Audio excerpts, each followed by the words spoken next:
Okay.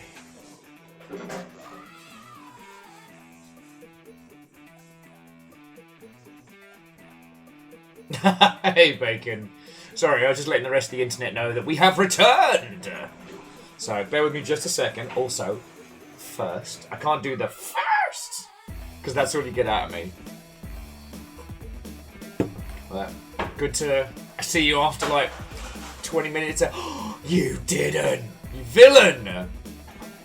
Denying others! Let me time you out. I'll do it. Legend Watto and welcome. Hello, hello. Welcome back and congrats on avoiding PAX West. Whoa, whoa, whoa, whoa, whoa. Don't jinx me. Alright.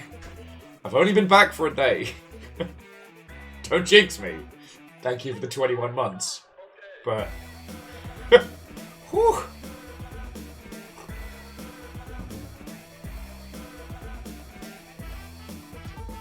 Well, Bacon, no more, alright?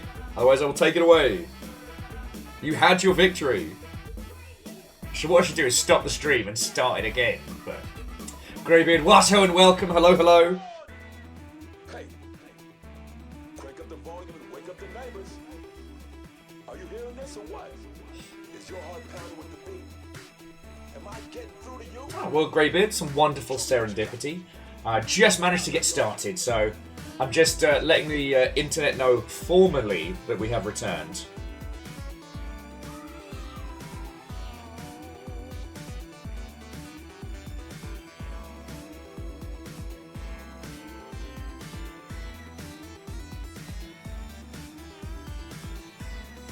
Okay, sorry about this. Wait, aren't you in the fucking plane? Madness is this. Wireless internet is the future, I say. Yeah, I guess so. You can hear me while careening across the United States of America.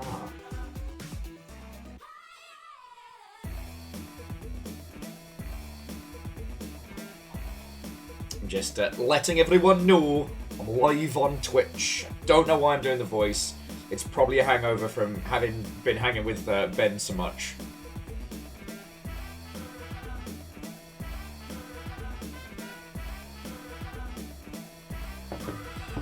But yeah, so C222, Legend, like, thank you both. C222, that's actually the first 71 months we've seen today. Because I forget we kind of crawled out of August into September. What hope? Viking 64 big shot, Viking 64 big shot. And there we go. So Vanderbeast, obviously, thank you for everything that you put on in. And the 71 months. At a 2, which is no small feat. I try not to do the math in my head, because, yes, it is over the course of many, many years, but then once the numbers start rolling in, the noggin gets real weird. Hoffers, it's good to be back. I've fucking missed you lot, alright? So, I hope you're all doing splendid.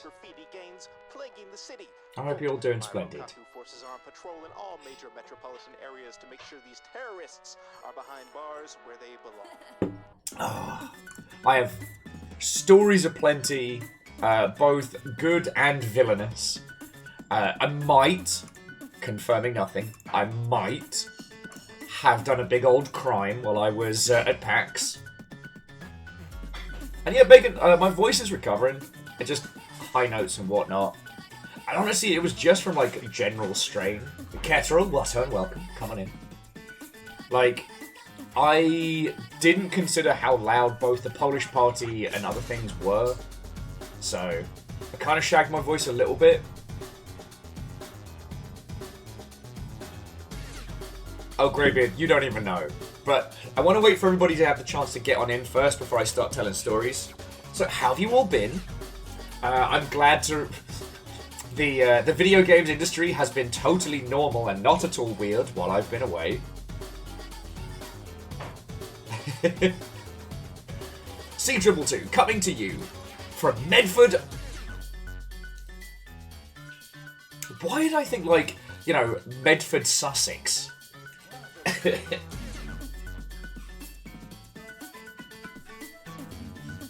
And Lizzie, Watto, and welcome. You know what I mean.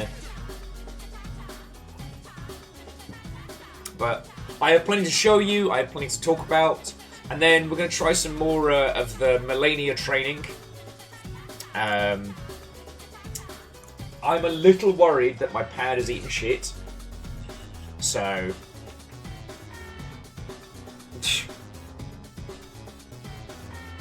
And Jamami, Watto, and welcome. Alnus, lovely to see you.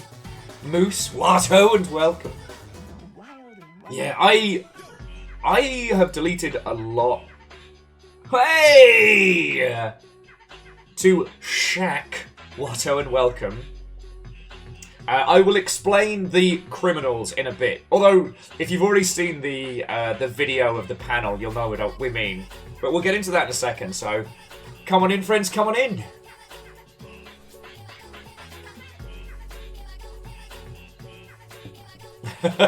Oh, Greybeard. There's only one way to find out. Although, I think I've so far died to Malenia about 200 times. And I keep taking breaks. Not intentionally. The first time was getting sick, and then PAX. So... Air Dragon, Watto, and welcome. It's good to be back.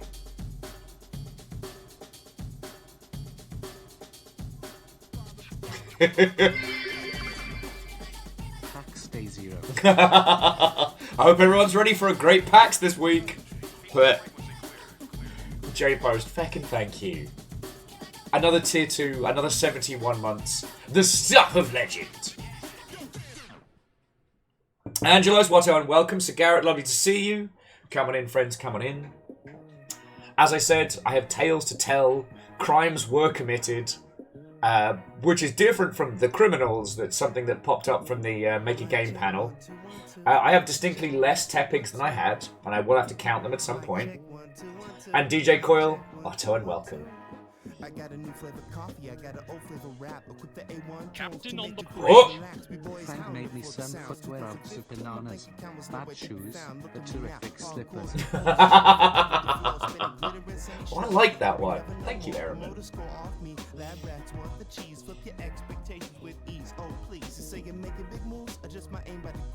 No, seriously, that one made me chortle. So DJ Coil, I did not play Wilds. PAX for me is as much a work event as it's a convention, and unfortunately there wasn't a point during the con where I could have gotten hands-on with it. But I mean, it's not like I need to be sold on it, right?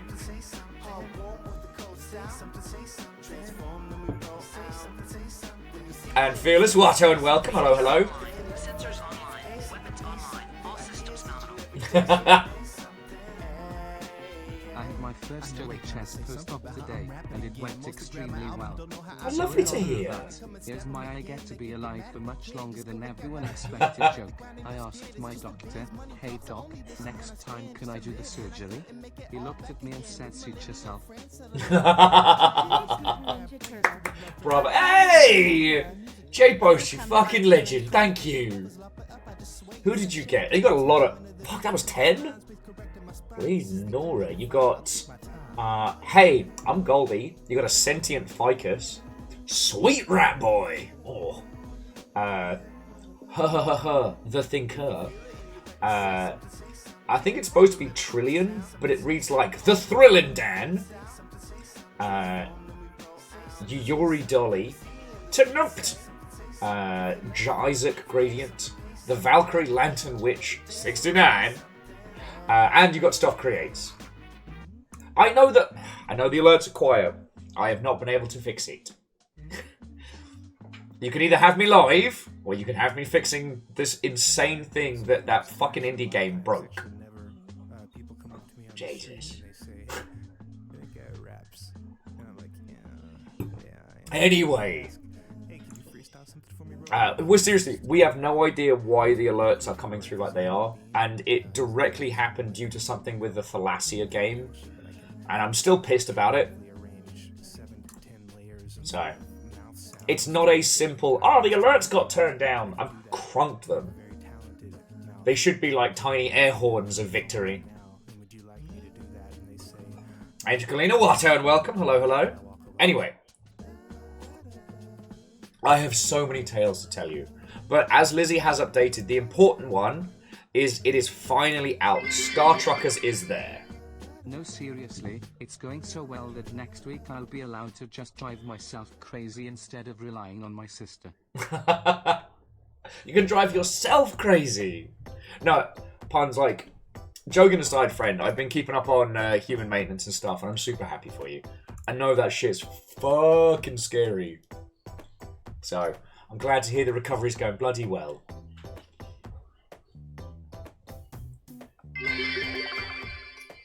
I found out I have a distrust of exponents. I'm just wary of anything in a position of power.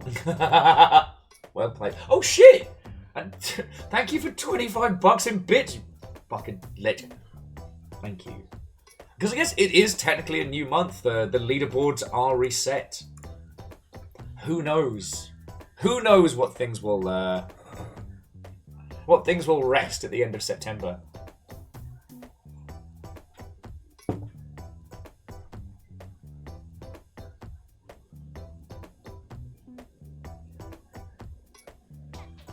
But so bacon doesn't work like that.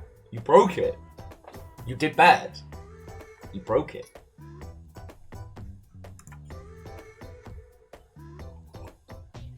Anyway, so we'll give it a couple more minutes, let the rest of the longship find us and totter on in, and then I will tell you all of the tales from PAX. I will show you my gains, both ill-gotten and otherwise, and then we'll play some more Elden Ring. Cheers, 07. And cheers to you, DJ. Cheers to you. But yeah, I hope you all have been doing splendid. What ho, Vikings? Are we going to beat the unbeatable today? Lyrus, I want to believe. Much like a poster in the bedroom of an X-Files fan in the 90s, I want to believe. But if we're being honest, I think what we're going to see is me getting the hot snot kicked out of me once more. But today is more about stories and catching up, right? A little bit of training, a little bit of fighting, a little bit of cool stuff. By the power of being there when it was too Foist. Indeed, caffeine, indeed. And, I mean, thank you for fucking everything, yo. 71 months on top of moderating the cacophony of chaos the entire time. So, yeah. Is it me or is the hype train graphic weird?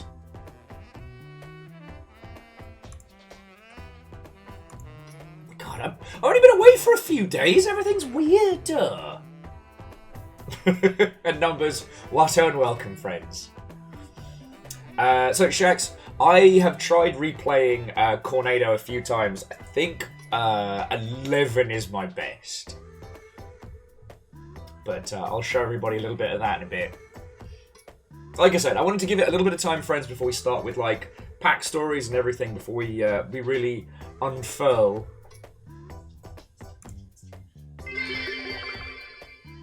I'm Malenia, Blade of Meat Keller, and I have never known defeat. Yet. Yet.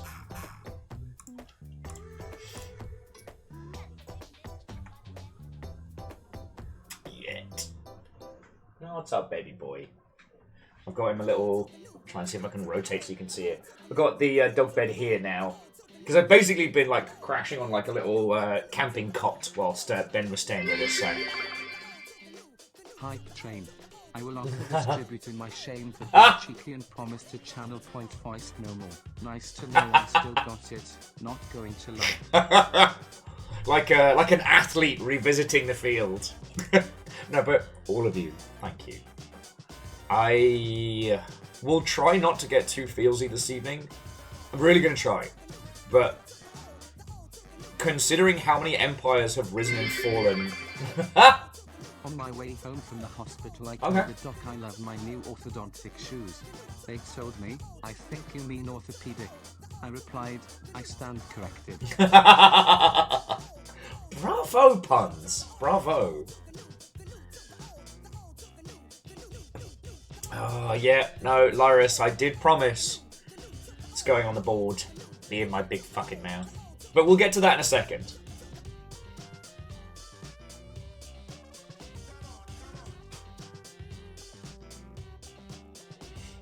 So, Air Dragon, thank you for the pint glass, and Puns, thank you for the bits. I thank you all.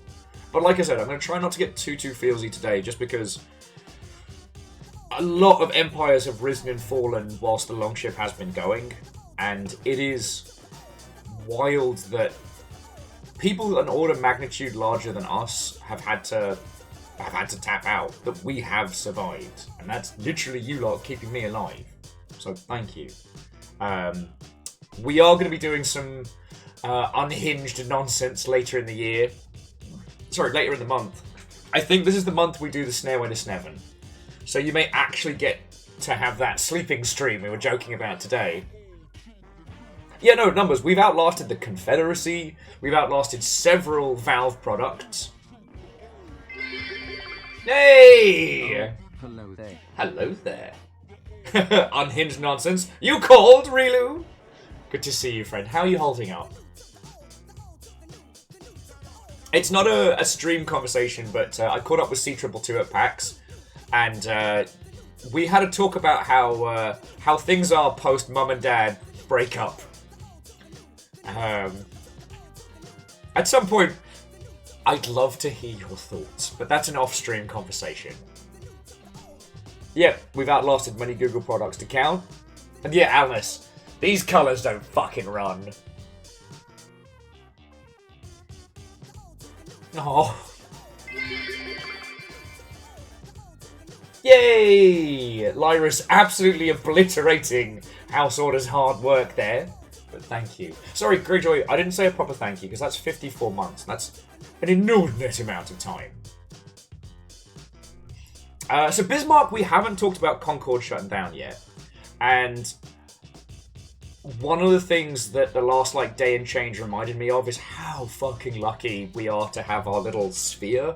Because I mean, I made a joke about it on Twitter today, that the smartest devs you know are arguing with bots on Twitter like it matters. I have seen so many of my industry friendos get wrapped up in these insane arguments on social media with accounts that haven't existed for more than about 5 minutes, but fighting with them as if it is the last bastion of discussion. We already identified, from a BizDev standpoint, Concord's problems. The fact that it closed down so quickly is something that we should talk about. Now, obviously, no one's happy about this. A friendo of mine was a writer on it. And yeah.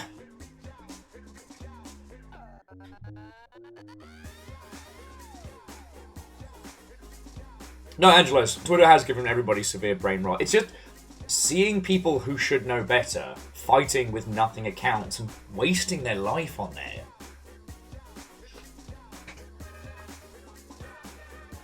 And yeah, Air Dragon, Vision and Mana's team getting 2 days. But that was NetEase, if I remember rightly.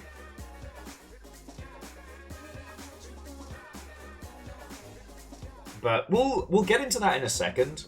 It feels weird to talk about, the troubles of a team while you lot have literally done a level 7 hype train.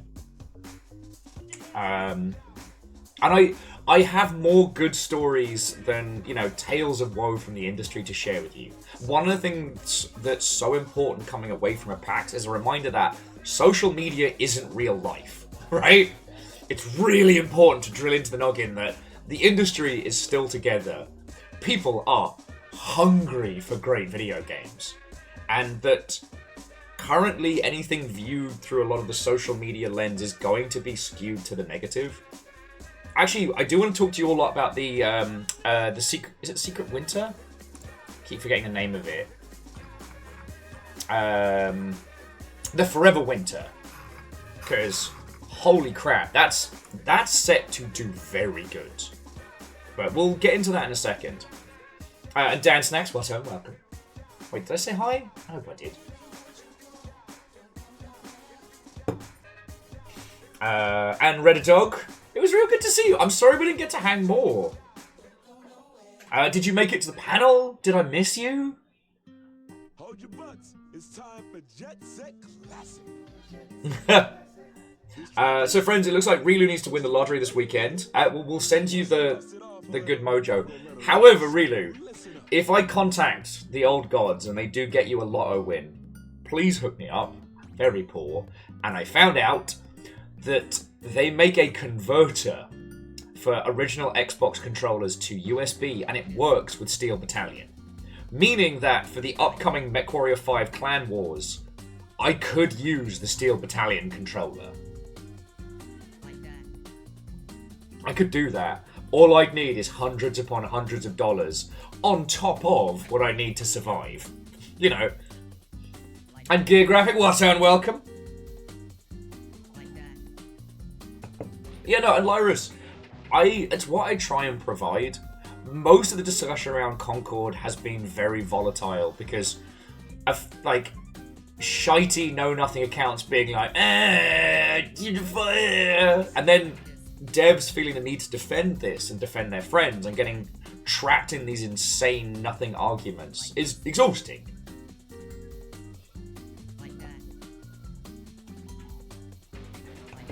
Well, so again, Angelo's in theory, yes. And Yeti, so technically, the Xbox, and we're talking OG Xbox, not 360. The 360 pretty much onwards was compatible. Like, I've actually still got my original 360 pad sitting right there. But a couple years ago, someone made a really good driver for running the Steel Battalion controller on Windows 10. And so, in theory, yes, we can absolutely play Pacific Drive on that. Okay, did you all get a hype chest? What is going on? I've only been gone for a few days. Apparently, I got a goose.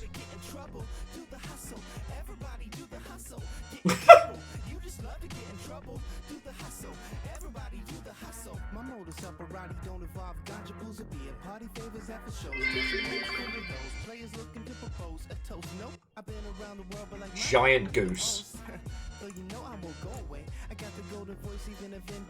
And Verdant, Watto and welcome. Hello, hello. Coming in. Yeah, sure. Verdant, we just got started. Yeah, I leave for a few days and they completely change hype trains on me.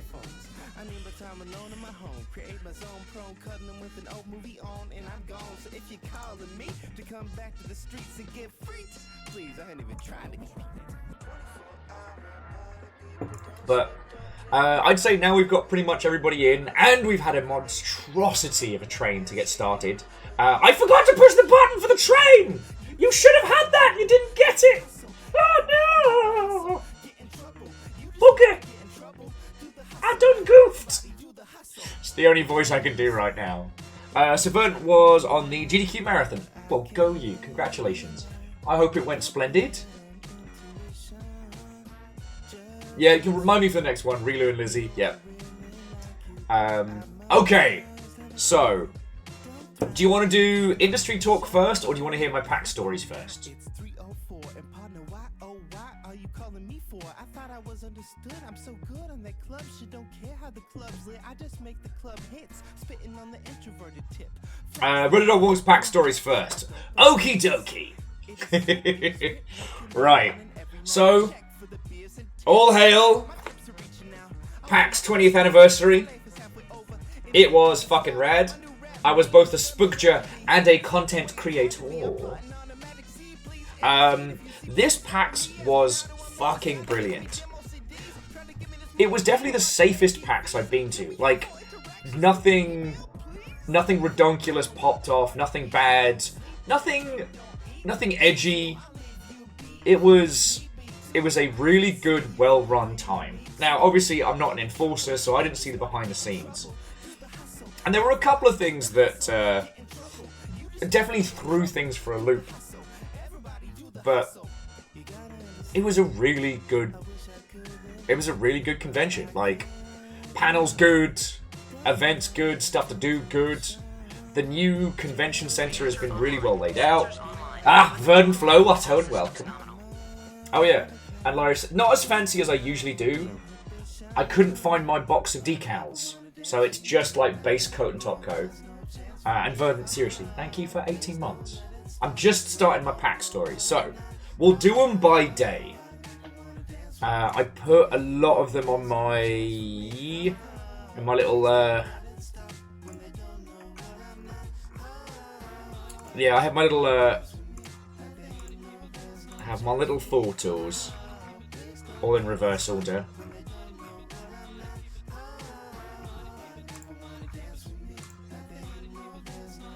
Okay, there we go.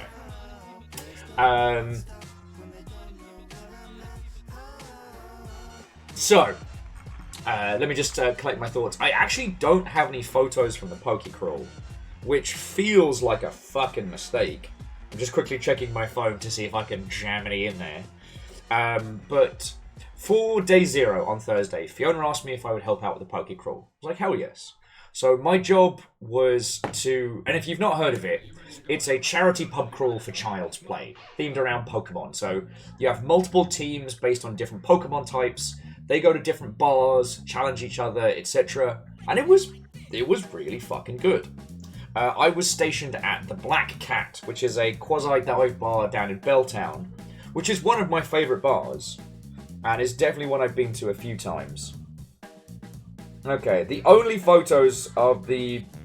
Yeah, so I guess I was having a good time. The only photos of the Pokecrawl I have is me and Tobias drunk as skunks, and one with somebody I met at the crawl and could not remember their name because I'm a horrible person.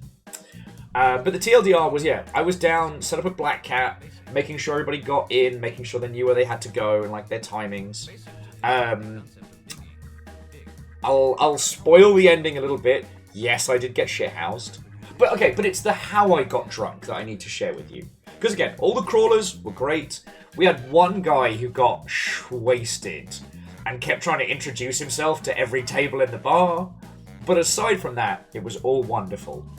Oh, okay, there was one guy who, when someone asked him if he wanted to shadow box, the pub crawler was like, yeah, I think that's a great idea. Splash cut to him by the bar with a bag of ice on his face, being like, yeah, no, you should have seen this coming. No hurt feelings, like, no, like, fight, but very funny. Anyway, so, as you well know, I'd been stuck indoors for, what was it, like 2 weeks? Fucking plague. And so this was technically my first night out after getting the all clear.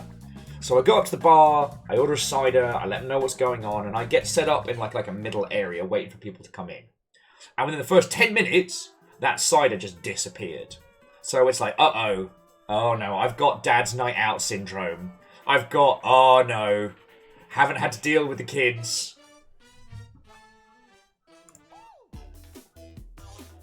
What the fuck? Anyway. The cider disappears. And so I'm like, fuck. If I keep drinking at this pace, I am going to be poured into a cab in about 3 hours. So I was like, alright, let's switch gears. Okay? So, thankfully, this bar had alcoholic slushies. Predominantly a margarita.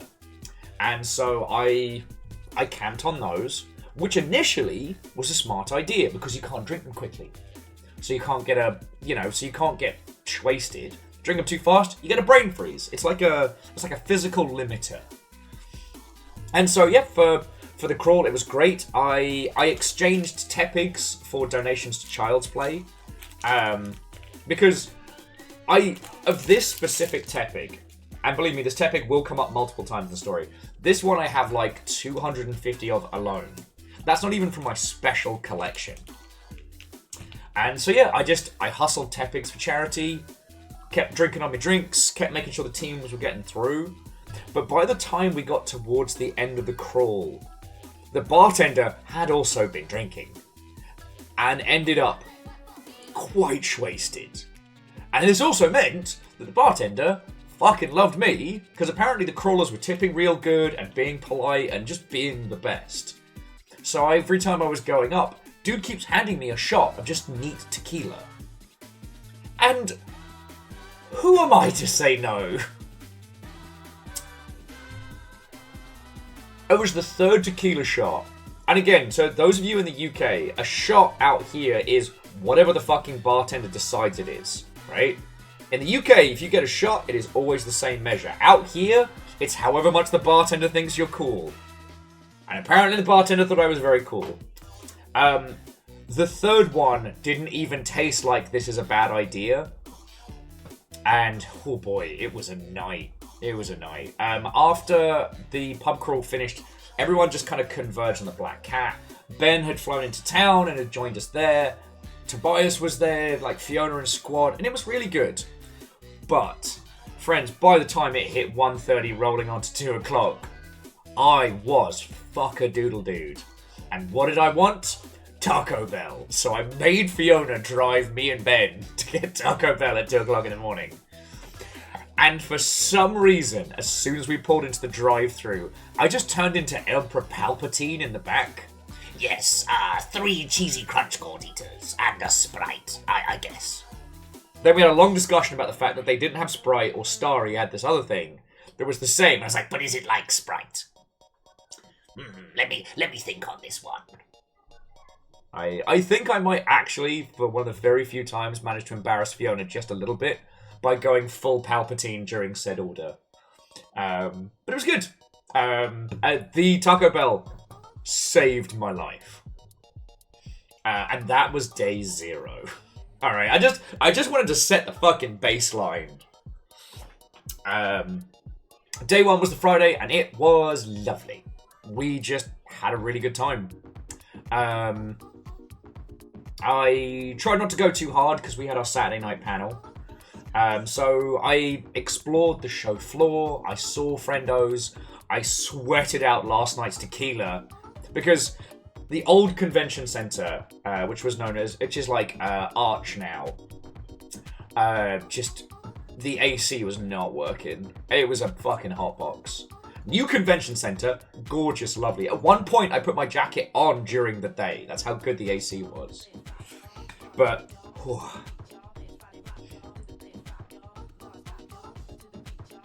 Oh yeah, no, so Eagle Lives. Once you let go of the idea, like, Taco Bell is not tacos. It's not Mexican food. It's its own thing. And it's Moorish. It's good. Do you know the story of the Crunchwrap Supreme? It's not a story the Jedi would tell.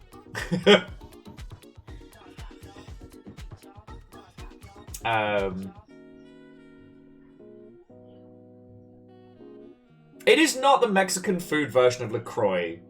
Caffeine being wrong loudly. What it is it's like biscuits and gravy, right? Something that the naming convention makes no sense, but is delicious.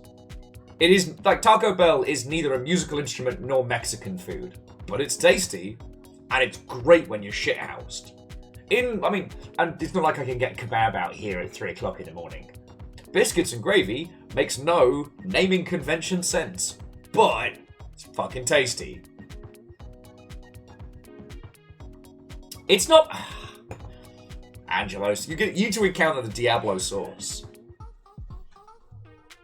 Oh, Dice Goddess, I can believe it. Anyway, so the Friday, getting to see, like, the convention show floor and everything proper, it was real good. It was kind of weird that in the old convention center, PAX was just all on one level, but it did mean that there weren't people getting lost in the churn.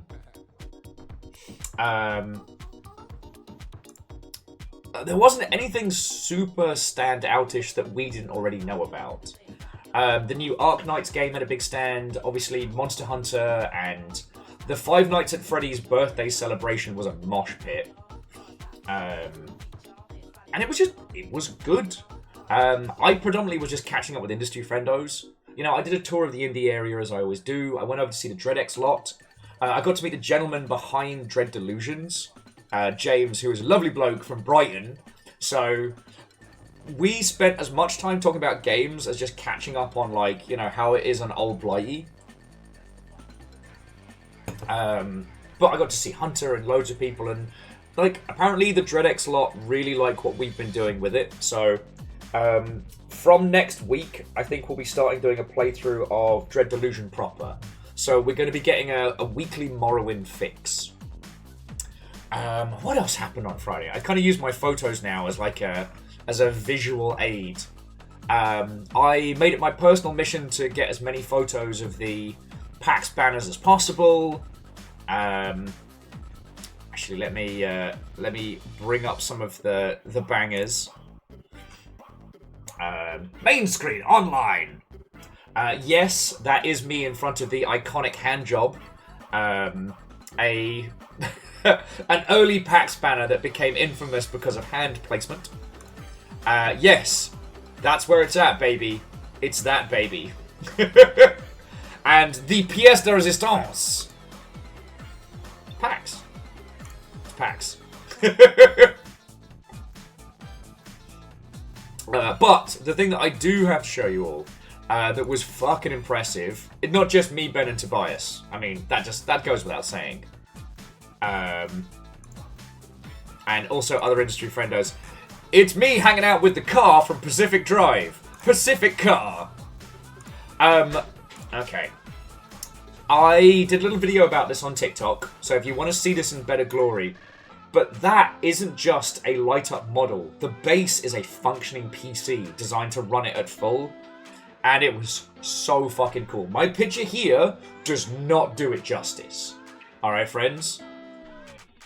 So I went over and caught up with the Pacific Drive team.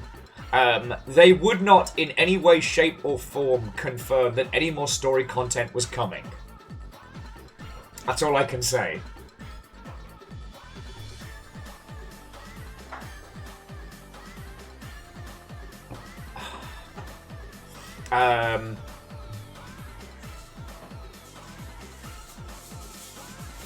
So Redadog, only like 2 games that I wasn't already aware of, but we'll get into that in a little bit.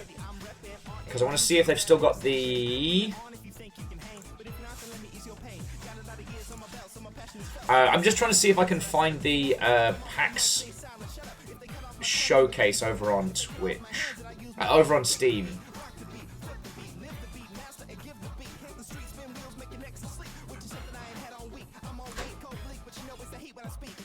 Will, What's up? did you show people the real reason you shagged your voice? Maybe the real reason. Thursday night, Pokemon theme song, on repeat. It wasn't supposed to be on repeat. It was supposed to be once. But it wasn't. And I did belt it out. But my voice was fine on Friday-ish. Sort of. Okay. I definitely sung a lot of the Pokemon You theme. screamed it. I have video footage. Someone and then just... you demanded that I take you to Taco Bell. I admitted to my Taco Bell-ness. Taco Bell. Well, they weren't crimes. They weren't crimes, but I did do the Palpatine voice. You did. Excessively. 3 cheesy crunch gold eaters. And Rich, thank you kindly for the follow. To those of you who've just joined us, I'm just sharing my stories from PAX West. I have a lot of stories to tell. Oh, legend! It's not blackmail footage. I'm already a disaster.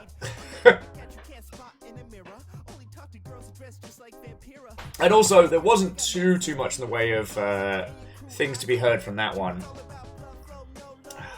Okay, so Redadog, we'll have to come back to the few games I did find, because I'm struggling to find the page on Steam for all of the PAX showcase.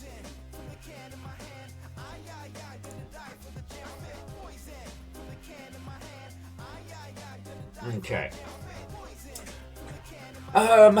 Anyway, so my Friday was predominantly catching up with indie friendos and seeing some cool stuff. What I did do is I went to the Mix, which I did not take nearly enough photos of. Did I take any photos of the Mix? No, I didn't, because I'm a fucking idiot. Brilliant. Well done, Will. If you haven't heard of it, the Mix is kind of just like an industry showcase. The one thing that I do have to share with you, just in this, the year of Shadow the Hedgehog 2024, there is a Rugrats game coming out, which was on show at the Mix, and I'd heard a rumor, but until I confirmed it, I didn't believe it. It is a brand new video game that is coming out this year that has been made entirely for the NES. The version that's going to be released is the NES title with like an overlay, with like a renderer, if you will. But it was literally pitched to Paramount as this was the one platform that didn't get a Rugrats game back in the day. So they literally made the game that would have been released. It runs on the NES with all its constraints. And Red Dog, sorry, we still have links for... we still have links just for subs. But I did see, and thank you for bringing the PAX West page.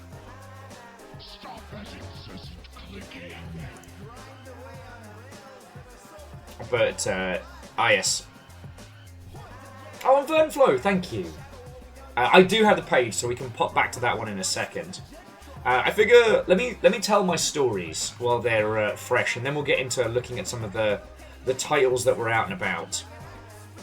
A lot of them are actually games we're going to be streaming in the next few weeks, so it's going to be an adventure.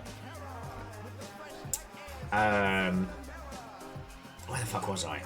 Okay, yeah, so it's Friday. I head on over to the mix. One thing that was very funny is that obviously they were in their 20s, but they looked like a child working the door.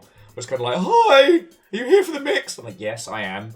Are you industry or press? I was like, "I'm industry." It's like, "Oh, cool. Where in Australia are you from?" I just dead-eyed this child and went, "I'm from London." And the wave of embarrassment that hit this child, he just gave me 2 beer tickets and my pass and just waved me in.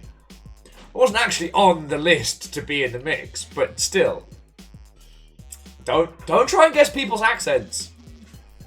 But no, the mix was great. As I said, I got to talk to the peeps behind the Rugrats game, because I need to confirm that. I just caught up with so many industry friends there. It was feckin' great. And then Aperios and the squad from Sober showed up, so we were all catching up and doing intros and stuff like that. You know, I've got some grand plans for stuff I want to do with Sober. So I'm slowly putting my plans into action. Excuse me. Anyway. The other thing that none of us knew rolling into this PAX is that this was the same weekend as not only Bumper Shoot, a little music festival down by the Space Needle. That happens every year. But no, Metallica were not only playing 2 gigs. Did you call Bumper Shoot a little music festival? It's just a little music festival, it's just down the road. It takes up the entire Seattle Center. You're just mad because you wanted to go see Mark Rebele. It predates PAX, Will. Shh. What do these music people know, eh? Getting heckled. Predates PAX. Oh. So Metallica was having a huge event. There was simultaneously a gig on Friday night and Sunday night, but it was also kind of like Metallica Con. There were like events, things to do, whiskey tastings, all sorts going on. So you have to understand, friends, that on Friday night and on Sunday night, downtown Seattle was a mosh. From what I heard from people who were trying to take the light rail, it was like Tokyo commuter prime time levels of mosh pit.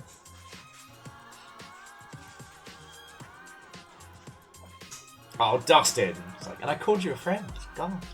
But anyway, one of the things that was very funny is that both myself and John had stuff we needed to do on Saturday. So we went to the mix. I used my 2 free drink tickets, but I was kind of keeping it pretty light. And I was like, you know what? We'll head over to the Sheraton lobby to go see Friendos before, like, calling it. And as we're walking into the Sheraton, now the Sheraton has all the usual doors all closed. The only way you can go in is through the main lobby, this huge, gigantic, rotating super door. And as we're walking in, we start hearing this like round of applause behind us. And me being a rampant bellend, I'm like, no, please hold your applause. Hold your applause. No, actually keep going. Well, I didn't realise it's fucking Metallica had walked in behind us. And that will not stop making me laugh for the rest of this week, that I basically got to claim their credits walking in.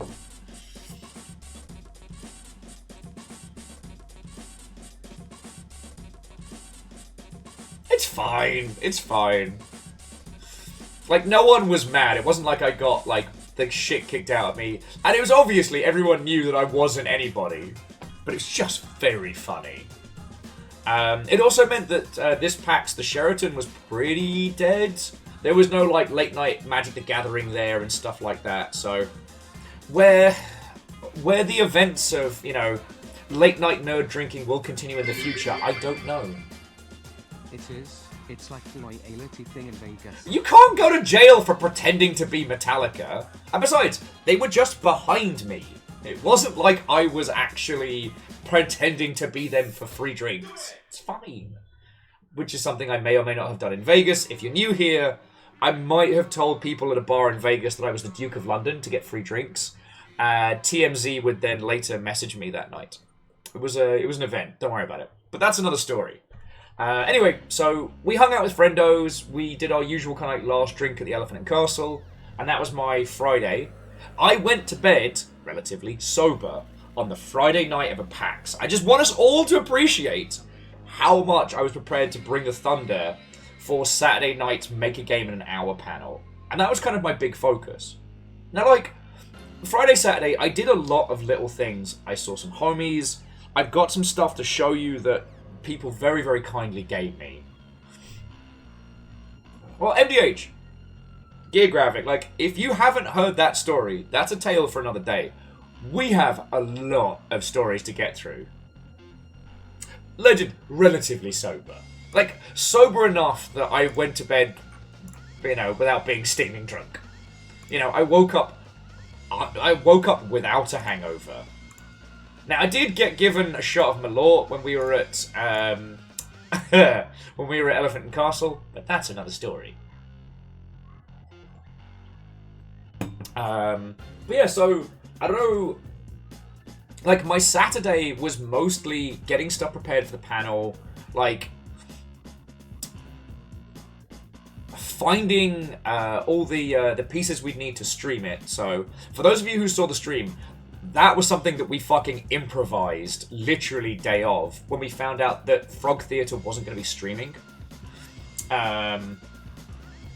So, yeah.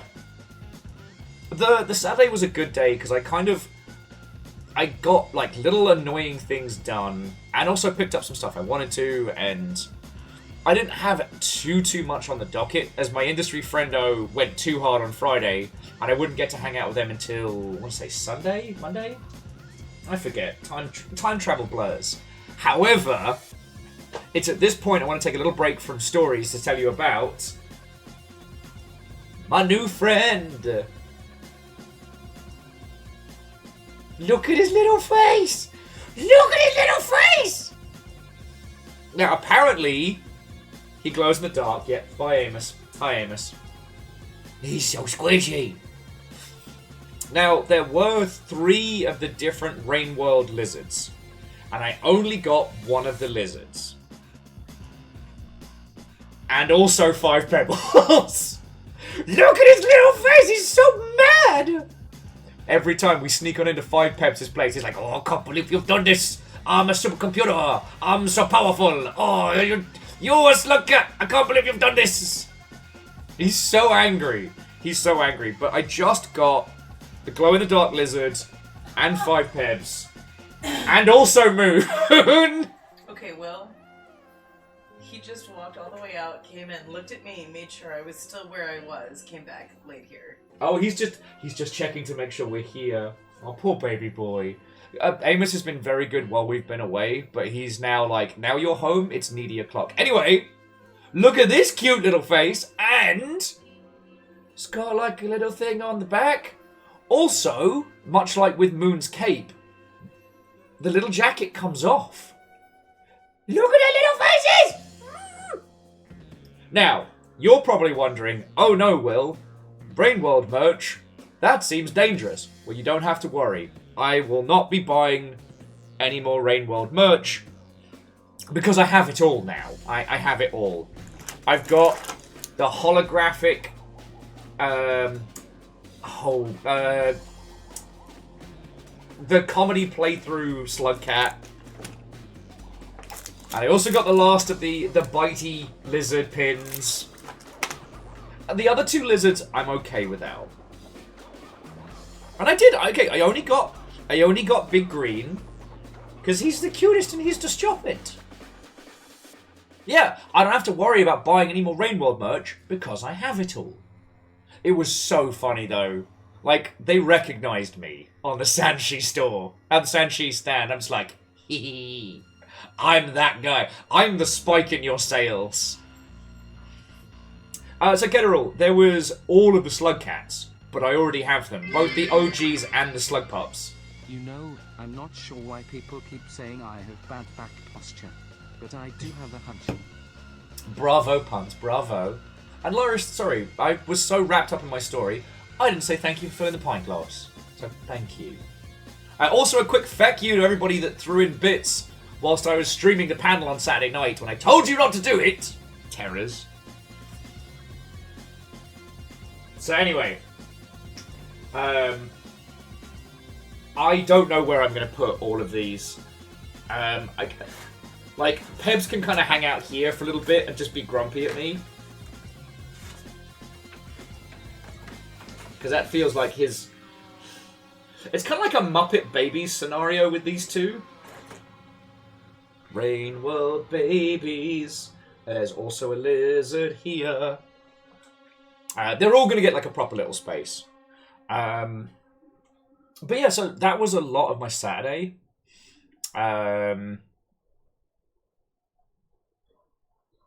There's more to show you all.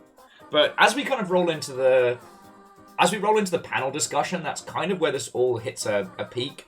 See, the Poke Crawl went really well, but I had a lot of leftover Tepigs.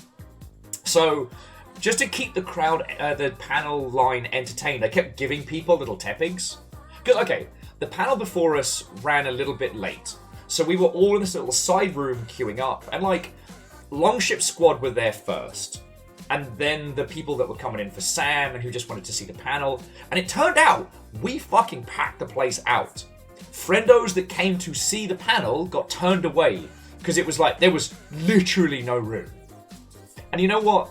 That's still something that I'm going to be fucking proud of. But yeah, so I'm tottering back and forth in the pre-queue, giving people Tepigs, getting them to sign the fake NDA. Eric had brought some like merch and things to give away to people, so it was really good. And once we got everything together, I had Aperios who was playing as camera person for the stream. And you know what? It was a fucking good panel. Like, the only thing I would say is I could have been more chaotic than I was. I think I could have been more of a gremlin. Now, if you'd like to see the panel, I do actually have it now uploaded on YouTube. Oh, thank you, Lizzie. Lizzie there on Quick Draw. And if you give me just a second, friends, if you'd like to play the game that we made, I have that for you over at livegame.dev. You can just literally play it in browser, but be warned, it's noisy and very difficult. Well, okay, and so one of the things that cracked me up is I gave everybody in the line a free Tepig, and then as soon as we got started, and like the main panel's like, all right, we need our first. What is our character going to be? And half the audience just yells, Tepig! You can see on my face the exact moment when my regret becomes palpable. I realised I had silly buggered too close to the sun. I had goofed too hard. And my wax Tepigs were melting.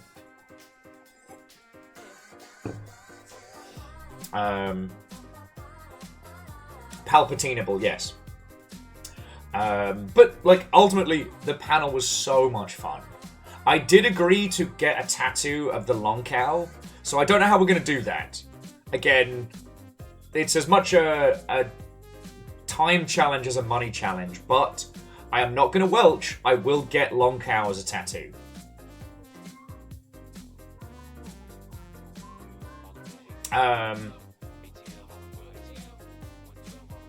Fuck, where was I? Yes, Alnus. It'd be a tattoo of the Doug Dimmer cow. Sensors online. Weapons online. All systems nominal. Much like Zalavir, you have become bitcarous. Yes. I have taken the bit too close to the sun. And yes, I do mean Super Wisconsin. When someone asked, what's the cow's name? And someone went, Wisconsin. Fucking broke me. So I turned to this crowd, and the energy for the panel was so good.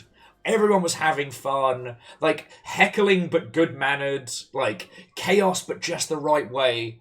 And when I said, can anyone come up with a better name than Wisconsin? Someone went, Super Wisconsin. And I crumpled. I had to admit in front of a live panel that how the fuck is everyone else funnier than me? It's criminal.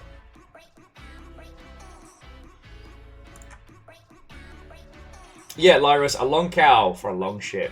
And so Shaq in chat here was one of the what I dubbed the criminals, because they kept catching me off guard with suggestions. They get directly shouted out. I think there might be a clip of it. But again, to those of you who did watch it, I hope the stream was good.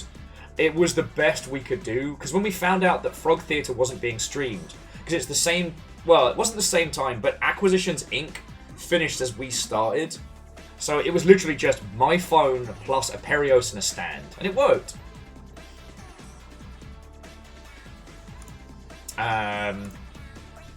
Like, if you all have any questions about the panel, like, throw them in. You can watch the whole thing, and if you want to have a little natter on it. We did get fan art again. Let me just bring that up real quick. Where's the fan art?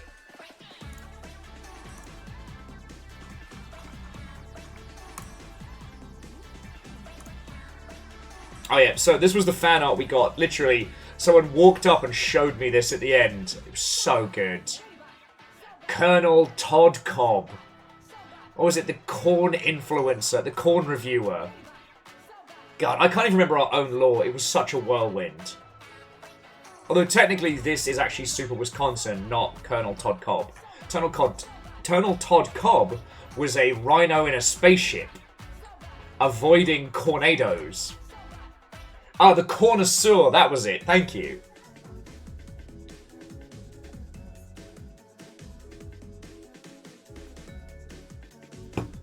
Reactor online. Sensors online. Weapons online. All systems nominal. This is now a Super Wisconsin stage. Yup, 100%. 100%. A Super Wisconsin stand channel, let's go! Do you all want to see just a little bit of the game while we're kind of faffing about? Because I can pause this for a second. Because we got... Ben managed to do the rhino noise. The whole audience did the game over. It was definitely glorious. I don't know how loud this is going to be, so let me just turn stuff down. But yeah, so this was ultimately what we got for Cornado. Okay, now it's a Flappy Bird style title. What do we call it? A flap-like. And it's really fucking hard. So I'll show you a little bit of it, but it's going to become a lot. MDH, it does not yet have a category on Twitch. I forget what you have to do now to add it. But, I mean, someone out there could become the #1 Cornado streamer.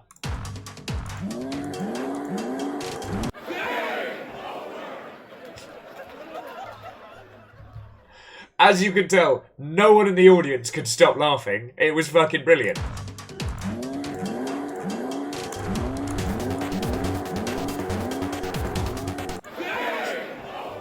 The roar is Ben. The soundtrack to this actually slaps, but you have to play long enough to hear it. And I think the criminals were saying they've made it up to 17. 11 is my peak. Fuck! Fuck! The hitbox is not fair. Eric! Eric! Anyway, there's the tall cow that someday I may have to get a tattoo of. So, Alnus, that is a very good question. I don't know when we're getting the Hat DLC, and I will be bullying the team about it, because that's just shenanigans. That's just shenanigans. Alright, continue with funky tunes. But yeah, so that was the panel, and honestly, I was just so happy it went well. Now, you know me, I'm quite a hard critic on myself. I think I could have done better. I definitely feel like towards the end of the panel, I wasn't bringing the gremlin energy, but I'm also very critical of myself. Because the thing, I don't get stage fright, so this isn't like self-depreciative. I'm not flagellating myself for compliments or what have you. But like, everybody on that panel is so clever and so talented. My job is to be chaos. So how can I be better chaos? Maybe not always more chaos, but better. So yeah. Ah, damn it, you're right. I should have kept the momentum high. It's been a bit since I actually rapped, but hey, Will, welcome back. Oh, Truty, it's fucking good to be back. I missed you lot so much. I did not have time to stream this PAX, and hey! Sound the horn! Jay, how in the heck are you doing? Lord Thunderum, Watto and welcome. Krypton, lovely to see you. Coming in, friends, coming in. Jay, how are you doing, friend? Watto and welcome. How was your stream? What were you up to? Tell me your tales! We're just talking about the PAX that was. I'm regaling with stories from adventures we've been up to. Like that time I claimed credit for Metallica's Cheer, oh, I haven't even told you about the time I did a war crime on somebody in front of their service dog. Because that was from Saturday. But we were just talking about the panel, the Make a Game in an Hour panel that I was a part of that went really good. So Jay was doing AC6 co-op with a friend. Oh, lovely. I need to go back to AC6 with the co-op mod. I think that'd be a really good excuse to go back.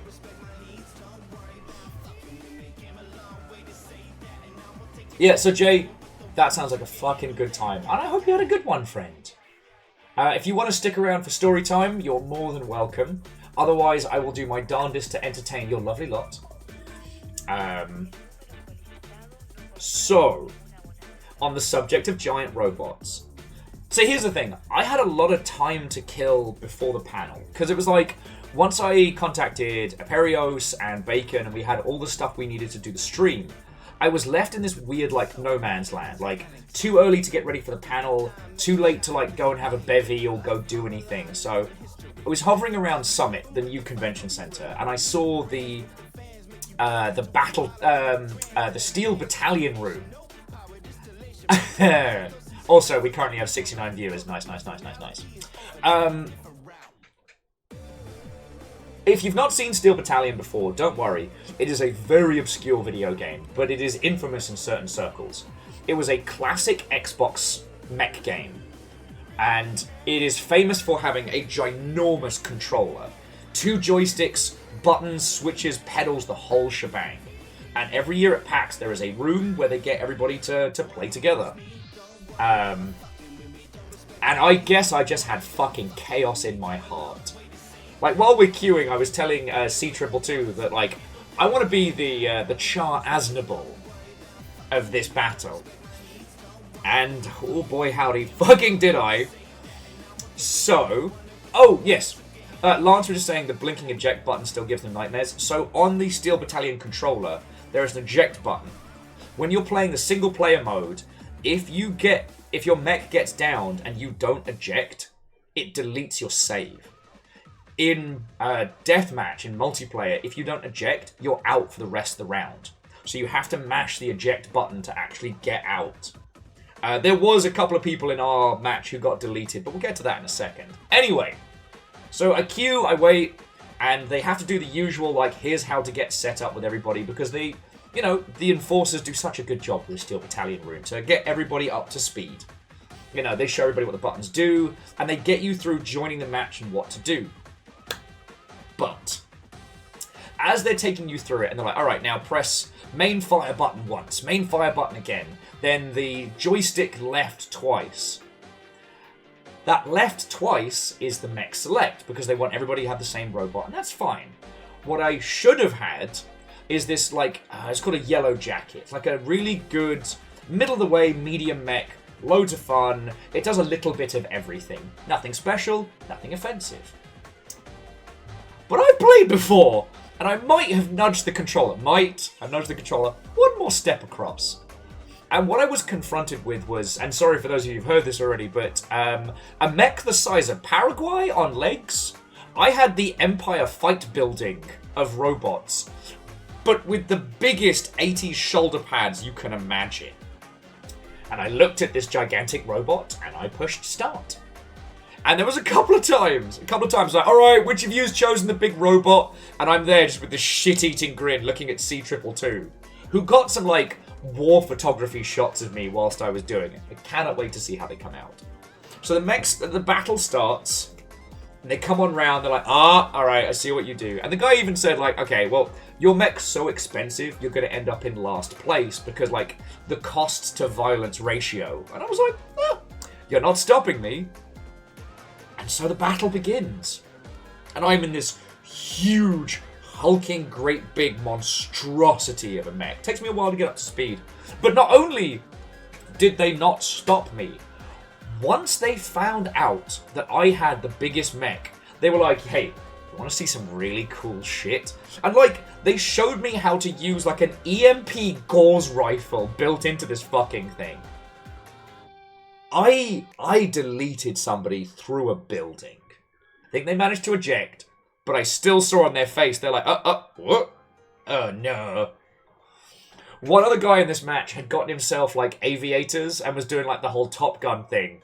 When I found him, put my mech into full tilt, screamed, now kiss! Smacked him in the face.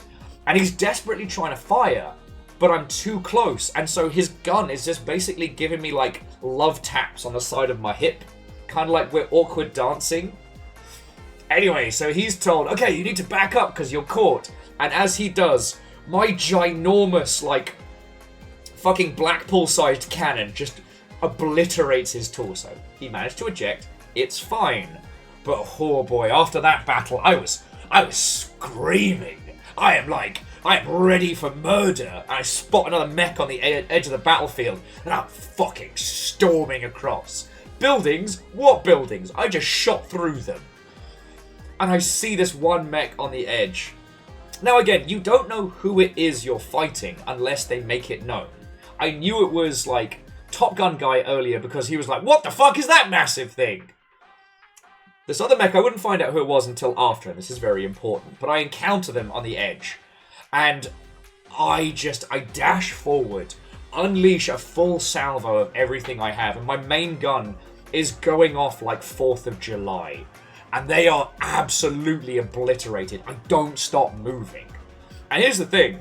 It turns out there is a certain degree of physics in Steel Battalion, in the sense of, because my mech was so large, I was standing on the corpse of this robot I've just obliterated. I spot someone over to the side and I try and turn around. And I couldn't work out where this fire was coming from, so I'm hitting the extinguisher, I'm making sure all my systems are okay, and I've not taken any damage. I have this flaming corpse of my previous kill being dragged underfoot. So it turned out the person next to me, the sweet lass with her therapy dog, was the very corpse that I was dragging along under my feeties as I ran towards my next kill. They did not stay for the end of the match. They left immediately. And I think I'm the villain here. I think I'm the baddie.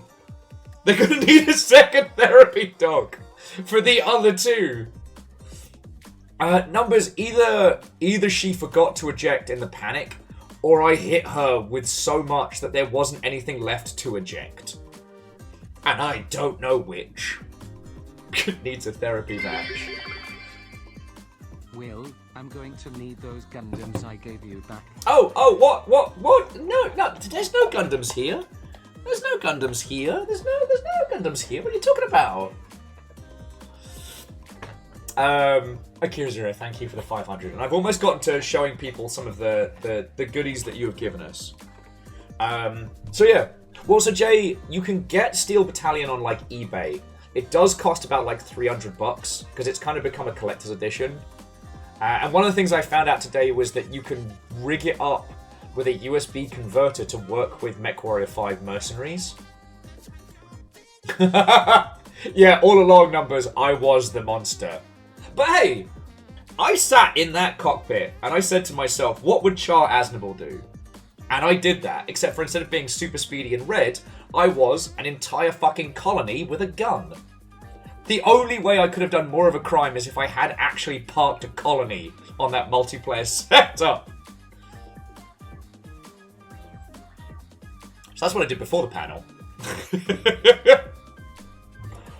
Affordable choice. Dog friendly. Until we're not.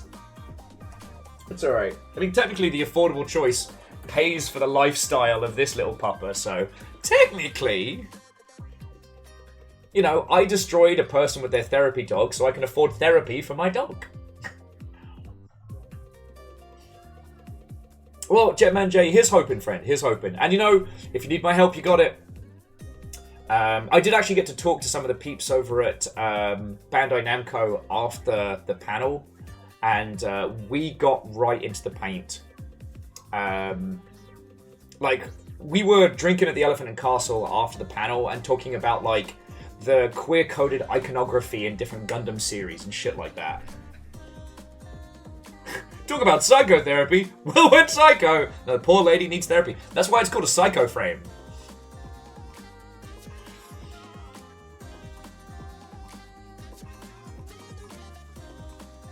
Yeah, it's your therapy dog or mine, lady. You feeling lucky?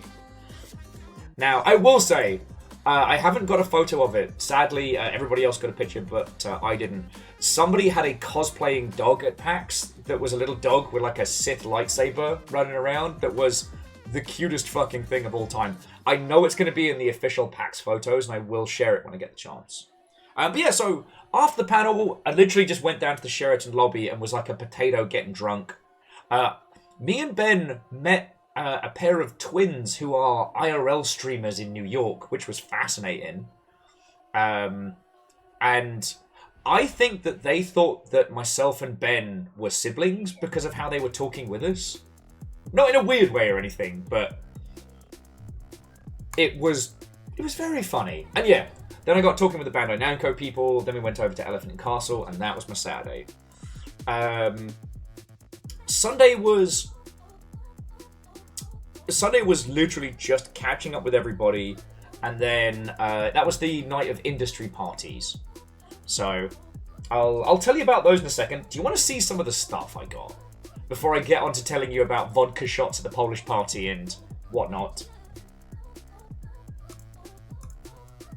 Yeah, well, so okay, Jay, please, DM me that on Discord, just because I'm still a little bit beef brain after PAX. Because if I can't help, then we have Ket and Fred and loads of people that have done like work on like tabletop stuff and things like that can help. Like, we got you.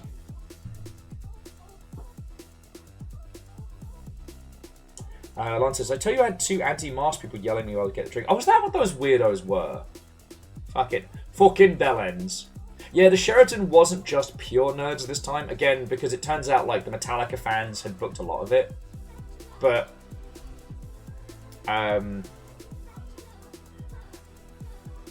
the company was excellent.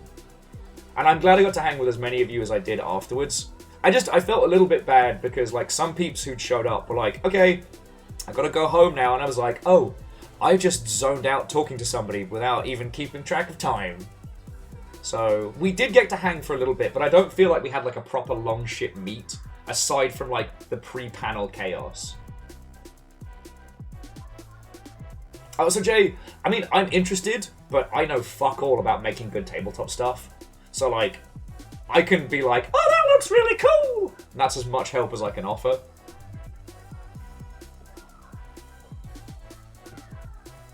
Oh, Lance, go you! I'm sorry I missed all that!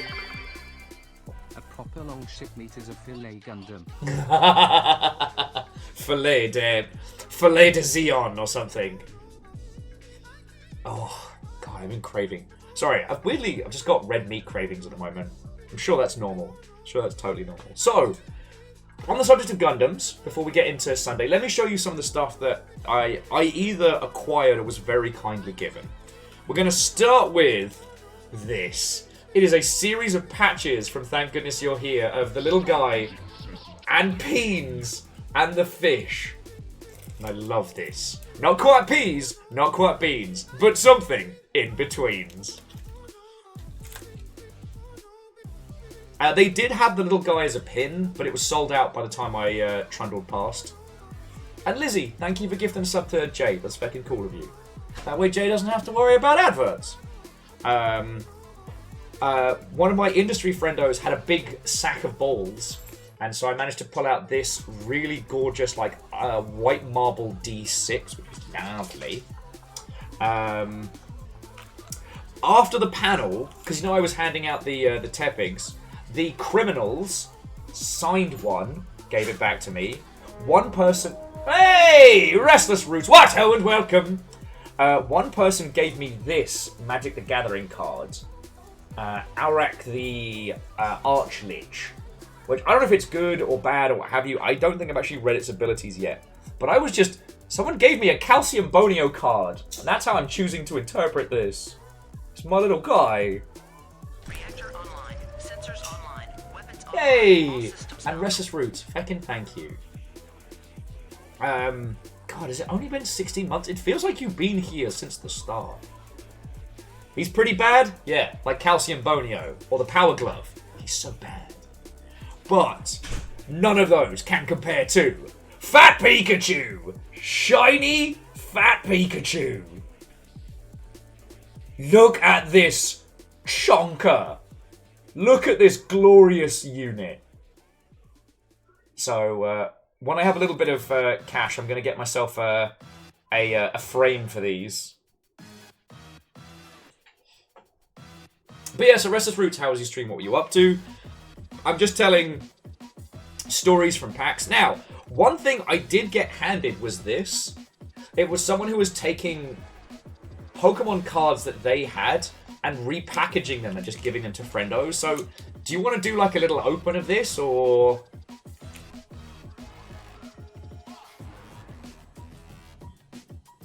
Like, do you want to open these now?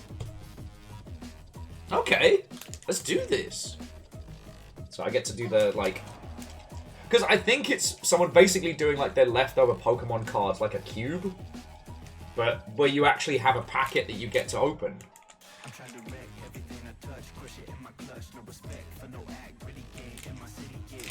Restless, Deep Rock Galactic. Rock and Stone. Oh, okay. So that's the seal, and then the rest of it is just like a little unfurl. On the back it says, I have too many duplicate Pokemon cards. Please enjoy some of my collection. It's really fucking cool. Alright, let's see what we got. We've got a Mook. We've got this thing, it's Pawnpaw. We've got, a hammer. Good Northern card, that one. Oh, we got a shiny Wimpod. Look at that. Oh shit, 3 shinies? Fuck yeah. Shiny Slackoth. Sloth. Got a shiny Donzo. What the fuck? Another shiny? Professor Sada's Vitality. What the shit? Okay. A shiny Meowscarla. And a shiny Slacking. Fuck yeah! Also in a basic energy, but that's not the point. Fuck yeah! That's fucking cool. So in terms of other things I was very kindly given, like, none of you'll have to give me stuff. You are under no obligation. but I'm always grateful, and you know I keep it, right? So, I got the, hey! All systems nominal. Probably with a fair few techniques. Yeah, it's probably worth a few tepics here and there. And it's not about rareness on those shiny Pokemon. It's about the fact they're shiny and they're awesome. But yeah, so Akira Zero gave me Monster Hunter's Honey Badger that doesn't give a fuck, which is very kind. They also gave me, because I've been wanting a gacha machine for a while, but I can't justify it. Like, the cheap ones are $150, and all I would do is put it there and use it for like stream gimmicks or stuff. But Keurig Zero gave me my own tiny gacha machine, so I'm gonna have my own little machine. And yes, to those of you asking, Welsh Guy is quiet. One of the indie games we played recently fucked it, and I've not been able to problem sort what it is. I also got given Tanakanton, which I think is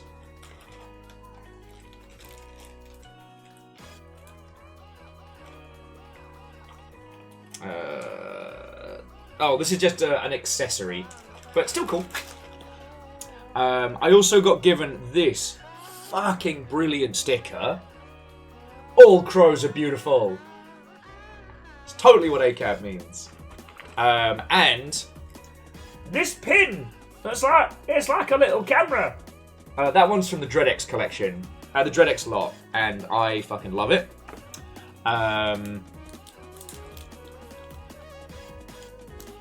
I did finally get my local 58 pin from Chris, and obviously a no one knows what they're doing from Mikey. Oh shit! And I didn't even show you the fancy thing that I stumbled upon. I don't know if this is going to show up on camera because it's very small, but in here, you might be able to make it out. It is a D20, and it has a, I want to say, Great Ball sunk into the middle of it, and it looks so cool. Again, the only thing I really spent cash on was the Rain World stuff, and if I need to accept poverty because of getting Rain World merch, then I will eat those noodles. I will do a stream where I am either attacked by sharks or what have you. Oh yeah, and I did get given 2 more gacha Gandams, because Akira Zero's been on like a collecting spree, which I respect. I'm happy to get anybody's leftovers. Like, friends, I'm not proud. I'll take any like Gundams you don't want. So what I'm hearing is more death. If a couple of people in the Longship have expressed they'd really like to do another Depth Day, and I wouldn't be...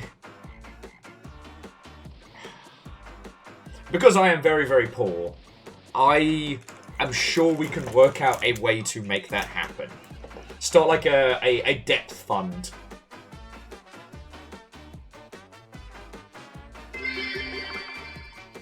Don't forget I also gave your Battletech friends mech sets. You did! And actually, so Akira, I don't know if I can show you because I don't have permission, but the gentleman working the Battletech stand actually sent me a picture of his little Zaku. It's currently set up inside his Xeon Zaku themed case. So, you did good. Now, here's the other cool thing, friends. Now, I haven't posted it in Discord, but if you've checked here on Twitch, you'll see that there is a vague schedule for this week. And it does include mech painting. Now, this is something I can't believe happened. But it is real. So, one of my industry friendos has been a big old supporter of mine for 1,000 years. And even though he is somebody who predominantly works biz dev and goes to like serious business, like trade shows, like the ones where they do like IP licensing, like shit like DICE and Pocket Gamer, the serious shit, has always been a big supporter of ours, even though the Longship's never been massive, right? Turns out he also builds giant robot kits, but he makes like ships and mechs out of scrap and then designs them to look great. It's fucking cool.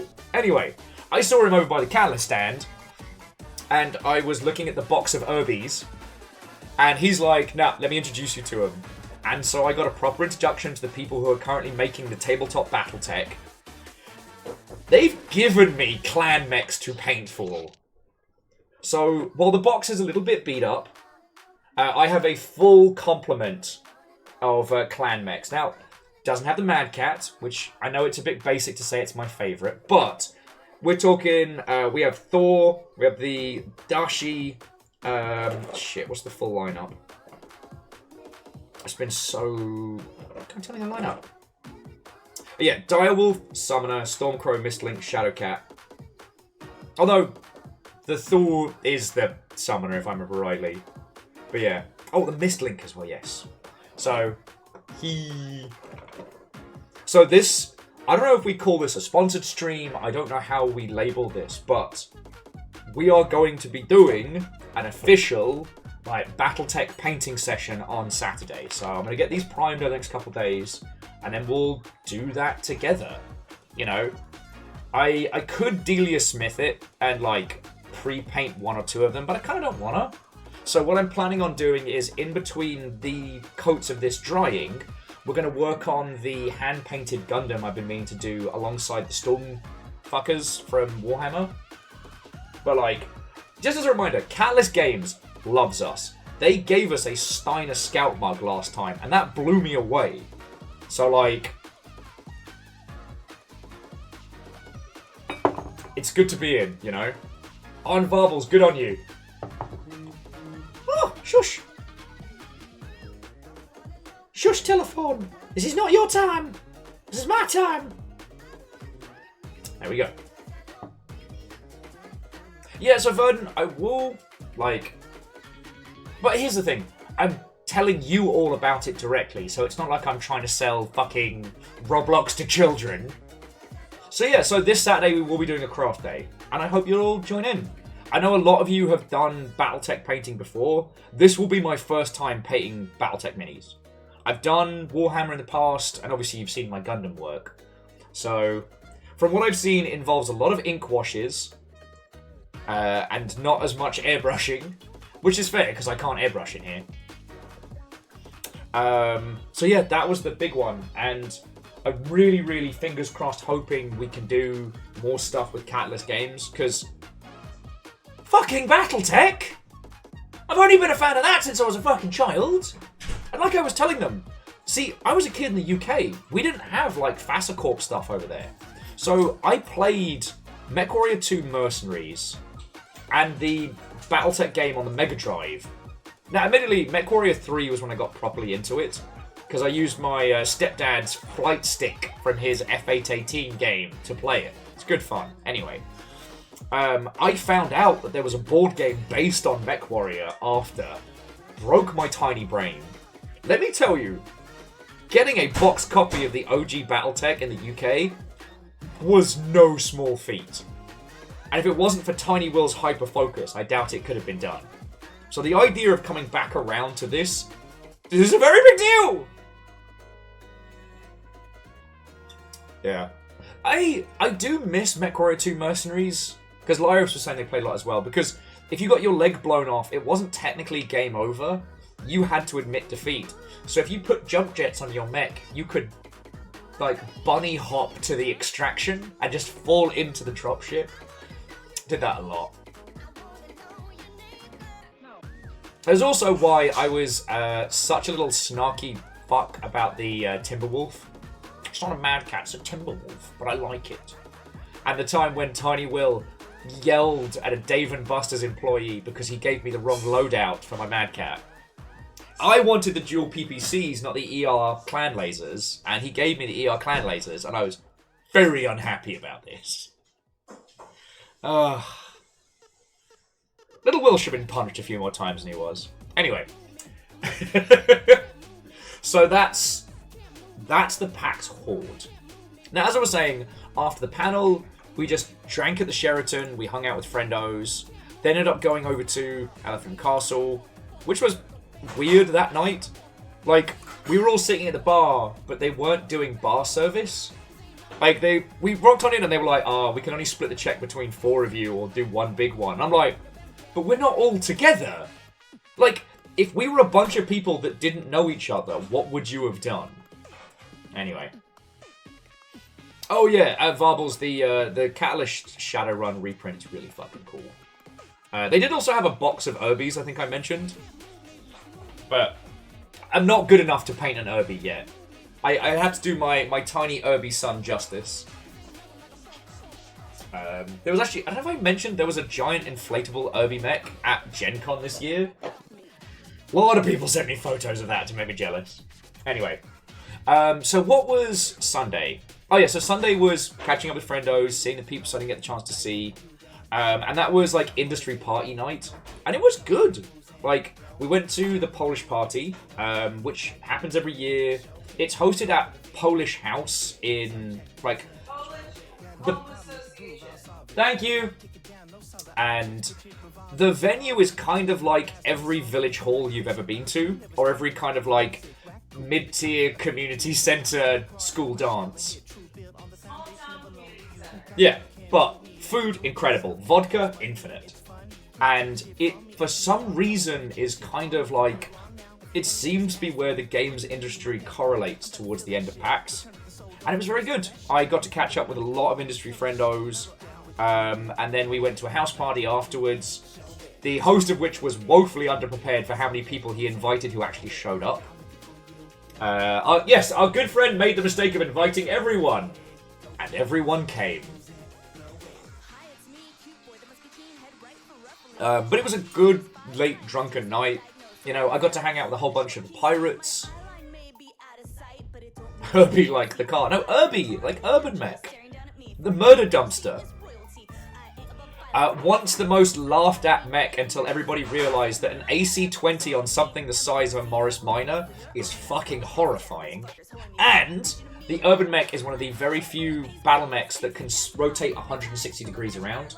They have no limit on their rotation because, again, it's a dustbin with an AC-20. If you don't know what the AC-20 is, it's the, like, fuck you howitzer gun of the Battletech world. There is not a larger bore you can put on, I think. So, Urbies kill people. Anyway, so that was the Sunday. It was real nice. Drank far too much. And I should have felt a lot worse on Monday than I did. And yeah, Monday was just kind of... I had coffee with some industry friends. It was really cool. I got to catch up with one of my friends who... you know when people talk about great historical events, right? And you hear about like, oh, and so-and-so was in the room. Like the idea that you could be at that one place in time in history where things changed. Well, one of the friends that I went and got coffee with, their historic moment, their in the room, was they were in the room when Larian decided to show the bare sex scene for Baldur's Gate 3. And how's that for a fucking legacy? There was a back and forth on it, like, should we, shouldn't we? If you don't know that story, they did. It resulted in their TikTok getting banned, but was one of the most powerful PR moves we've seen in ages. TLDR, it's Astarion the vampire going to Pound Town with a shapeshifter, and the shapeshifter changes into bear form. And let me tell you, the internet took notice. Okay, Baldur's Gate 3 was never going to fail, but that was definitely the moment where it went from doing good to doing incredibly well. It sold a lot of copies. But yeah, aside from that, I did have another go at Artemis, at the mech simulator. I didn't do a crime, and I actually fought very well. Varble says the panel on Friday, the animation scene, it did.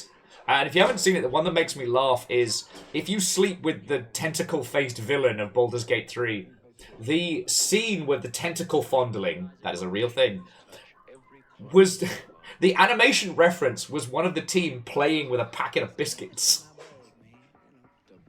God, I love video games. But yeah, so that was most of my Monday, and we hit this. What else was your Monday? Well, the big bit from Monday. Sorry, I almost forgot. Fiona hosted a charity, a panel about raising money for charity and about the Poke Crawl and stuff like that, and it was lovely. It was a small crowd, but a great crowd, and it was a lot of fun. Well, okay, I was in the audience having fun, and I wasn't responsible for anything except for handing out pins and more teppings, but it was really good. It was really good. Then, yeah, once we were all kind of tuckered out from the show floor, went back to the Sheraton for a bevy, ended up, like, Katamariing half the games industry. Reactor online. Hey! Online. All systems nominal. What a thing to come in on and resubscribe to Spook. Welcome to Longship. You never know what you're going to get. Kakazi, thank you for 29 months. I hope you're doing splendid. I'm almost done with PAX Stories. As with the combination of like recovering from sickness and the panels and everything like that, both Fiona and I kind of hit the wall on Monday night. So while we did drink until, we drank until like 8 or 9. Like, we didn't go to bed early. We went to bed like old people, and that's okay. And that's okay. Myself, Fiona and Ben got a big bag of dicks, came back here, stuffed dicks in our mouths, drank cider and passed out. Actually, Ben showed me the Doctor Who movie that was supposed to be like the American reboot of Doctor Who, which was fascinating. So yeah.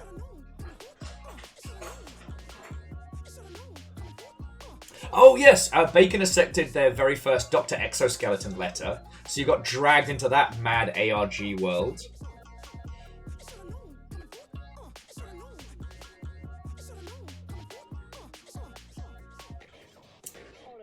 Yeah, so Bacon, you started Dr. Exoskeleton, like, not on the first day, so you were already at a disadvantage, but I'm glad you found it.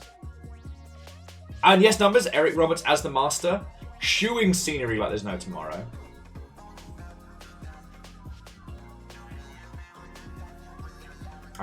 Angel Kalina apologizes they missed your panel. That's okay. Kind of think if there's any stories I'm forgetting now. I'm questioning my own memory as the beef bane has been strong. On more than one occasion, I was talking to somebody who I knew very well, but my brain was just failing to recall them, and I still feel very bad about that.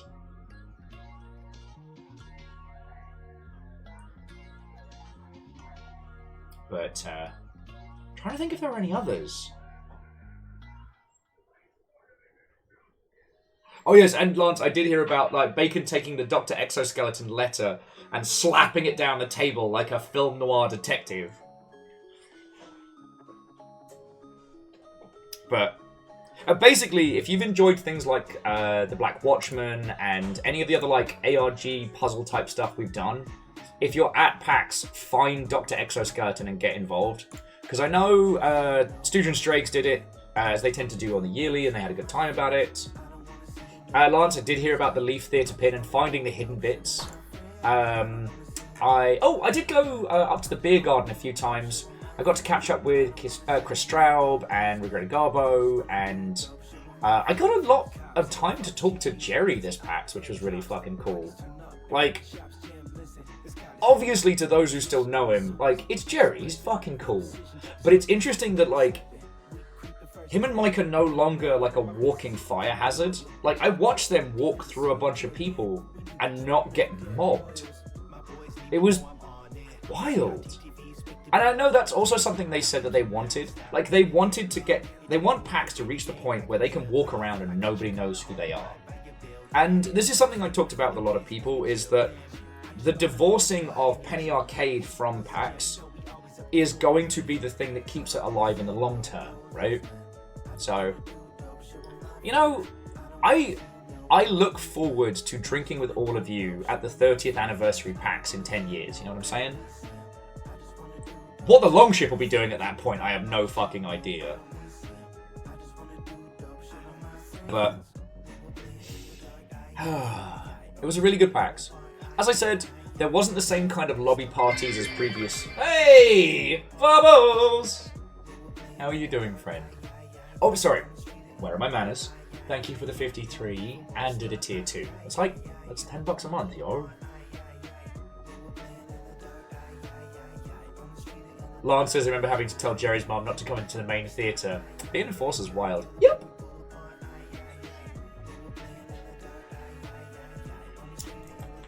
So yeah, obviously I wasn't enforcing this year, so if any of you are, I'd love to hear your thoughts and feels.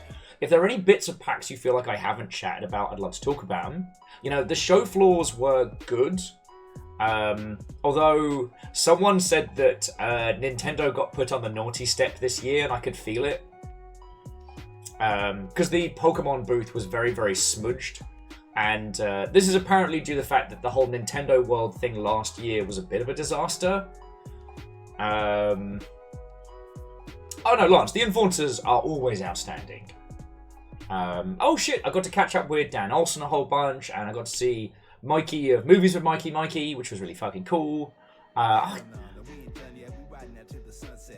Missed them. I missed nattering with Mikey. We got into talking about Rebel Moon and Zack Snyder, and how Zack Snyder's movies make me feel good about myself because I know I could have done better.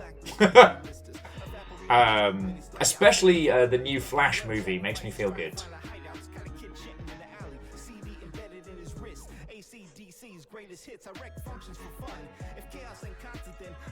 Lance, absolutely. Reddit Dog says, down in PC Tournament, they had a tournament of the Ware Cleaner. Oh, that's fucking cool. Ware Cleaner is an upcoming game where you play a night janitor who turns into a werewolf, where you have to clean up a building, but also not get spotted because you're a werewolf. And if you see people, you'll go nuts and eat them. It's super cute, and I think it's going to be a big seller. Also, friends, I deserve a dinosaur sticker. And I deserve a dinosaur sticker because on that first night during the Poke Crawl, do you know what was literally across the road from the Black Cat? Seattle's NFT Museum. And I did not throw a brick. I did not shit on their doorstep. I did not get myself thrown in jail day 0. And I think that shows restraint, which is why I deserve a dinosaur sticker. Except for I forgot where I put the dinosaur stickers. So I cannot reward myself.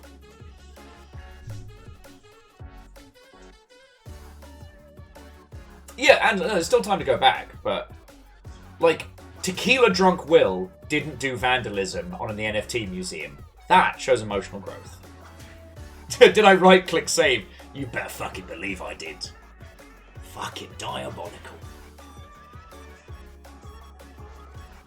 I mean, Vern, you make a good point. Why do they need a physical museum if it's all on the chain? Fucking bellends. But there was one point where I did ask, I think I asked in Discord, is like, yo, do you reckon we could crowdsource me bail if I had to go to jail tonight? And we came to the conclusion that was a little bit more money than we had. And that's okay. I'm trying to think of some of the other stuff. Fearless's Stalker cosplay ended up on the official Stalker account. For Stalker 2. Ben was on the official PAX TikTok.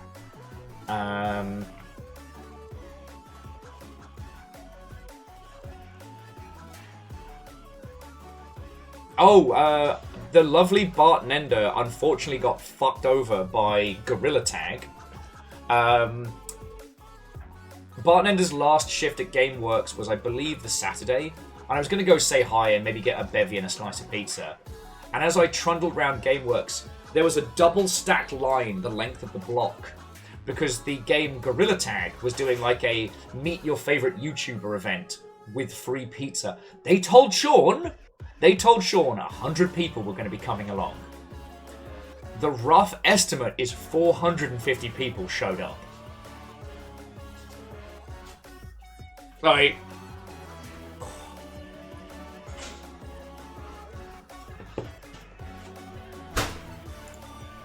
I just want to say, the whole reason why the Poke Crawl has extremely limited tickets is because that's my worst fucking nightmare.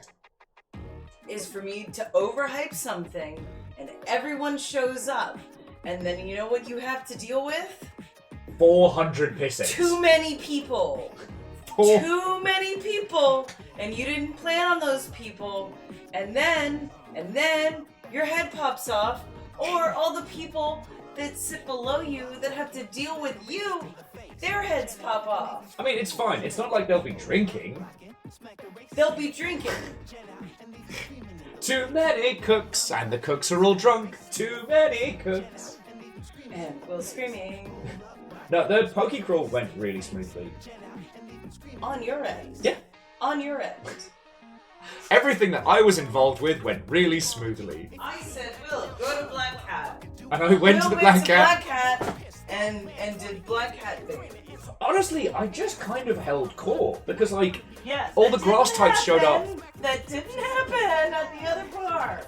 Details. But Amos is following Fiona to make sure Fiona doesn't leave forever again. It's okay, baby boy. I think he's also doing that.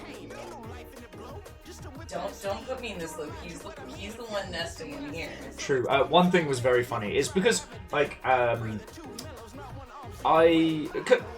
my body is not as broken as the rest of the household, so I gave Ben my bed. So Ben had like a proper thing to sleep in, and Fiona got like a little camping cot where I was sleeping in it here. The first morning, Amos wakes up, and after going out to go pee, runs back in and leaps onto my bed, and then looks at Ben and is like, wait, you're not my dad. You're not my dad. Literally gets comfy. I watched it happen.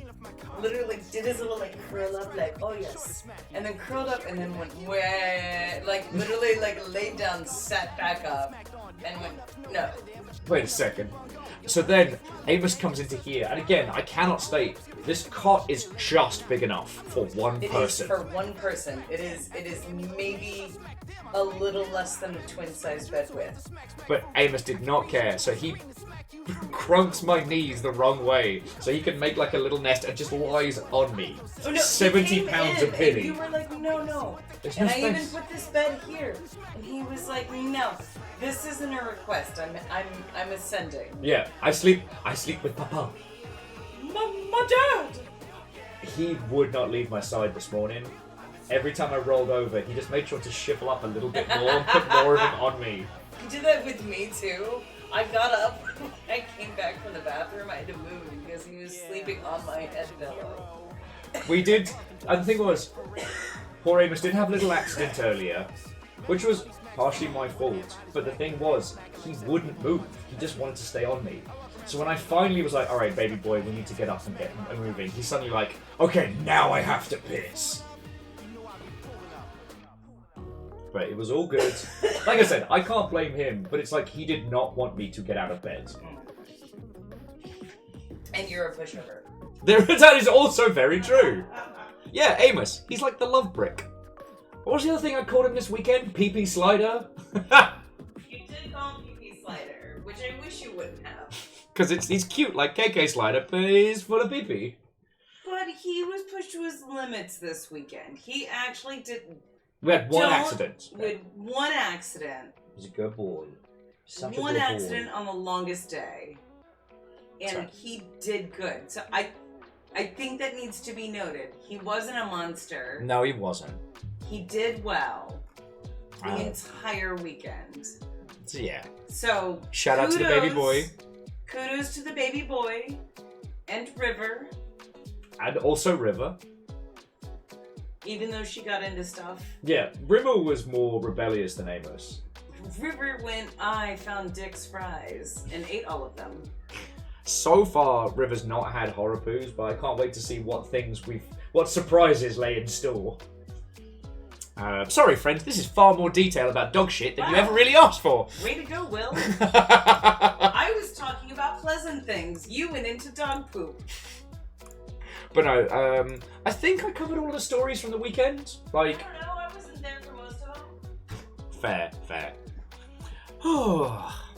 So, yeah, if there's anything you'll think I've missed, then and throw it on in. We can talk about game news in a bit if you wanna. I was just gonna get Elden Ring started. Now, I don't know if Elden Ring is going to be viable for us this evening. Not because I can't, but because during one of the times I was coming home, I accidentally hooked the wire around my pad, and it unfortunately ate shit. So at this point, I don't know how sturdy the pad is. It did get a little weird when I was testing it with Spelunky, but it was ultimately fine. So if it doesn't work, we'll just share stories and then we'll call it a short stream. Because like I do want to talk about the games industry stuff with you all, friends. Because all the conversations around Concord have been fucking insufferable. And I've almost lost my temper as well at fucking Dingleberries Online. Partially because people are being knob ends about it, but partially because, like, the wrong things are being discussed, and it's infuriating. Now, Lance, like, it's always good to hang out with you lot. This is the thing I was talking about with, obviously it's easier for me being on Twitch because, you know, I'm default character, and there's no character when I'm streaming. This is just Will. Congratulations. If you meet me in the real, you get exactly the same thing. Maybe a little more tired. Maybe slightly more drunk. But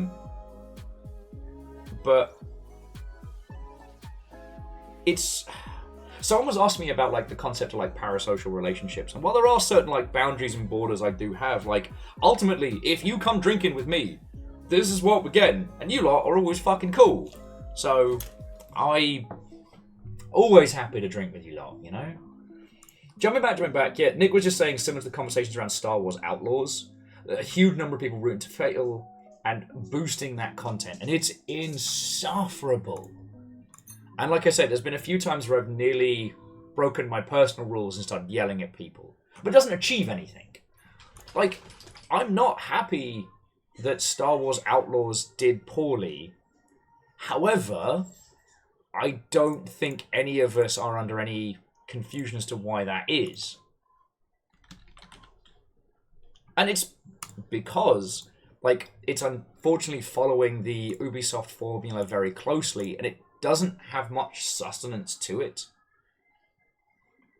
But the worst people are taking it as a, well, you did a game with a diverse character and it must be bad. It's like, no, people are burnt out on the Ubisoft open world format, and this wasn't even a good version of it. It was the safest and dullest version, right? Okay, I mean, Nick, I'm looking forward to getting hands-on with it later on in the year when it starts popping up in my feed because of reasons that I can't talk about. And like, Concord was such a game mired by BizDev decisions rather than by, say, you know, any of the other elements that have been blamed for it.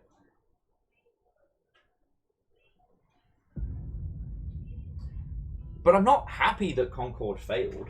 Like, it never makes me happy to see a game fail unless it's something that J.K. Rowling's getting money from. Fucking Joanne.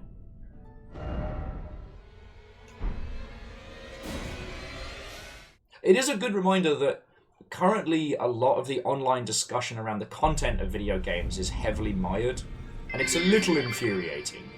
I was honoured enough to be able to hang with drinking Will, Aww. not fully awake and hungry Will, and also got lucky to have Fiona and Ben as well. You know what? I'm not going anywhere. Love you all, you numpty. Thank you. And love to you, friend, as well. Like, it's been 1,000 years, and it's still so wild how we've all found each other online. But a lot of you here are here because we made friends at PAX. Like, we physically met before the long ship was even a thing, before I was even swinging this great big slab of metal. It's real good. So Bacon, thank you all. And as I said, I'm going to try not to get fucking feelsy about it. But at a time where projects and streamers and peeps are dropping like flies, you lot have been keeping us going. And you would be amazed at how many people, while I'm like, no, I'm still streaming. Like, that's the big thing I'm doing full time. How many people are genuinely shocked that we're able to do that? Salem, get handsy about it instead. God, Salem, we did not get the chance to get drunk enough together at PAX.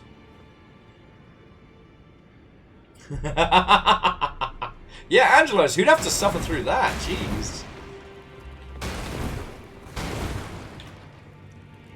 And Lyris, thank you for filling the pint glass. Just thank you all. But okay, but jumping back. So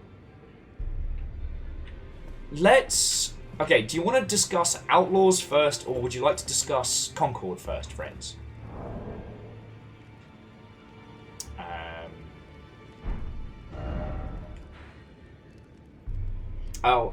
Salem was saying, P.S. Everyone should go watch the Makeathon final. What was the final? Because I didn't actually. I should have looked into it. I didn't actually ask what the final game was. And Verdant Flow, correction. They were expensive. Now they're dead.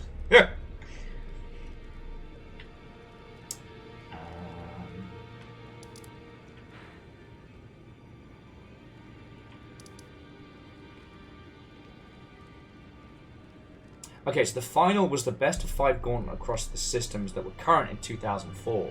1 game per system. Ooh. Oh, that's fucking cool. If I didn't mention earlier, friends,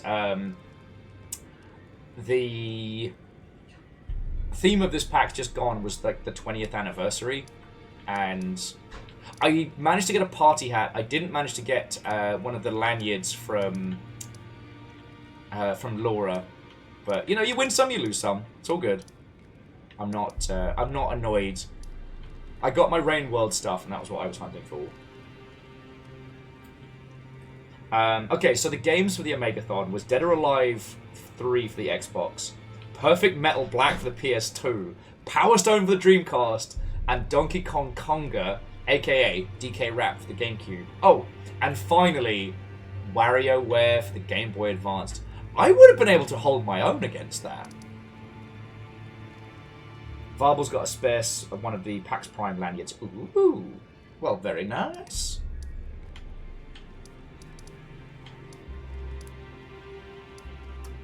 I figure while we're nattering, I'm just gonna go back and check some of the varying tunnels and whatnot that I haven't done yet. Oh, Sadlin, well, thank you.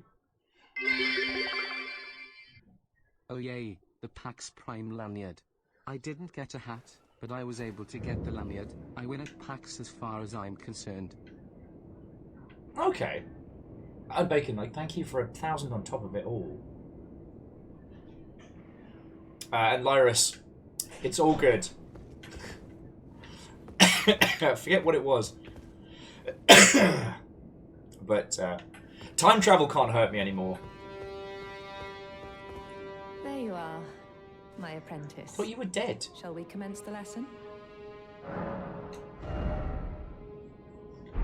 No, I'm all good. Bye.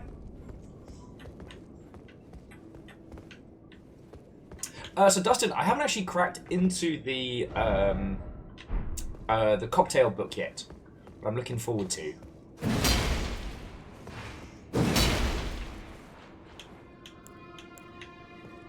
I just realised I have none of my abilities equipped because I'm just here to feck around. It's good. It forced me to get good.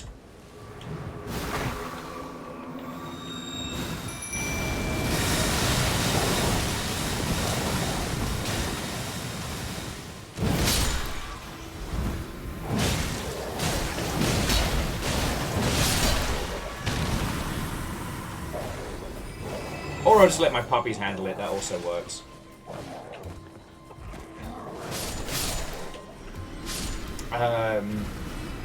Yeah, so friends, if there's any other PAX stuff that you'll want to talk about before we get into the nuts and bolts, I figure we should talk about Concord probably more than, like, Star Wars Outlaws. Just because Star Wars Outlaws is so mired in this strange pile of nonsense that has been going around that partially seems to be a social media attack and partially seems to be some kind of, like, insane brain rot that has been pointed at Star Wars as a concept.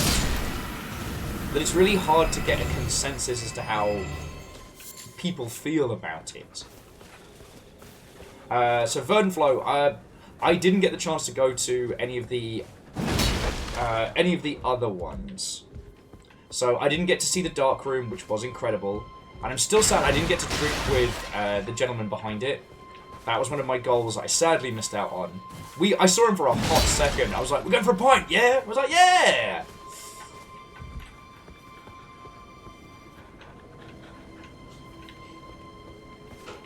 And unfortunately, kind of nothing came of that. Alright, so there wasn't actually anything here. I must have just marked that earlier.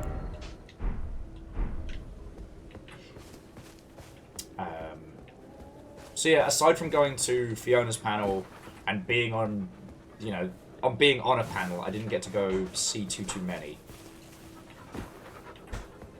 Oh yes, fucking Bacon. So Bacon went to the Dark Room and managed to get Mr. the Dark Room himself to say R.I.P. Bacon. Send me a fucking video of it. Fucking criminal. I feel like the parent. Stop telling people you're dead! You're not dead, you're fine! I need people to know. Don't you start. I'm not starting. I'm not starting. I'm just letting people know, Will. There is a memorial outside of Beth's Cafe. Fiona made a shrine to Bacon Avenger at Beth's. And as soon as I can afford some candles, if you go to Beth's Cafe in Seattle, Washington, you'll be able to see the Bacon Shrine. PVS is giving a sub to In Memory of Bacon. Oh, good. Fuck you guys. That can go to Bacon's family. Fuck you guys, he's not! They're not dead! Stop telling people! Did you hear about that streamer, Will Overguard, who was taking money for a fake funeral? No! He's not dead!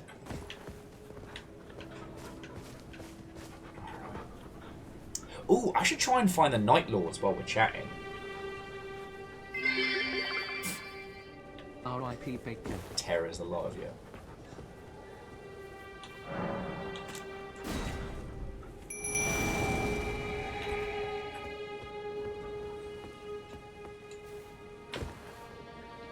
And yes, Red Dog. Nice. Though the amount of 69s that we have hit has been consistent.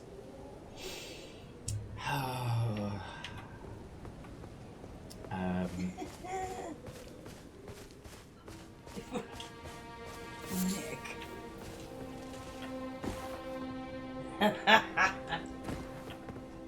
Fucking terror's the lot of you. Alright. So funny. Should name one of the dogs after Bacon to honor his memory. I am gonna get like a fucking cease and desist from like the FTC or some shit knowing my luck.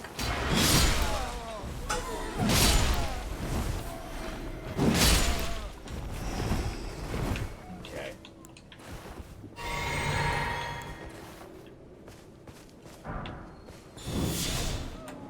Oh yes, that's my big bada boom swing. And then I've got this for casting spells. Bees!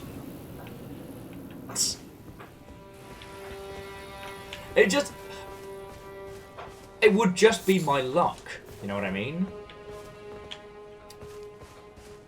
I wonder if I can roll into these guys and kill them. Let's test that. But yeah, so, like I said, if you'll want to talk about it, I think Concord's the one to discuss. Because it was definitely a failing of both, like, it was definitely a failing of marketing more than anything else. Now, we can talk about the fact that, you know, users are currently suffering from a bit of fatigue when it comes to live service titles. But we're about to get the Forever Winter, which while not...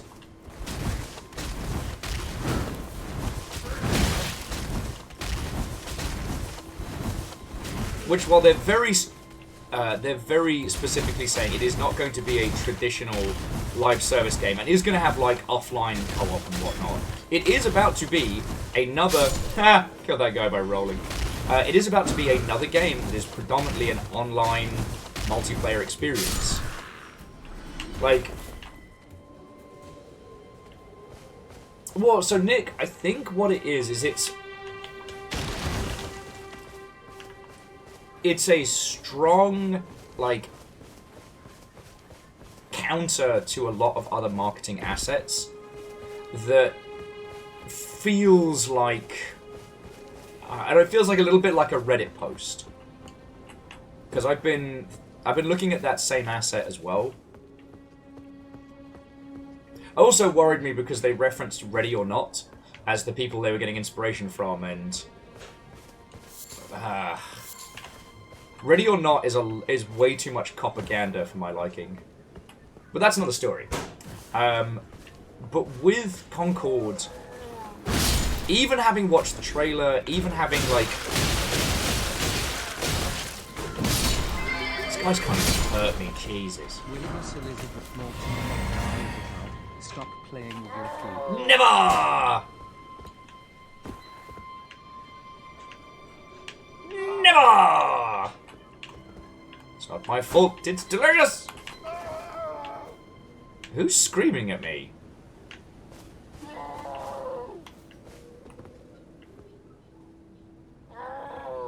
Buddy, are you alive? Oh, I think he's alive. We should probably change that. So Alan is saying that fatigue for live service is something people keep saying. Well, and see, Alan, that's what's so fascinating, is that if live service fatigue was the only thing that had killed Concord, then Deadlock wouldn't be succeeding. But it is the fact that, you know, Concord was asking, I believe it was a $20 price point. Verdon, I do think Concord should have shown the cinematic trailer after, because the cinematic trailer had no hooks that we could take through and assign gameplay to, right? Sorry, Concord was $40. That is a big ask when Deadlock is free. And I know somebody mentioned it earlier as a joke, but I do think we need to talk about truck nuts. Concord's designs were too perfect, right? Like every character that we were shown in the cinematic trailer, I could point to where that design was coming from, and those designs were good. But the lack of imperfections meant that there was no cohesiveness, right? If you're wondering why I'm mentioning truck nuts, Patrick Gill made an incredible video about why Anthem failed, and Concord feels like it's very much in the same beat.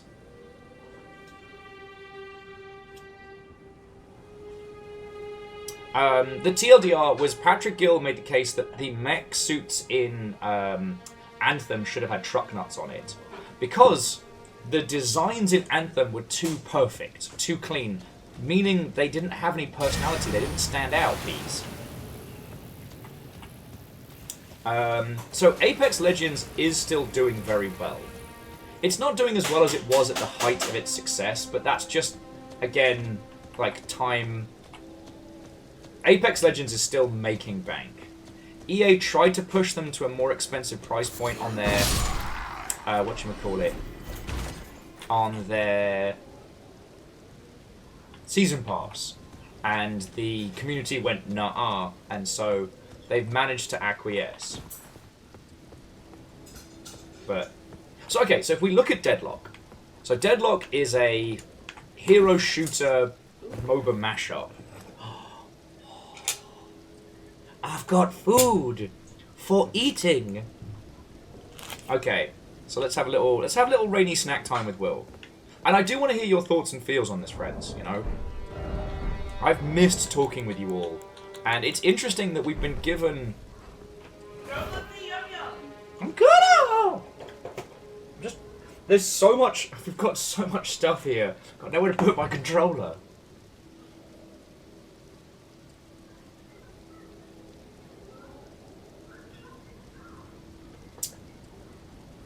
I have fresh meatloaf and little roasty potatoes with a lot of cheese. Okay. Okay, so Deadlock is succeeding. Deadlock is a combination MOBA hero shooter, but the interesting thing about it is that, okay, the Valve factor is certainly a thing. I think it was unintentional.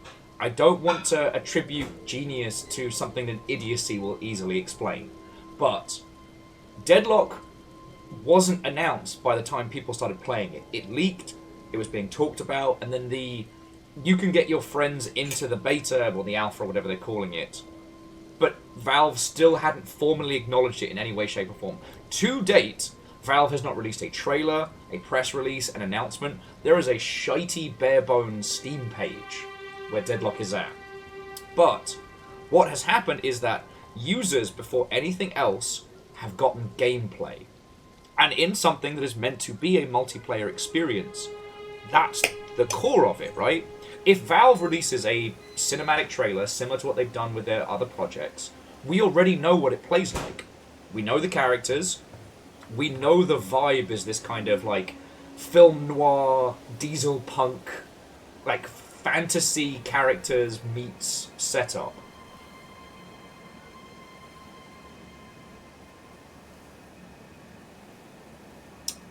Oh man, here I am having my dinner and the Erd tree's blossoming. I should be using this power to kick people's ass. Instead, I'm going to use it to eat potatoes.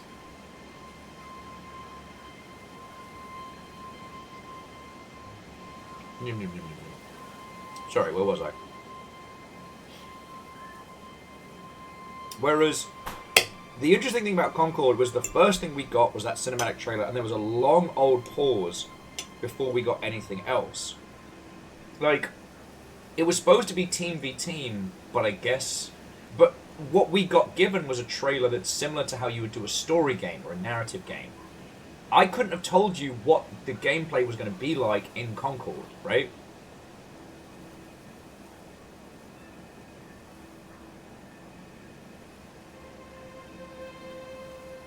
Like, honestly, when I first saw it, I thought that they were going to do like high sci-fi Payday, which, if I'm being honest, would have done much better in the current market. But that's another story. But yeah. It seemed very PvE.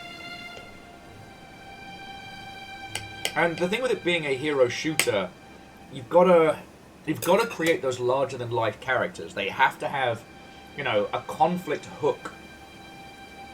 And again, if we look at Deadlock's lineup, it's that old style of... Now, I learned it when discussing manga, but it's something that's talked about a lot in multiplayer shooters, which is the clear silhouette, right? If you look at the silhouette of the characters in Deadlock, you can absolutely tell them apart. Whereas the subtleties of Concord's designs, and they are good designs, but they don't have that striking silhouette effect. It's something that absolutely killed Lawbreakers. The lack of clarity of like understanding and like differentiation.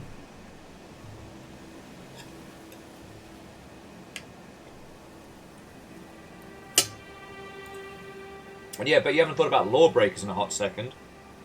I got talking about Lawbreakers over the weekend because it's like sometimes it's hard to discuss industry people because it can feel a bit mean when you're wailing on somebody who's not there to discuss it or defend themselves. And like, every time I'd met Cliffy B as a person, he'd been really nice to me. And I know some industry friendos who he directly helped out. But in the same breath, he drove Boss Key into the ground and he cost a lot of my friends their jobs. Like, got people to like upend their lives and move across the world, only to fucking biff it with like some bad biz dev decisions.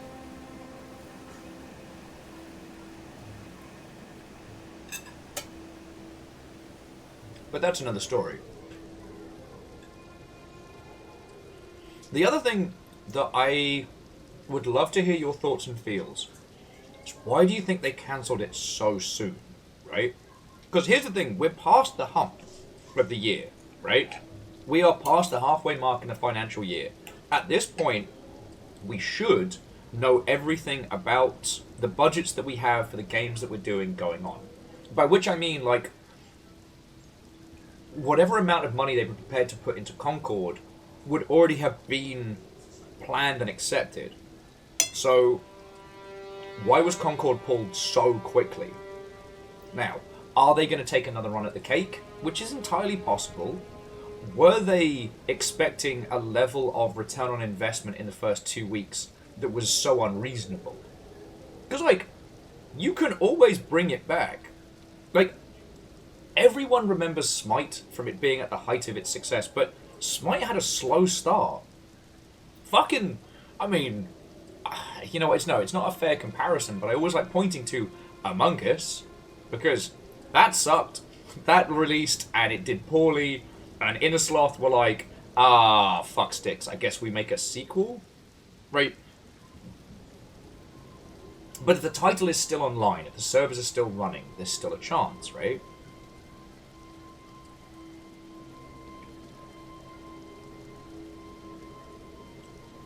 Did they also refund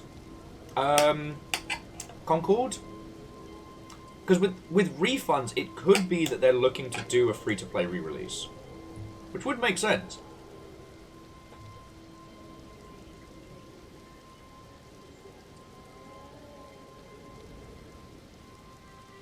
Interesting.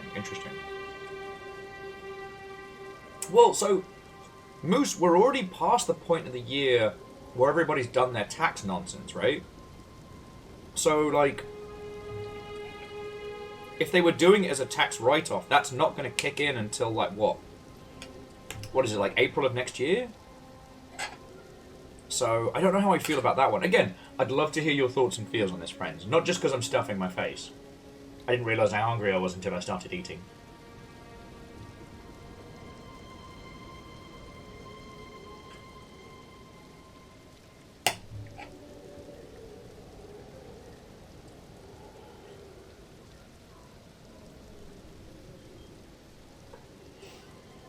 Now, Al was saying that there was no matchmaking. Interesting.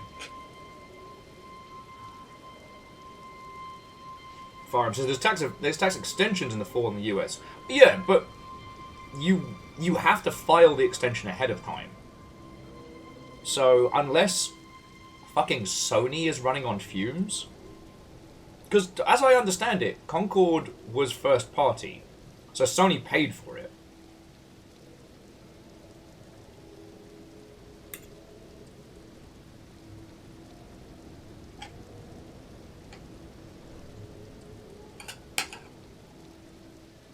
But again, please correct me if I'm wrong on this, because I do have post-PAX beef pain.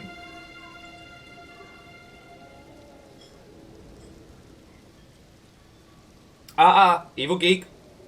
Important we get our history right. Final Fantasy XIV did do a big re-release, but with that one, they basically made a sequel and plugged the holes in the original.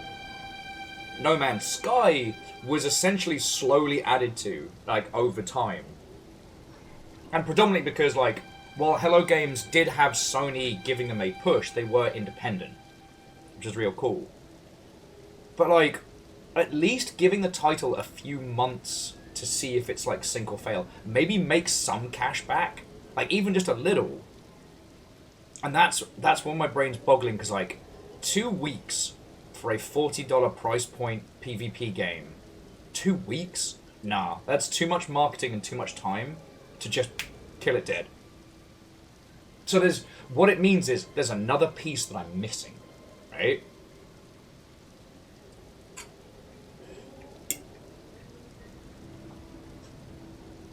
Okay, well, it's really good. It's really good. I didn't think it was really good, but it's really good. Yeah. I'm trying to hold a conversation, and all I want to do is just shovel food Guys, into my face. It's really good. I don't often do this. It's really fucking good. Did you do like a slaw with the potatoes? I bought it with the thing that I microwaved and then poured onto the thing. Okay.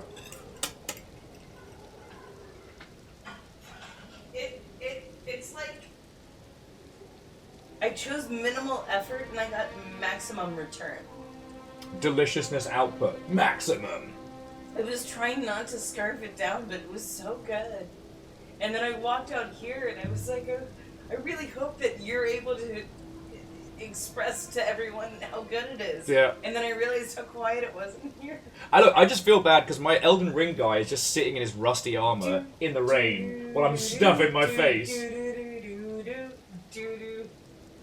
Okay, so jumping back. Okay. Verdant was saying that, so Concord was published by Sony, developed by Firewalk. To my understanding, Concord was part of Sony's strategy. The thing they bought Bungie for, which was, we're going to have X number of live service games doing the rounds.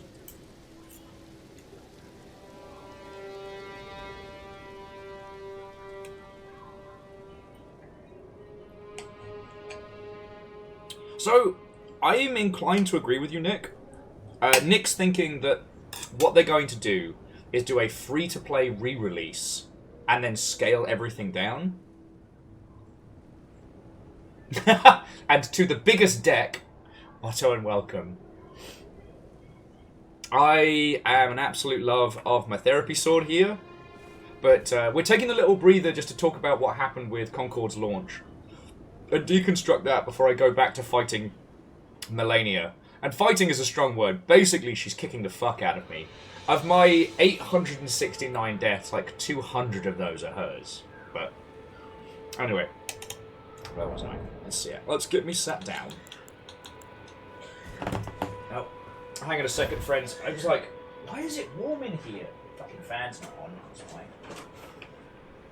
I don't have my #1 fan. Yeah. You see what I did there, friends? You see what I did there? There we go. There we go. Okay. But yeah, so Nick, I think you're right. Because it's the only play that makes sense. Because with microtransactions and things like that, better to let it limp on for a few months and maybe try and make something back. Them pulling it and refunding it probably means that what they want to do is refactor it as a free-to-play game, and they don't want people being pissed off, because one thing we've seen with other titles, and unfortunately we saw it with Galahad, which I really enjoyed. If you missed it, Galahad was a mech hero shooter that had like a whole Arthurian legend thing going on. They were originally a box product, then shifted to a free-to-play game, and what happened was the people who had paid for it felt it didn't make them feel good. And then what was left over ended up being a handful of die-hard individuals and no real momentum to bring people forward. And with Galahad, that one was predominantly team v team, either like deathmatch or capture the point or what have you. And there just wasn't enough people to keep it going.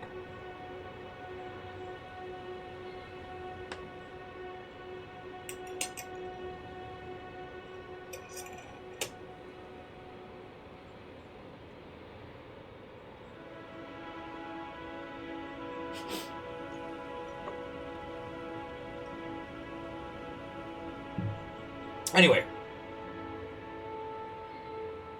Sorry, if you saw me go wide-eyed for a second there, I thought I chipped a tooth, which would have sucked. I'm okay.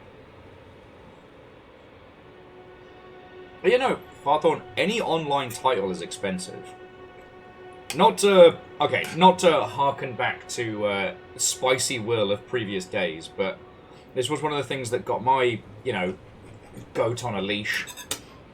Was the discussion about like the free games movement, and they were like, oh, just let the users run the servers. And I'm like, how? You can't afford that shit.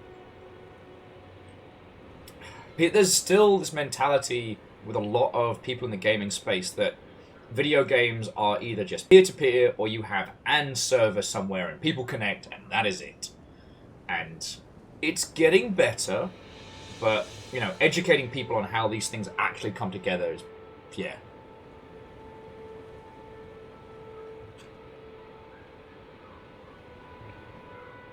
Nick, that's a very good point. Nick was just saying that servers right now are insanely expensive because of generative AI. Yes.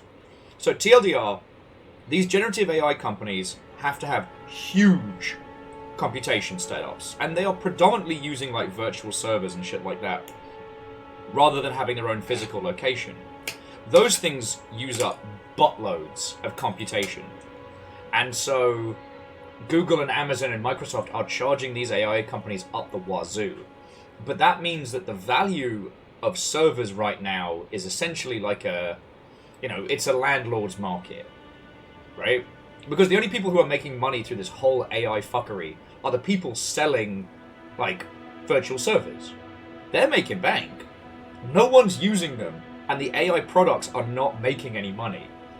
But because, like, if you rent a server for your favorite game, you will pay a company X amount per month, and they will give you that many slots. With the generative AI stuff, what you pay them every month is how much computation you use. And just let me tell you, those big old databases and all that that stolen data, that's a lot of computation. It's very expensive. Sup, horse guy?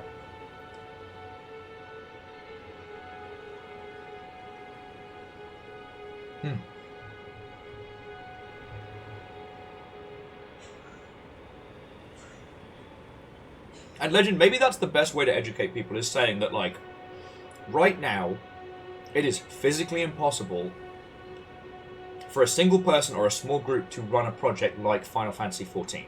It's just physically impossible. There are so many services all running to keep it afloat. There are so many additional things needed to keep it going. And some of them are very expensive products that you would have to buy.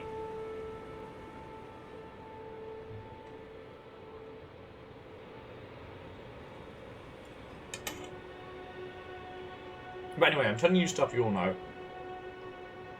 But I really feel for the team who put together Concord. Because ultimately, between biz dev choices and between marketing choices was ultimately what put Concord on such a bad foot to start. Like, from what little I've heard of people who played it, it's fine.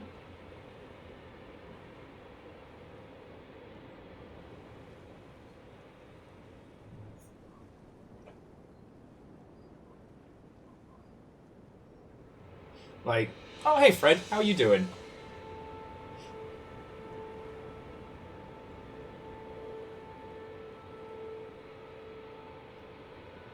Nick was just pointing out that for a server setup that they needed for work, if they had hosted it as a virtual server, if it had been up in the cloud, i.e. someone else's computer somewhere else, it would have cost just shy of 20k a year to run, as opposed to buying the physical rack yourself and spending 20 bucks a month on power. Which, it's not hard math. I'm not a math guy. I don't think we should have invented maths. These brains weren't made to count. However, that math makes sense to even me.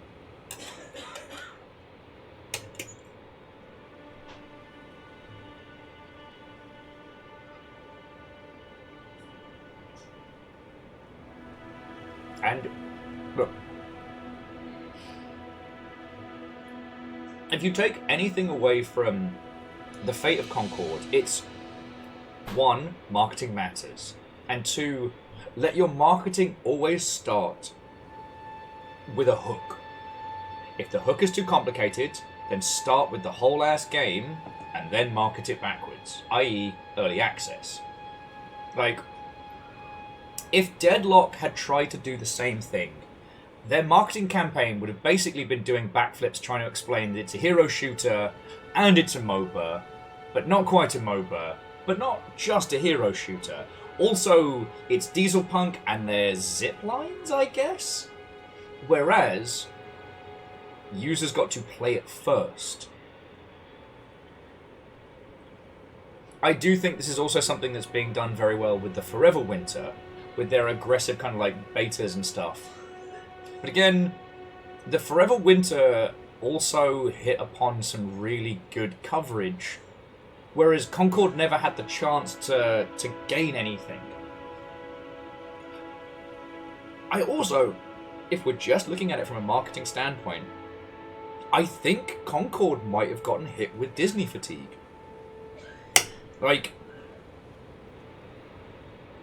the MCU has reached a point where it feels like a lot of the creations, from a marketing standpoint, are very formulaic.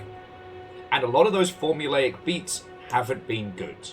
The last Ant-Man movie is arse farts. That's farts from a butt. And it, in terms of its marketing and its trailers and everything like that, it hits similar beats. A lot of people looked at Concord and went, oh, it's like Guardians of the Galaxy. And it was very evocative of that kind of like quirky space future where nothing's really explained, but you don't have to worry because you'll get it from context. But it was so evocative of the Disney machine that I feel that it suffered from almost the negative of that, you know? I do think that it's only because the Guardians of the Galaxy game was so good and so well written that it also didn't suffer from the same thing. Because myself and a lot of people just wrote it off. Oh, making a game based on Guardians of the Galaxy. Cool, great. Fuck it, whatever. And then it turned out to be genuinely good.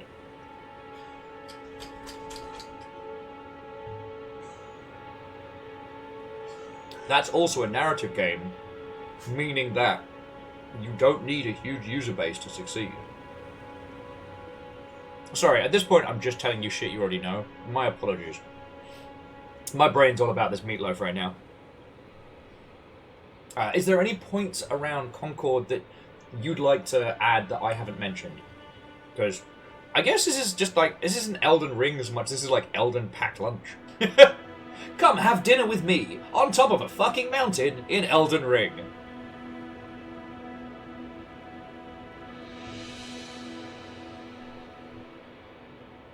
It's alright, Nick. It's not going to live that long.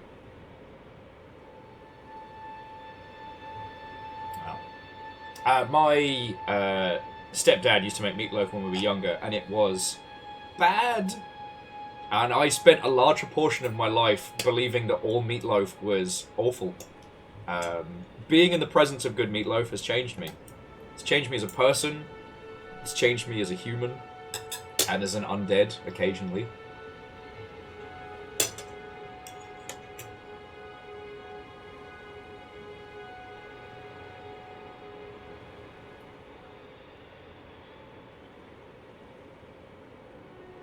No, Varbles, that's entirely correct. Like, because in theory, using cloud servers is a thing that can spool up and spool down. That kind of like load-bearing or load-sharing stuff is kind of what you want. What a few teams have been doing is they launched the game. It's now a stream about IT infrastructure. Hey, look, this is. But no one else fucking talks about this shit. Like, it used to drive me up the wall when people were like, oh, why don't they have more servers at launch? I don't know, Dave. Why weren't there enough pizzas at your fucking birthday party? Because you underestimated how much people were going to want pizza, and now you've got to fucking order it. And pizza doesn't grow on fucking trees, Dave! Right? Like, the scalable solutions that you can get from virtual servers mean that if you have a huge day one explosion, it's way more successful than you want. Then you can scale that shit up quickly. But it costs a lot of money. So what a lot of teams do now is they launch on like a scaling solution, and then usually like a month or two, once the dip has begun, they'll migrate that over to a more stationary server infrastructure or something that they have themselves. Right? But yeah, no, foreign. You're right. IT infrastructure and how it applies to multiplayer games isn't a sexy conversation. But it's literally what affects it all. God. Okay, maybe this just comes down to we're just shit at marketing, but like, give it a sexy name like Rollback Netcode, and you got yourself a winner. Now, every fucker who has a fighting game is like, oh, when are you gonna add Rollback Netcode? As if it's like a fucking sprocket you can buy at Lowe's. But alright.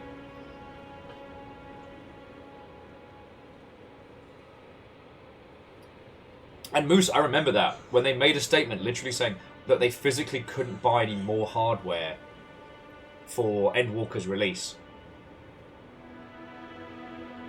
Just press that add multiplayer button.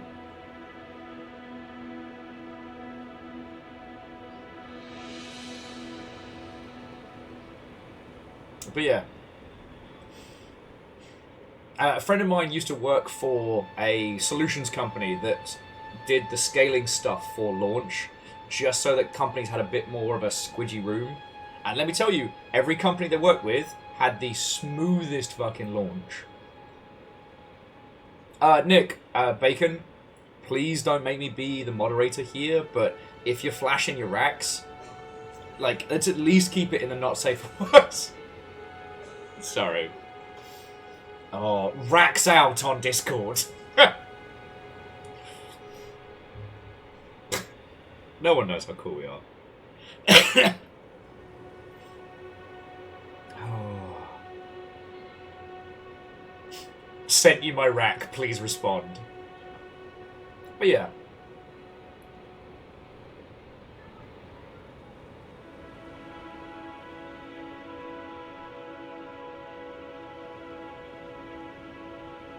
The other thing I do think that we're hitting up against is that users definitely are getting more...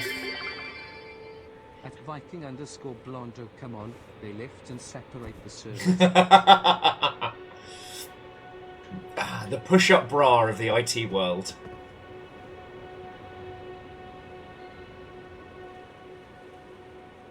Racks are fine, just no presenting nodes. And for Thorn, I wouldn't want to speak with authority on how Final Fantasy XIV is laid out. They definitely have they definitely have some form of load sharing, in the same way that, like, instead of just putting your character on a specific server, they shifted it to being like data centers. Like, they definitely came up with changes and solutions to that. Again, this isn't something I can speak with on authority. A lot of you will probably know better than I, but yeah. That's the long and short of it in that one. Sit here and hit this guy with bees next time he comes past.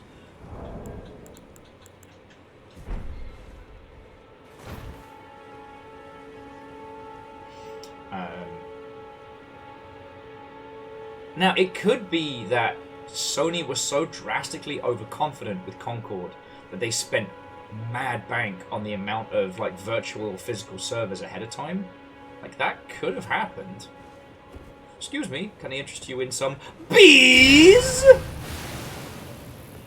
Bees!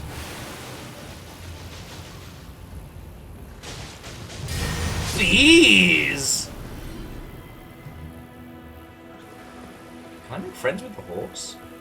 Can we be buddies? Do you want to be my buddy? You want to be my horse friend? I'll always remember you!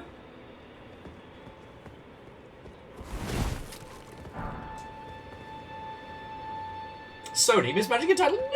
No! Never! Alright, well, you're free to live your days as you wish, horse. Go. Now to kill some people.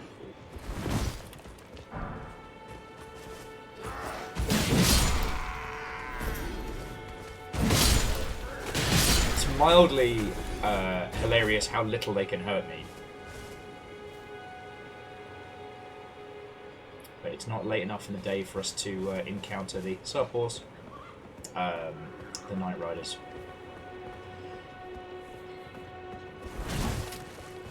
But yeah, again, friends, if there's anything else you think that's worth adding for Concord, ultimately, you know, a failure of marketing and a failure of understanding.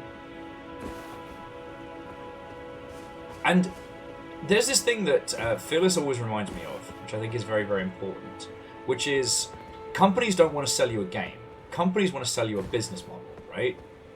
And sometimes when the marketing team are so entrenched, they stop seeing the game as a game in any way, shape, or form. And I know that seems like I'm just being yet another hyperbolic dickhead on Twitch. But think about it. What did we know about Concord going into it? We knew the jazziness, and we knew the business model. We weren't given a concept for a video game. We were told, live service, but here's the trappings. Do you get me? None of the hooks given to us were based on how we would experience the title, but all about what we would be buying and what we'd be getting. Yet we were told a pitch, not a hook, right?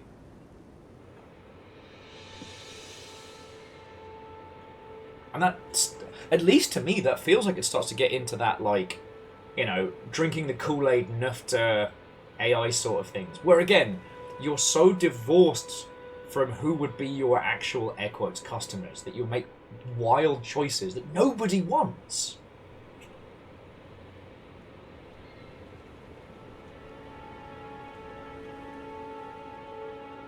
Like, I think about that a lot.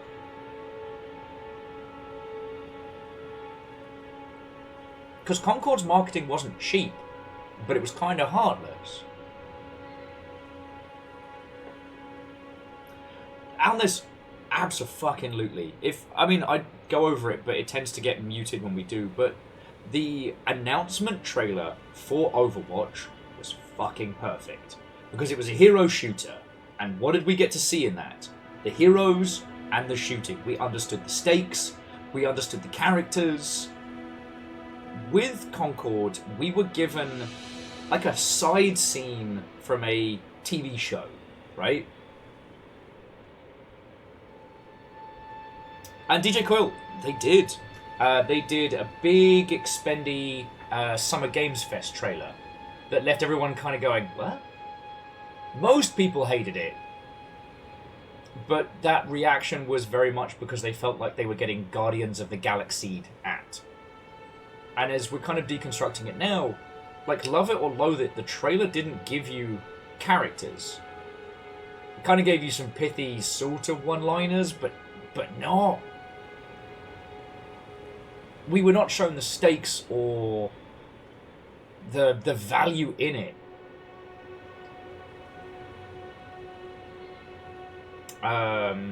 So, Ben, I only saw My Pet Hooligan, which is both, well, was NFTs and is definitely generative AI. That's as much as I saw. But I don't think that's Reed Pop being good guys. I think it's because the money is gone. Like, there's no nufta cash left. And Gen AI is not getting the same kind of, like, money. Because all it does is burn money.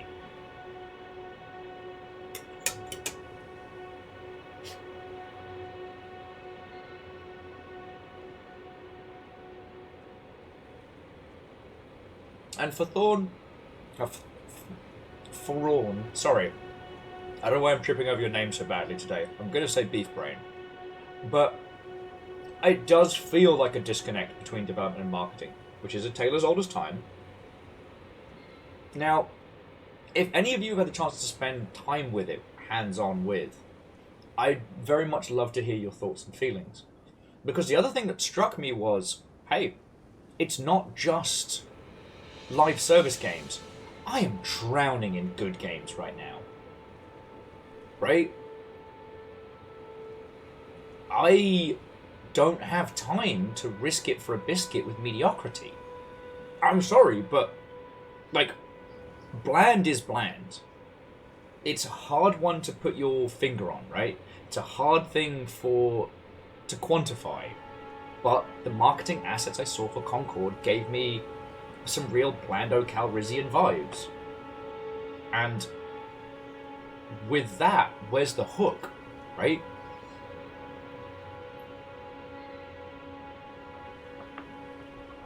And I know this seems obvious, but again, it's not something that I've seen discussed as much, but just, yeah, the sheer number of incredible games we're getting day in, day out. Like, people don't have time for bland. People will forgive jank if it's interesting.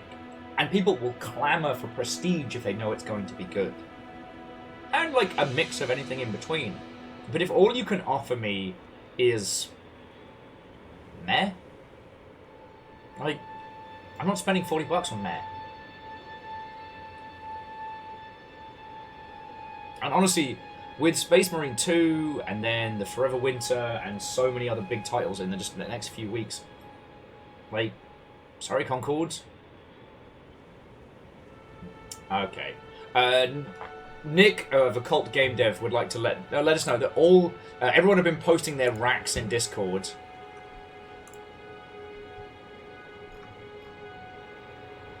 And there was a Tepid Crew poster. Oh, racks out for Nick. Woof, racks out for Bacon. Actual racks.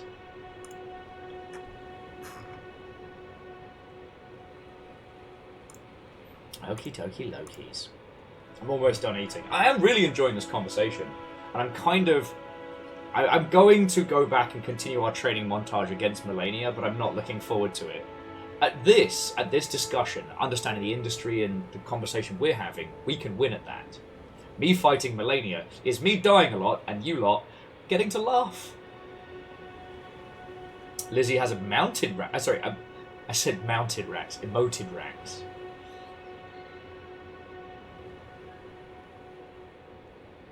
And like, so Lyris, it's not necessarily that I think $40 is a lot, but there are so many video games right now. Yeah. If we're going back to the concept of the disconnection between development and marketing, it's almost like marketing was treating Concord like a shoe-in, right? Like, oh well, nobody's making games this year. We'll just release whenever. We'll be fine. We don't have to worry. We don't have to try. And they absolutely did have to worry, and they really needed to try more. But to my understanding, the marketing turnaround for Concord was like barely 6 months. Because it was Summer Games Fest to big announcement to now. I'm bearing in mind that like Bethesda like doing really short marketing campaigns. They do like 8 to 9 months. But you can do that when you're fucking Skyrim. And that doesn't count pre-announcements with things like Starfield and stuff like that.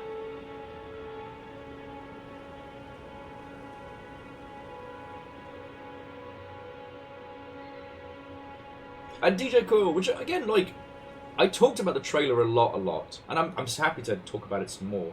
But it was a very, very, I don't know, narrative snapshot, right? If you had told me that that was going to be Sony's brand new independent take on Knights of the Old Republic, that was a cast of characters that you were going to take from planet to planet, doing heists and, you know, knocking off crime bosses and doing deals, fuck yes, sign me up. But the trailer did not scream tournament like PvP. And Damien! We're talking about Concord. Because everybody else has been fucking insufferable in their discussions about it. And we're having a genuinely nice conversation. How are you? Also, happy Nessa's game just came out day.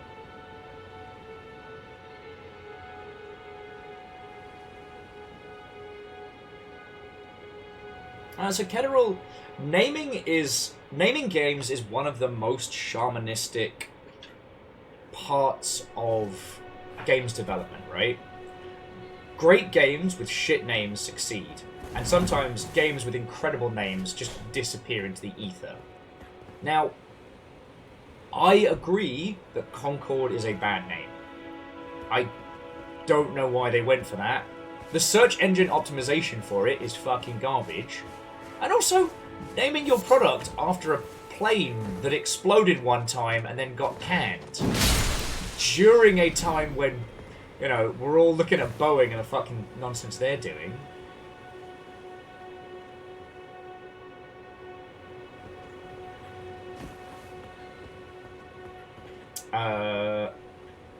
So Nick was saying, Fading Sky's got its Kickstarter going. It's been interesting to watch people jump on, and continues to tickle them that people think that the point of Kickstarter is money.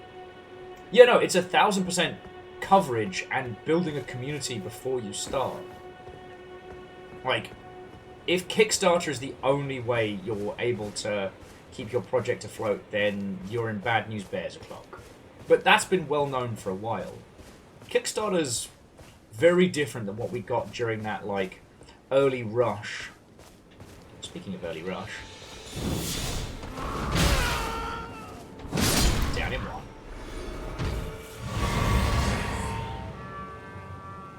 Yeah, so Nick, at 36k for 2 years of development? Sure. That's totally the only thing that's going to be funding that. But hey, if it works, I'm happy to see it do good, eh?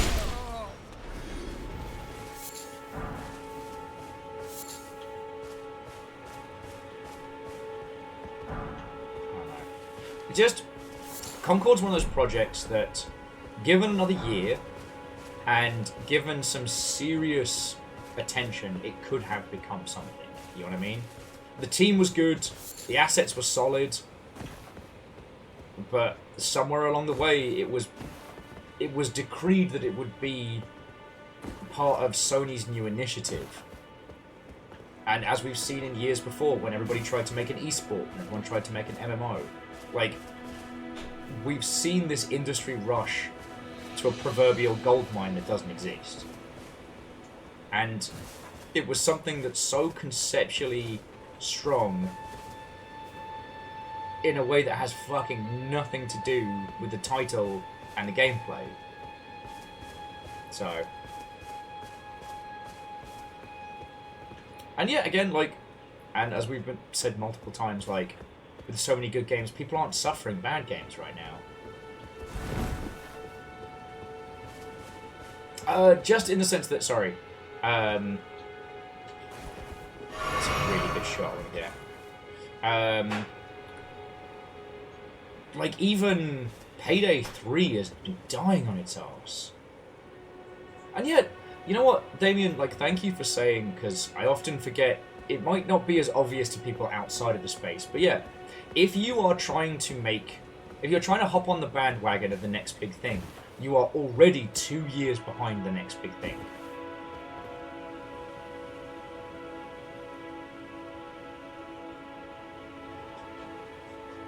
Oh god, you're right, C222. They were trying to make something that's like Destiny or Overwatch, Concord. Like, alright, I get it. It has that same kind of cadence. But it's not memorable and it doesn't fit. And again, Blizzard could have literally named their hero shooter Pee Pee Poo Poo Monkey Person, and it would have sold 1 million copies because it was Golden Age Blizzard.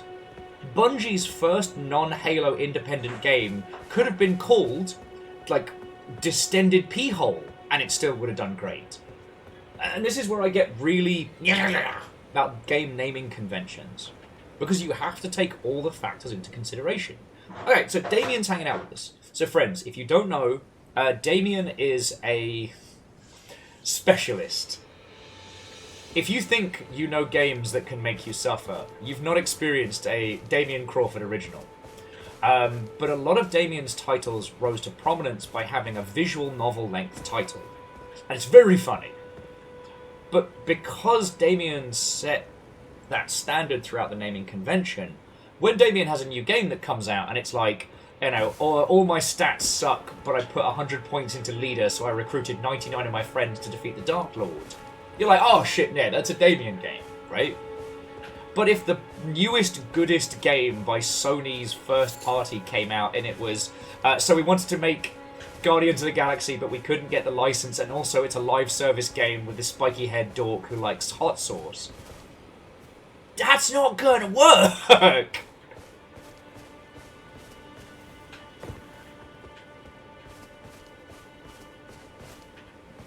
Actually, Distended Urethra is a really good live serviced game name. The one we came up with over the weekend was The Disillusion of Piss, which I'm actually now legally obliged to make, so I guess I'm in live service game development now. And Daniel makes a good point that, yeah, if Pee Pee Poo Poo Monkey Person had, like, literal Ape Escape graphics, it would do great. DJ Coil, I haven't decided. I've used both, and I like both.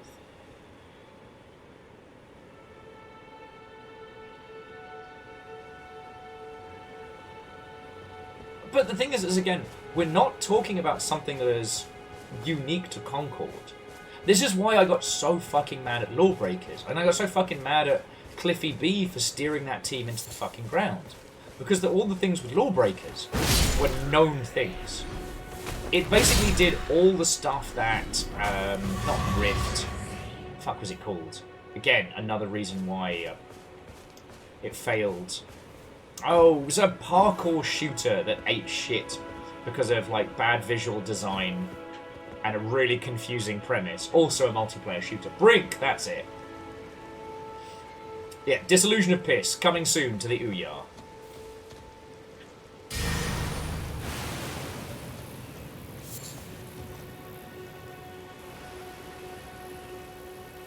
DJ Coyle says that the team reveal of the name Bioshock Infinite landed with a mid-tier raspberry. Yeah. Yeah, and Orzine, and that's why we don't pre-order video games anymore. But yeah, so like Brink made a lot of mistakes, and then Lawbreakers made all of the exact same mistakes.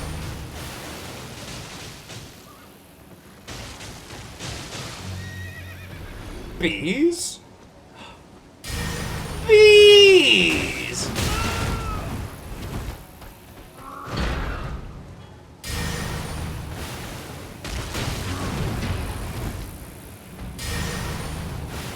Bees only. Yeah, shout all you want, mate. You got a face full of bees. Should get your gob shot. Remember when these guys used to kill me with, like, a hit? Oh, those were some good times. Bees! Ah, God, I love being a terror.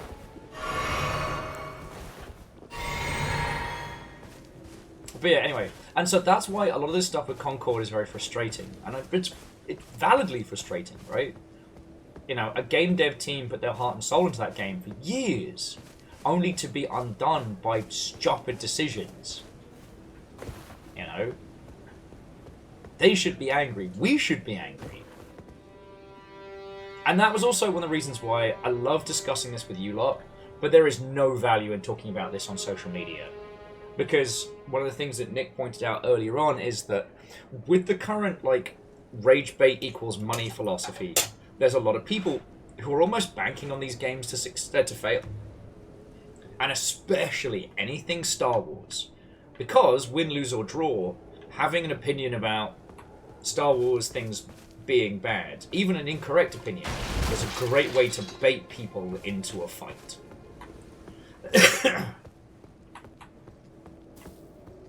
Well, and DJ Quill, that's the thing that we won't know. I don't know anybody at Sony, and I don't know anybody over at the Concord team. I hope they're okay. But, like, was that trailer representative of the team's initial intent to make something more narrative-focused that got shifted? Or was that Sony being like, no, we're going to do the Guardians of the Galaxy marketing campaign, and you're going to fucking like it. But yeah, moving over to, like, Star Wars Outlaws, the other kind of, like, big, air quotes, discourse we've been having to suffer through. Like, it's definitely something that has been, like, disingenuous.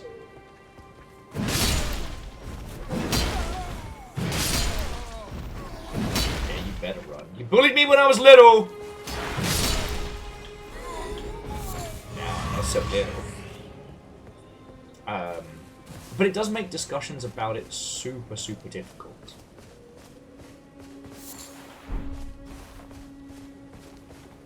And, like, most of the critiques I saw about Outlaws was that it's very much the Ubisoft formula, and it has a lot less of the quirkiness that people have come to expect from, like, Assassin's Creed and things like that. There's also an interesting discussion about how the fact that you're supposed to be an air quotes outlaw doesn't really play into it as much as. But that's something that I'd want to discuss with people who've actually had hands-on with the title. Suffice it to say, by virtue of the fact that it had Star Wars on the side, a lot of people stood to gain financially by it failing. Like, I know you all know this, but I'm adding this in for like for clarity, but like right now, especially with Twitter, the way in which you get paid is the more people like look at your tweets, the more money you get, right? Don't worry, they're not wolves, they're shit werewolves. They are the swearwolves, not werewolves.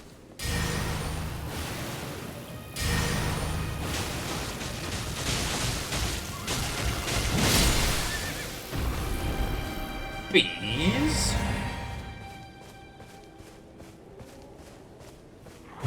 Yeah, everyone's allergic to bees if you use enough of them.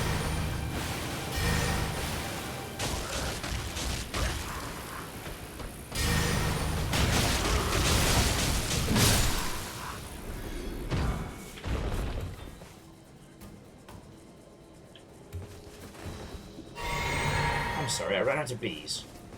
Will a sword do?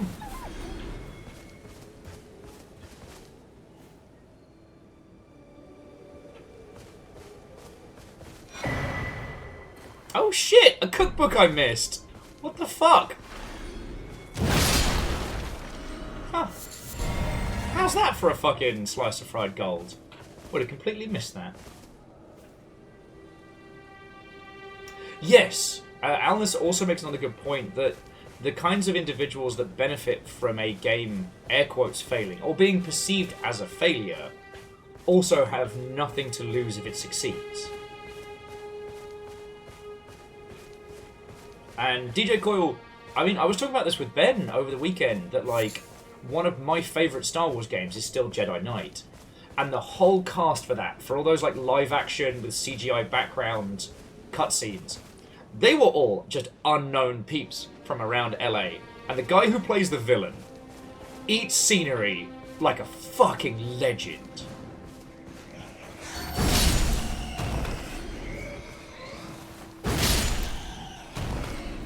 Like, I still remember the whole thing around the Valley of the Jedi, and I fucking loved it. Yeah, Knights of the Old Republic, Jedi Knight, etc. And again, what I really need to do is sit down with a good friend, Catherine, and she's done like actual like doctorate tier studies on like online communication and interaction. Because while I am knowledgeable in social media, we're also at a point now where the obfuscation is very high. See, anything around Star Wars is guaranteed to cause some kind of drama. You say you like Star Wars, someone says fuck you. You say you hate Star Wars, someone says fuck you, right?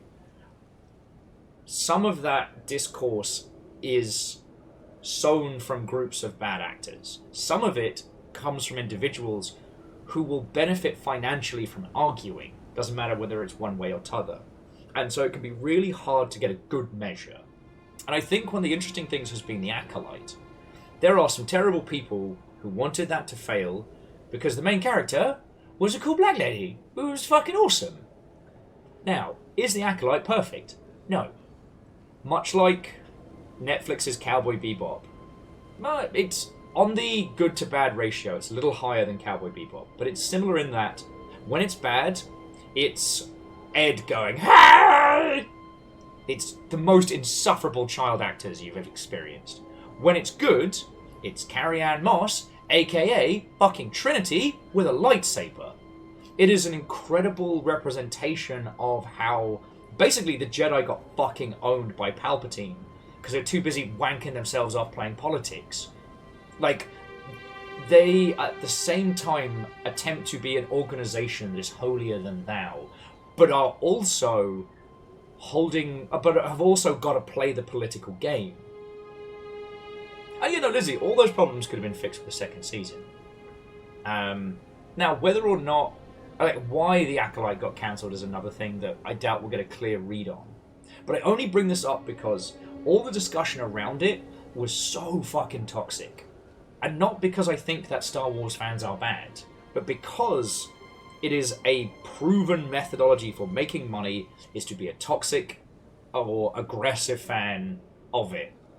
These two sides drawn battle lines, not for love, not for honor, but for fucking, you know, Elon Musk dollars off of Twitter Blue. And so when we start discussing Star Wars Outlaws, we have to take all of that fucking nonsense into account. So, like, it's a single-player game that has only been out for a while. It can still be a hit. Like, I know everybody's talked about this, but it needs saying until the cows come home. Player numbers do not indicate a successful video game. Now, if your video game is meant to be played online with other people, yeah, no, you kind of need player numbers. Eat bees! It is I, the Bee-Mancer!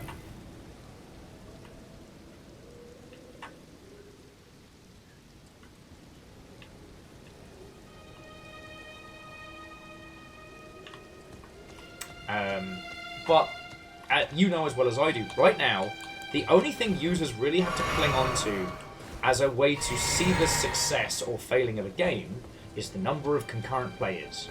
And predominantly on Steam, because that's where those numbers are available. Like, no one gives a shit about Metacritic anymore. It does not play a factor into most people's purchasing decisions like it used to, right?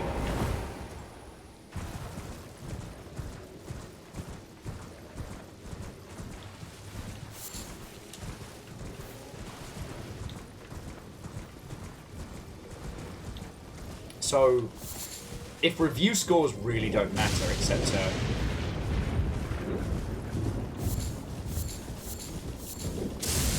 Miss me!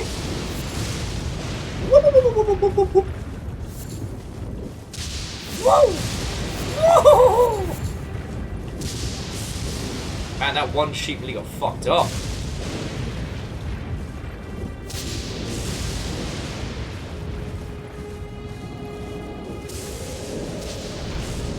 Fucking wee! Oh, beans.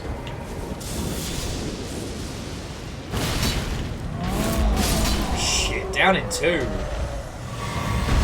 Man, I'm sorry, you got grundled. That's why they call me the Grundler.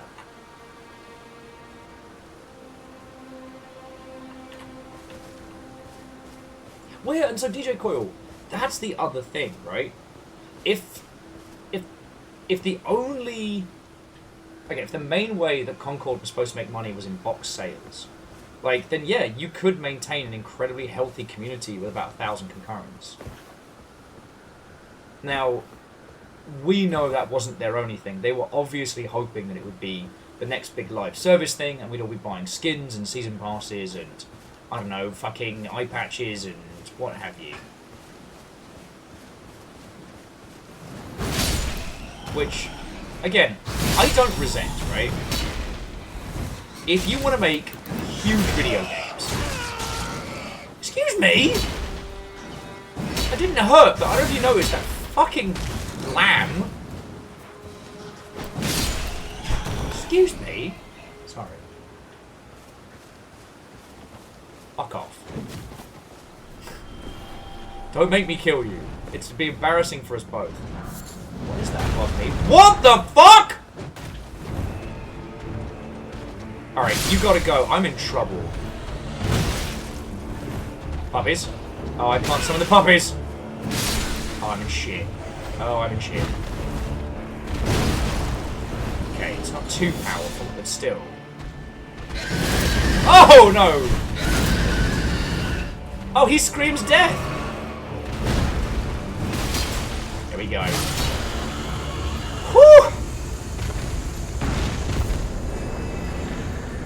It was just supposed to be a nice, relaxing walk. Blue feathered branch sword. What the fuck? Alright, level with me, friends. Did that lamb just try and set me up to get fucking murdered? Yeah, no, Kedril. I had so many flashbacks from the last time we fought one of those death birds, I kind of freaked out. As soon as the first hit landed, I was like, alright, no, I'm good. Alright, the map is here. We're behind the War Master's shack. It makes you feel good, Moose. Reactor online. Hey! Online. All systems nominal. Like a lamb of the slaughter. Like a lamb of the slaughter. Deus, how are you doing, friend? I've missed you. Sorry we didn't get to see you around Paxian time, but I hope you're doing good.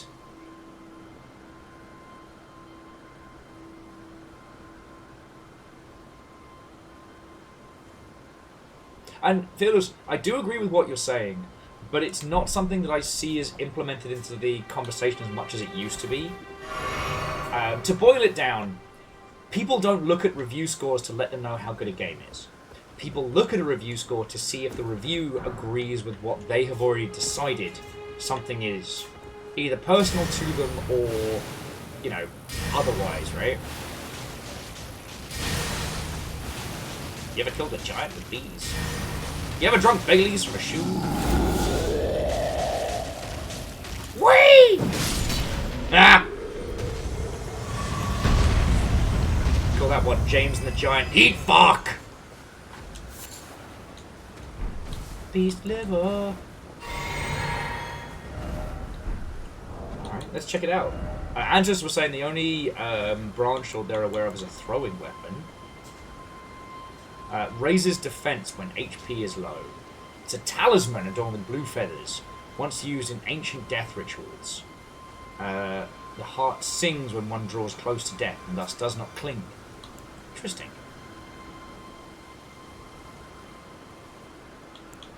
So the fact that I found Armorer's Cookbook 1 this evening, after fucking however many hundreds of hours we played this for. God, I love this game. Fuck, Almas, that's way better! James and the Giant Yeet. Fuck, that's way better. Hey, Fearless, they bullied me first.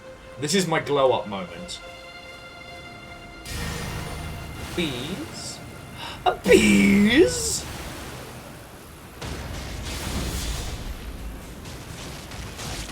Bees in the grundle!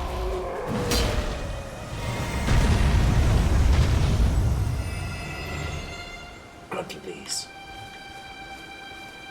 I didn't equip any of my other spells, so I can't even use Stinky Breath right now. Although... Hey, old bastard! I need you to come break something for me. That's where his dick would have been. If he had one!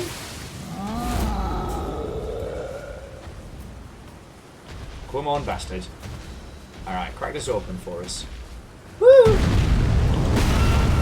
There we go. Thank you. And now... Oh, we survived more than one hit. Grundle! I like that my anime moves are Stinky Breathu and Grundle Slash!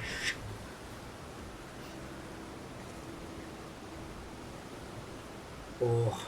Yeah, Deus, I remember you saying ahead of time that it was going to be a hell week, and congrats on surviving. I hope... Yeah. I'm glad you've been doing good, friend. I'll have to retell you the PAX stories. I broke somebody in front of their service dog in a giant robot game. That's probably my greatest crime. Yeah, you know, Fearless, I'd get us 2 tickets to go see Grundle Slash live.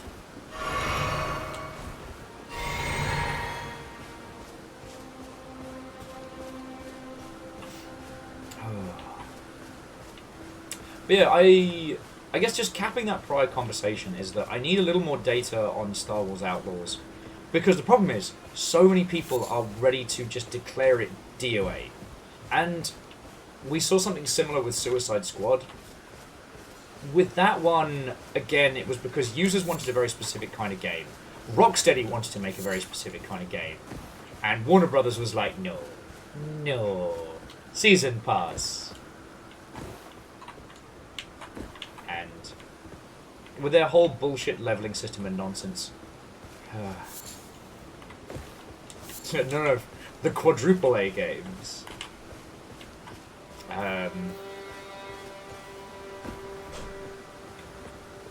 It has been very funny seeing the Steam reviews of Skull and Bones. The first quadruple A game on Steam.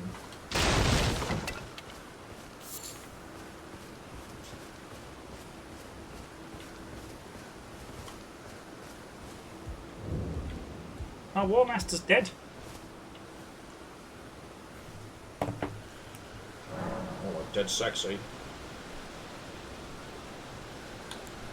Pass the time till noon.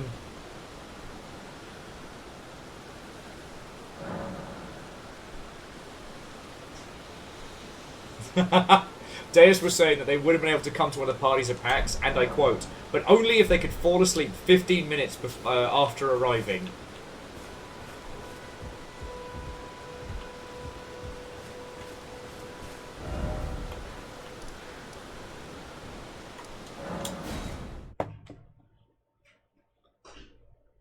Evil Geek. How long till we get the first Penta A game, and why is it Star Truckers?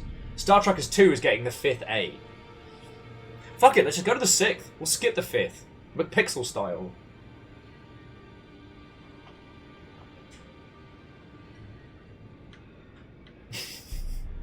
Well, and that's the thing, Bacon. Sea of Thieves is right there. And it's... The thing is, there's nothing that Skull and Bones does that Black Flag didn't do better. Or, if you want multiplayer, there's nothing that it can offer you that you won't get better from Sea of Thieves. Well, I took you for dead, no man to lay out your arms. Dead sexy.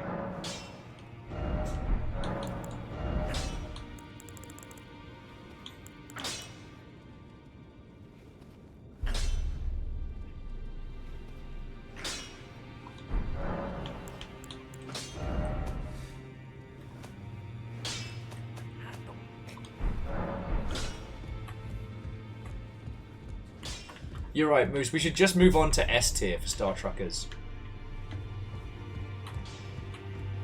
Actually, and exclamation Nessa, please pick up Star Truckers today. Yeah, Caffeine, next year's PAX we'll be able to legally drink in the US. Ain't wild. And Verdant Flow, welcome back, friend.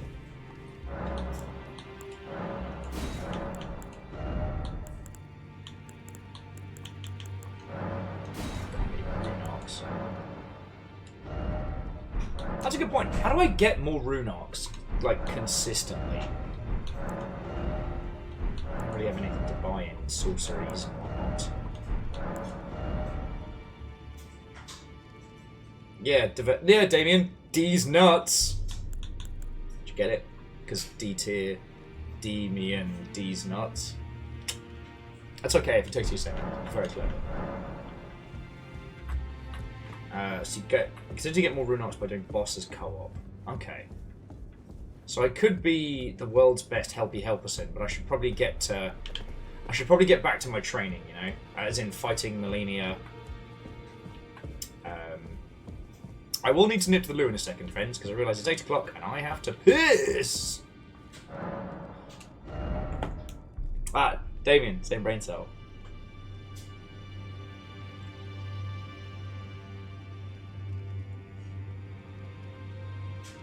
Thank you, Fred. You're right. PAX has not dulled any of my razor-sharp wit. So funny, me.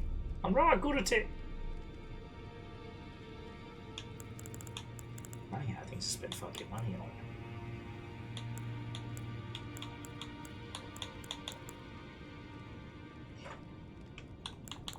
Give me the tiny bones.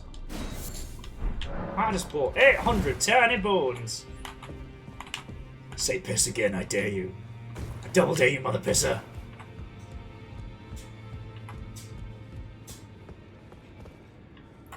All of these memories shall fall like tears in rain.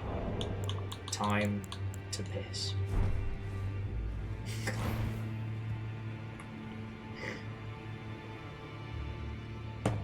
Did I ever tell you how I got this piss?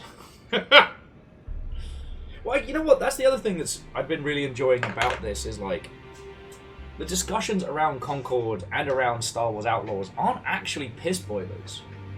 And I really think that, especially with Concord, the wrong lessons are going to be learned from it. Like, yes, users are fatigued on the concept of live service games. So what you need to do is give users games that they can play the way they want to. And if they start succeeding, well then you can add more skins, you can add more content. Like, I know what Nick was saying earlier about the Forever Winter that was very aggressively like, we will not be doing season passes, we will not be doing any kind of pay-to-win setups, we'll only be selling cosmetics to fund development. And I really did appreciate that, but it was definitely pointed at others. So for example, I got hands-on with an extraction shooter recently. What was it? How the fuck was it? Okay, now I'm not Tinder games. Level 0 extraction. And it's not ready. It may turn into something brilliant. It's got some great ideas. But here's the thing, is like right out of the gate, you can buy the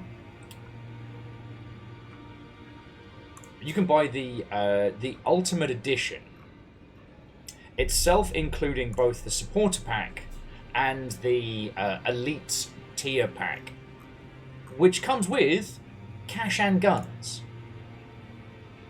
Now, we've discussed this a lot, and people seem to be fine about it with Capcom games. They're not happy, but they're not angry at Capcom that they exist. The idea that if you're playing, say, Resident Evil Village, you can buy some DLC that just makes guns better. It gets you all the upgrades, gets you all the unlocks, don't worry about it, just here you go. And I think it comes from the idea that with Resident Evil being a AAA franchise, some people have more money than time, and that's okay. But that's not how it feels with something like an extraction shooter, where the very virtue of starting with more cash and more gear puts you on a massive foot up.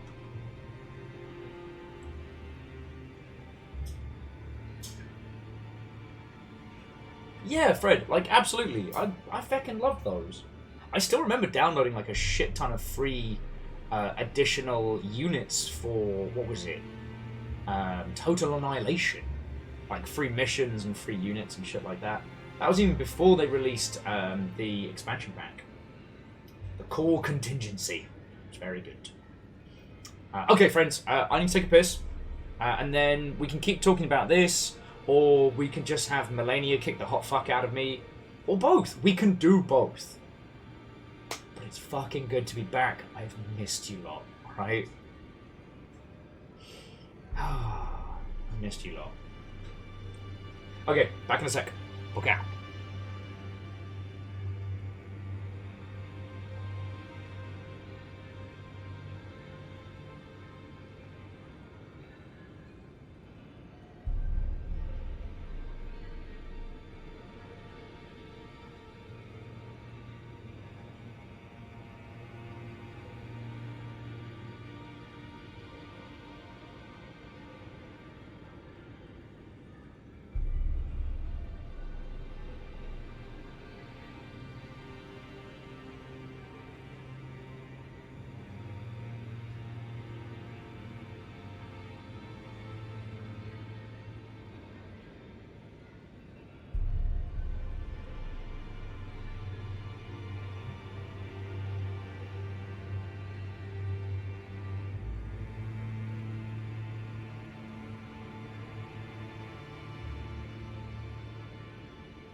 sneaky chair stream.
Cheers all. I still have a bunch of cider left over from when Ben was here, so I'm like, you know what? Fuck it. It's 8 o'clock here. I'm gonna treat myself. And Lyris, like, thank you for throwing the bits in. Seriously. Like, I hope you don't mind, friends, that I'm gonna want to do some, like, big, like, throw support at the Longship events coming up. But I feel like I kind of need to. You lot have been so good to me this year. And I have not been working nearly hard enough to deserve everything you lot have put in. So, sharks will happen. Snails will happen. Hopefully, not at the same time. Anyway, so going back to what Nick was saying. Now, Nick points out something that I wholeheartedly agree with. Do not throw elbows in your marketing assets against other games. Because, one, those games are... everybody else in the games industry is your homie, right? And when you when you throw those sort of maneuvers around, you end up kind of alienating others because people remember. Now, it's okay to do comedy stuff, right? Like, it's the difference between the Forever Winter trailer that says, hey, fuck these guys because they're doing games of service, we're great, versus like, and I know I always pick on it, but it's just the quickest example, Bulletstorm's parodies of other people's marketing. They're not pointing at the game, they're pointing at the marketing. And ripping the piss out of marketing is fair game. Right? Yeah, Fred, in fact, my next opponent is so well acquainted with defeat, she's really good at sharing it with me.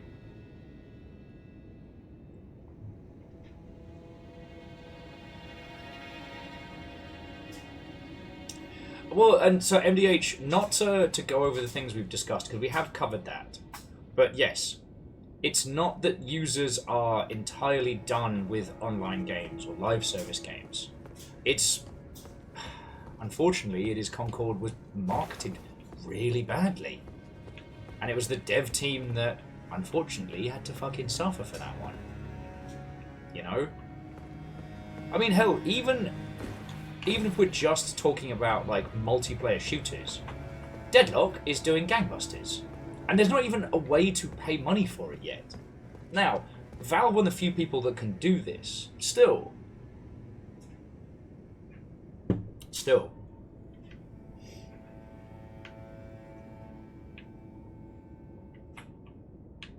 Okay. Time to start getting the fuck kicked out of me by Malenia. It's 11 PM Eastern Time. Do you know where your children are? And are you keeping a little dirt under your pillow for the Dirt Man? It's actually only 8 PM. So Holy Boss is fun. It feels like good shooty gunbang Smite. It's got that good feeling of, like, you know, cleaving through mobs or popping mob domes. And okay, we were talking about this earlier, right? About, like, imperfection in design that adds personality. What is fucking brilliant about Deadlock is that every character is slightly left of the archetype you expect. And obviously they're not the only ones to do that. Hell, Fucking Rainbow Six Siege and Apex are doing that very well. But so, like, obviously, I play the dirty sniper. But instead of making yet another, like, grizzled, you know, grimdark, you know, sniper from the Veil, the sniper character in Concord is a fairy. I think they're meant to be like a dark fae, but they're a fairy. So their abilities aren't just about popping domes. They also have the ability to fly up and hover, giving them a clear viewpoint over the battlefield for long-distance sniping, but also making them a big target, right? Like, no offense to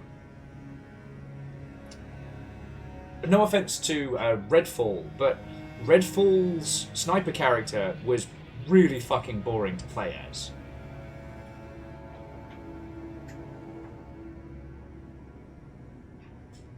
Moose, you heard what you wanted to hear, but I will say there is a distinct lack of good smut in shooters. Now to get the pee-pee kicked out of me once more. Hey up, love! It's been 2 weeks! I'll do, bastard!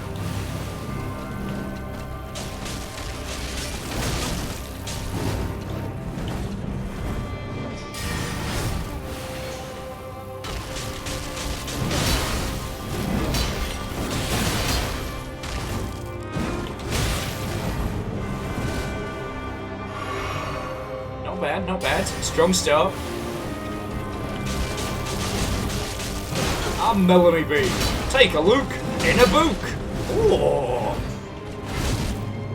Pokey. Book.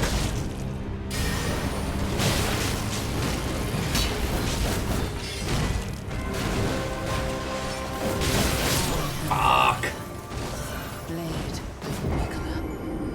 Do you know Malenia's never known defeat?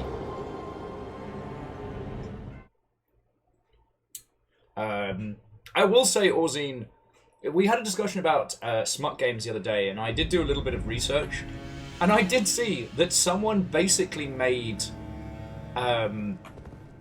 smut Stardew Valley of varying monster creatures, and that is a game that exists on Steam. And Angel Cleaner, you have survived. You have done it. Well done.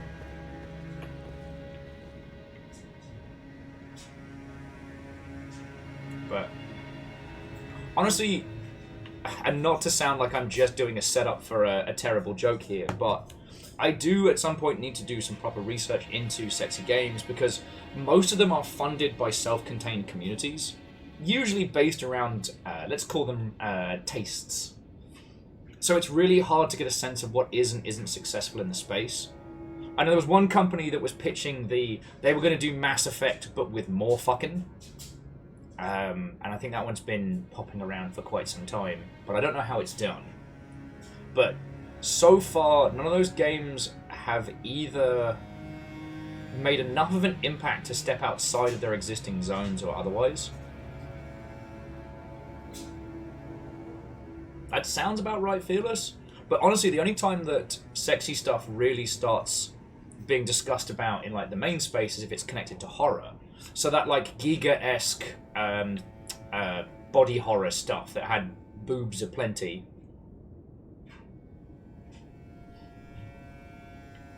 Okay. Well, and MDH, that's the thing, is like, unless you're already in those communities, you don't see it.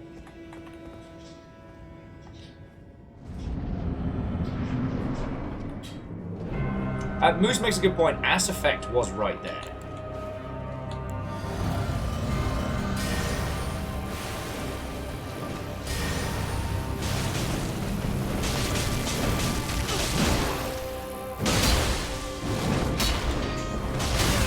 Oh, I mistimed that something fucking fierce. Alright.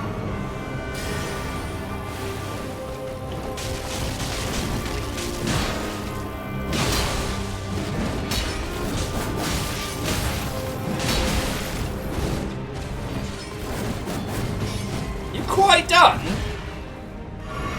Let me drink my cursed Fanta.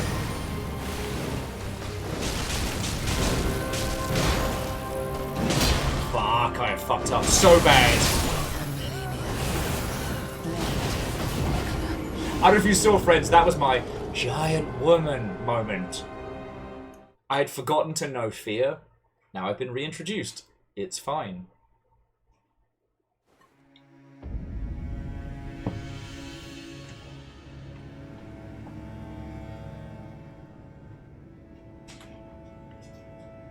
Legend said to a fish, an octopus counts as body horror. And to the internet, an octopus counts as inspiration. But that's another story. I was Willem Dafoe in that one meme. Is that from the one where he gets stuck in a rich person's flat? Because I both do and absolutely do not want to see that movie. Okay. Alright, so, while I intermittently get the fuck kicked out of me by Giant Woman, so how have you all been? For those of you that weren't there earlier, how were you all kicking around outside of PAX? And what have you been playing?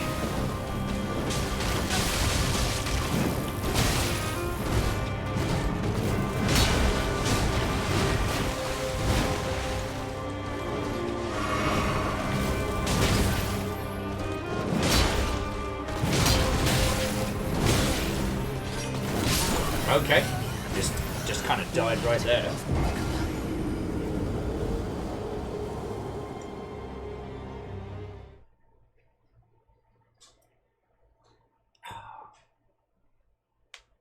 DJ Coil is back on their Monster Hunter World nonsense. Lovely. We did have quite a few people who have been meaning to get into Monster Hunter Worlds. So. I am Malenia, Blade of Nikella. I have never known defeat. And I have killed you 270 times. Thank you for the bits. Even if they are in mockery!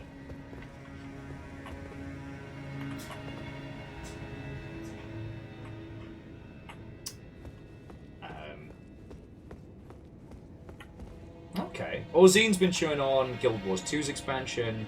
Evil Geek's been playing Gundam Breaker 4.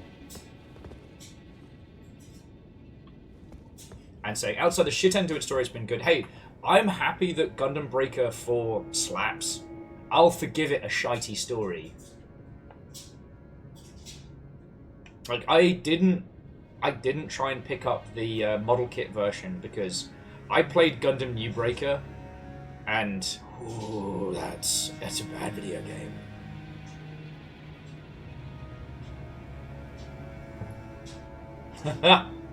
I saw DJ was doing a playthrough. Is DJ just doing the base? Well, not just the standard game, or is DJ doing like Long War or any of the spicy shit?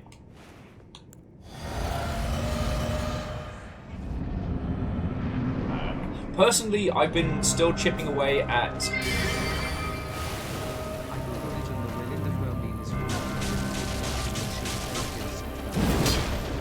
Okay, and Numbers, thank you for letting me know. Numbers was just saying the Willem Dafoe face meme is from when he played Vincent Van Gogh.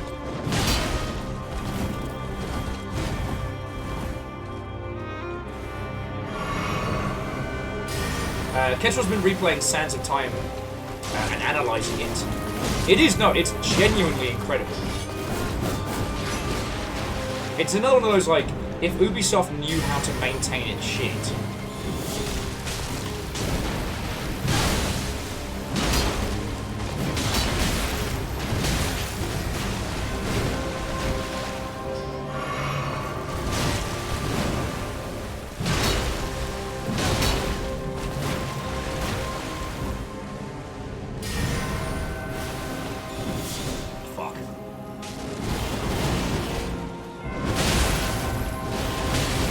Dude, I'm gonna need you to do a lot more dodging.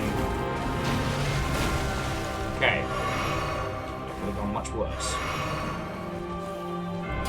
Please!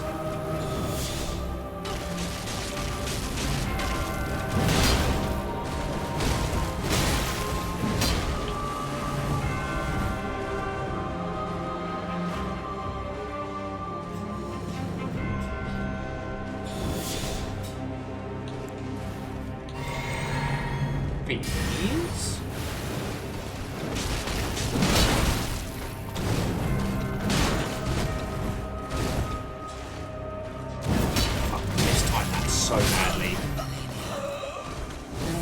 trying to be cocky.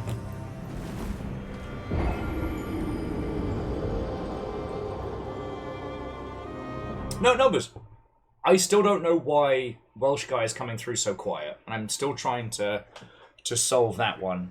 So, and this is all just practice, right? This isn't the night we do this. This is just me kind of getting back into the groove. Verdant's been trying to get through the Ace Attorney Chronicles. For Ace Attorney Investigates collection coming out tomorrow. Oh, time travel is real. And Lyris, thank you for the bits. And I'm looking forward to spending some proper time with Tactical Breach Wizards, because it feels like it's going to be a fun blend of Chimera Squad and Into the Breach. And I want that.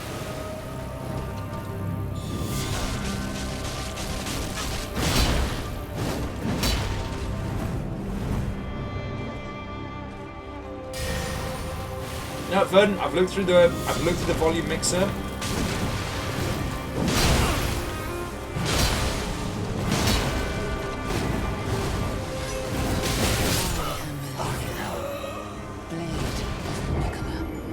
Like, whatever it changed is something fundamental.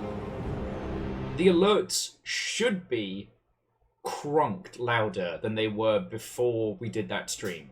And for whatever reason, it fucked them.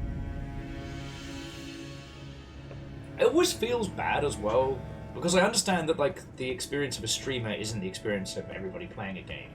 But it's like, between, what was it, Thalassia and, was it Thalassia, Exo-1, and, I want to say, Phantom Brigade. That game did not want to play nice. And those are all games I would have streamed the absolute heck out of.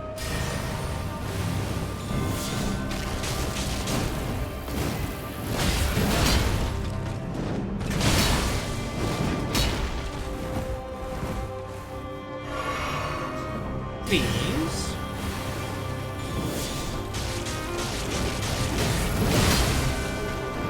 Fuck me. That's what I get for trying to charge it on up.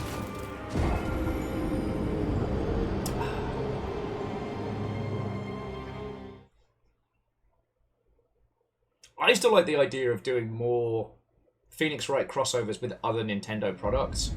Like, you know, local villagers sue Link for his property destruction, but Link is obviously mute. So Zelda hires our good old Phoenix Wright to defend him. Shit like that, that's what I'm after. Yeah, see, Fred, now you're onto my strategy. Malenia has a physical kill limit of how many times she can break my bones. I just have to get there.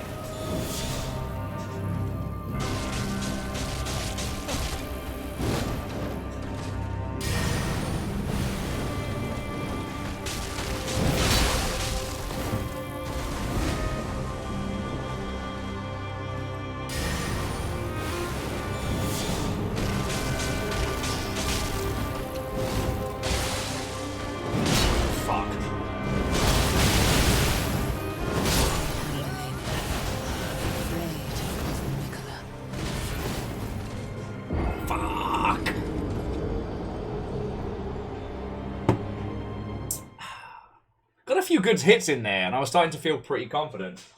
And then I was reminded of my fragile mortality. Yeah, exactly, Fred. I'm going to get her too reliant on using that always kill me move. And then, out of nowhere, I'll surprise her with,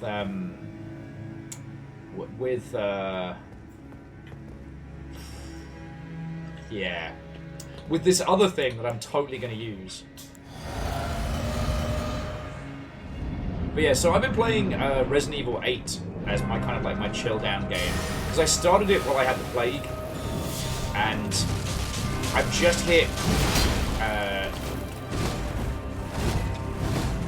just hit Strange Puppet Lady.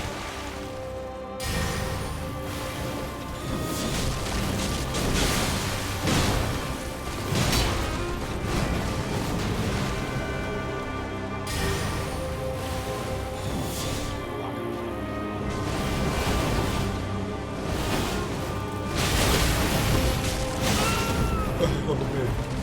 My bones. I knit those. Alright, once more with feeling.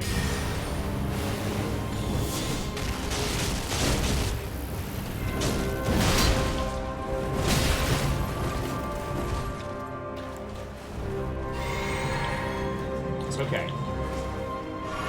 The bees let me control the battlefield. The rest I just have to get used to.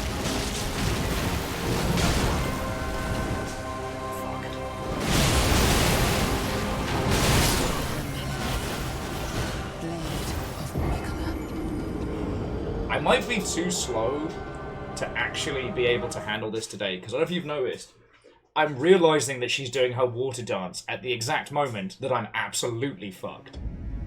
So far, all I've really been doing is stare at the tall lady. I am that one guy from Game of Thrones.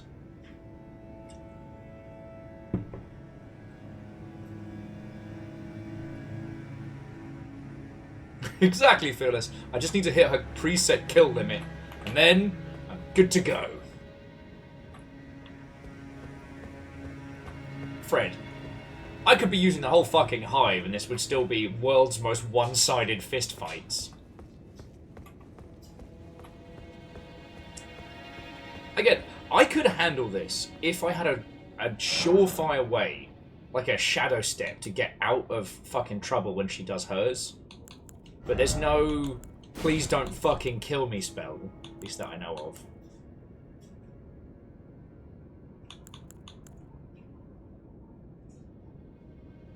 There's no point doing any of the fire nonsense.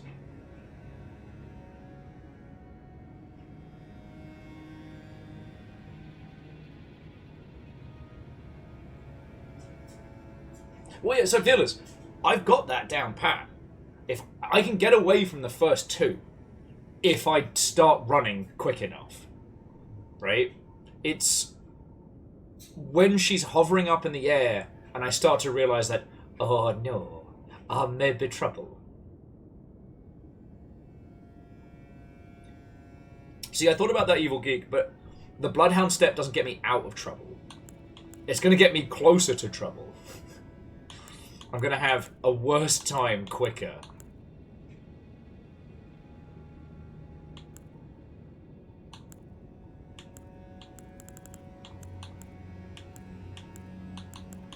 All the madness moves take far too long.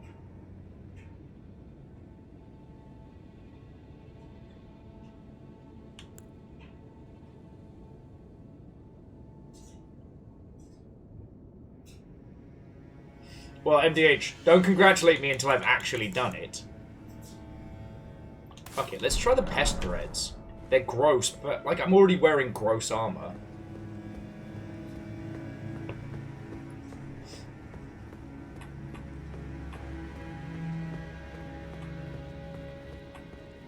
No, at this point, DJ Coil, I have to solo her. We've come too far.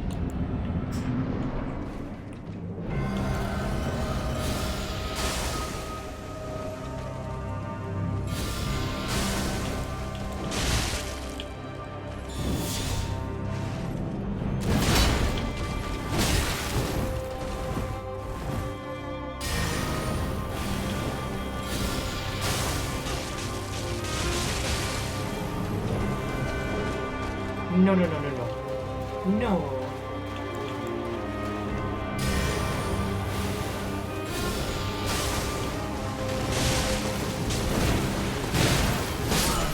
Fucking alright, yeah. Those pest threads were nothing more than a distraction from a distraction.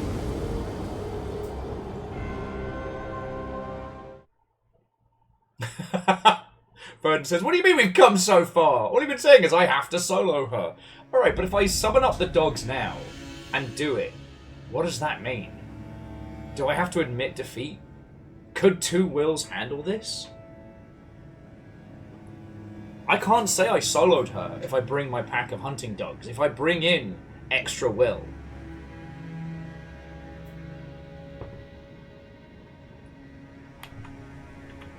I can't be just another Linkin Park lyrics reference. I can't say I tried so far and got so hard, and in the end I forgot the actual lyrics and made it weird. It means you can't leave this area without your buddy, Superfly Johnson. Look, if I had the pain train from Gears of War, I wouldn't be having a fucking problem right now, would I? Well, there you go, Fred. This is the thing. It's just like with Sekiro.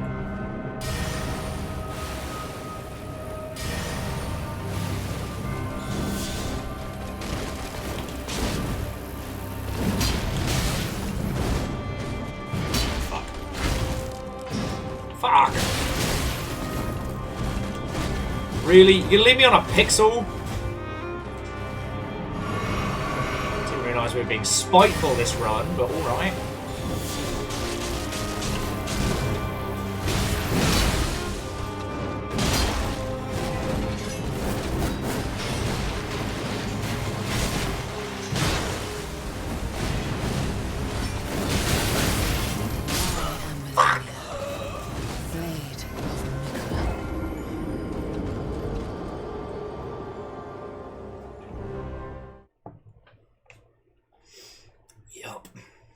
Jack Black is 0 for 2 in video game movies right now, and I think that's unfair. Sorry, Nick was saying they just saw the Minecraft movie trailer. I think you should all watch it. Predominantly because if I have to suffer through it, so do you. It is available in the Discord Videodrome. Oh, yeah, no! And of course, that's why I forgot, because he's very good in Mario.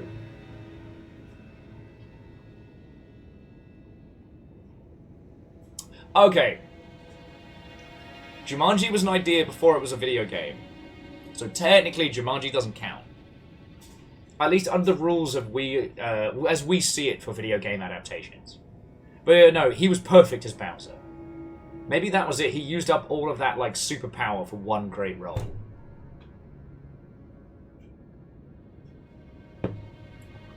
Peaches, peaches, peaches, peaches, peaches. Oh, that would be Borderlands numbers. But I'm just impressed. Oh, hang on. Let me get rid of pest threads because it's not working. Oh, technically, Spirit Ash is still soloing. No, see, this is how the easy mode gets you. This is how it creeps in. You know, you start thinking to yourself, I could just no. I will do this. Oh yeah, no, I can't use the fucking briars because that's not faith. That's stupid stuff. Okay. And yes, numbers, you are correct.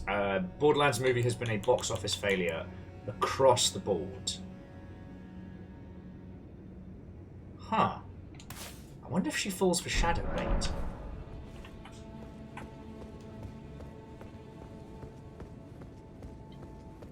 Because that would be incredible. Hey, PBS, have a lovely rest of your evening. It's great to see you. And honestly, this is just a training montage, right? Like, this isn't the night we do it. That's okay.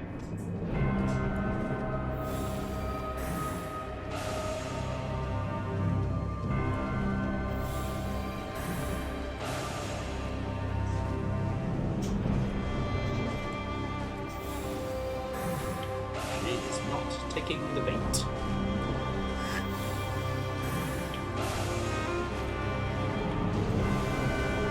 Malenia is unaffected by tiny poops.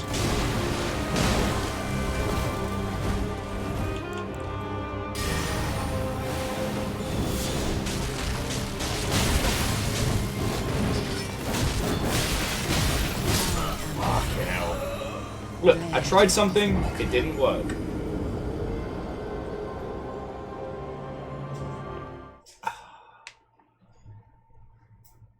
And yes, I am still using bleed on Big Sword. It's fine. I'm sure there's a spell in here that just says, I win. And it's got a little picture of me punching Malenia in the corpse. It's gotta be one, right? Tried Blood Flame Talon, but it's too slow. Same with Blood Boon. Can't control it. Scorching Flame, maybe?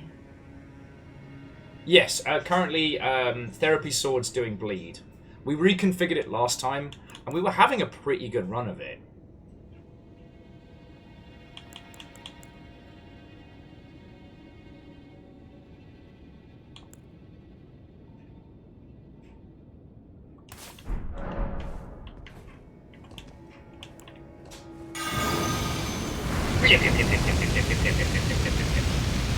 Hey, that was slightly more quick on the draw than okay, that could work.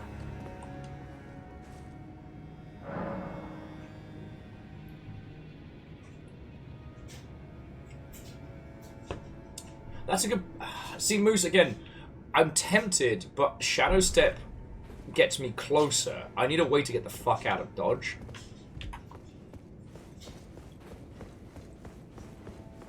So let's see if Belly Fire helps. Because it's quicker than Stinky Breathy. And I can't even use Stinky Breath.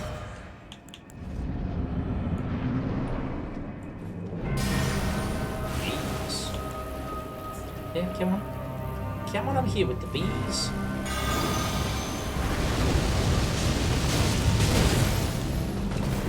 Aren't affected by that. Okay. Not my smartest play, but hey, live and learn.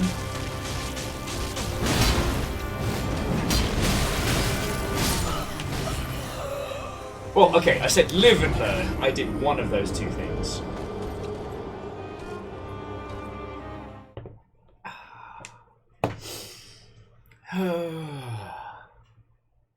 But yeah, the trailer for the Minecraft movie is fucking haunting.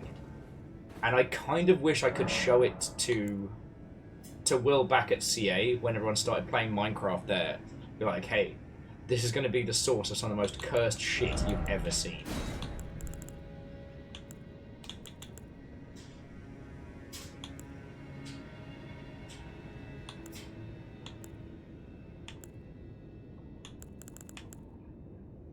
Increases attack and defense for self and allies. Fuck it, why not?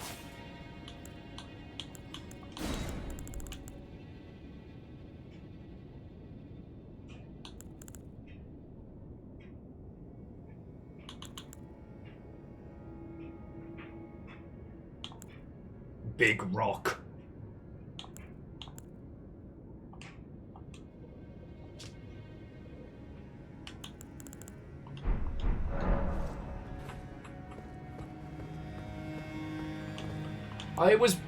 It was more like just keeping Golden Vow up at the same time as everything else was just... I wasn't surviving long enough to really put it into effect.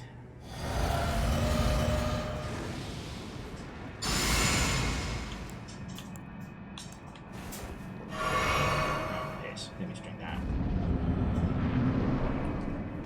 Okay. So Dice, how's that going? Because I've still got the CRT behind me, but at some point I will have to... first.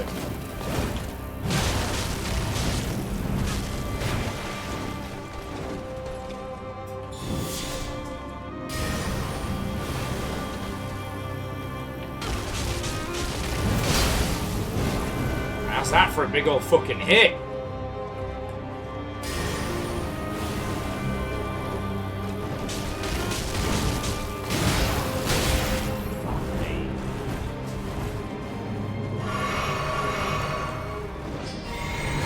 Oh, come on. No. Oh. I thought she was about to water dance all of my hopes and dreams away.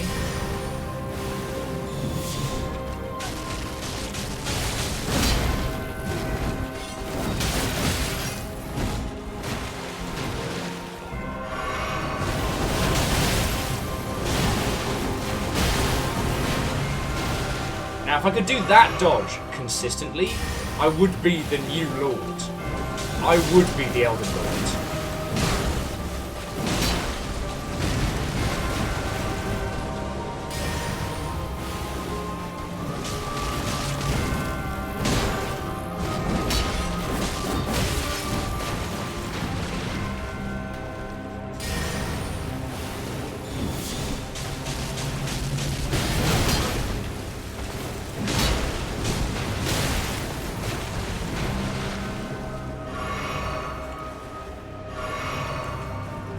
It's fine. I've got it to half health and I've used almost everything I have left. Let's not even worry about it. Oh, fuck.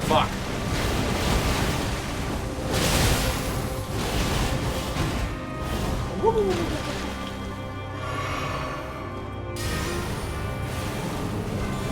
Oh, come again? Beans. Evil Geek says, I have now joined those cursed with having seen the Minecraft movie trailer. Remember, friends, a problem shared is a problem shared. Make it somebody else's today.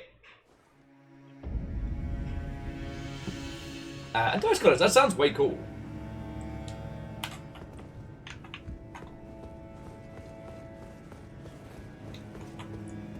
Malenia is such a 12 combo boss, right? It's just nice that FromSoft created an experience where you can feel what it's like to go up against pro players in fighting game tournaments.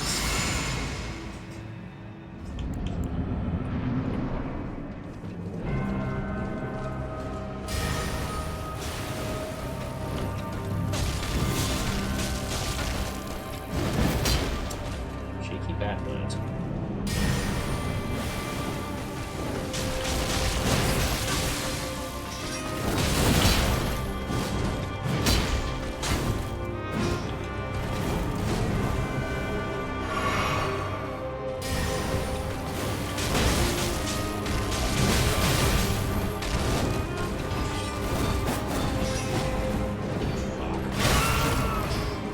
Just had enough time to heal, but she's now recovering everything. No, you don't.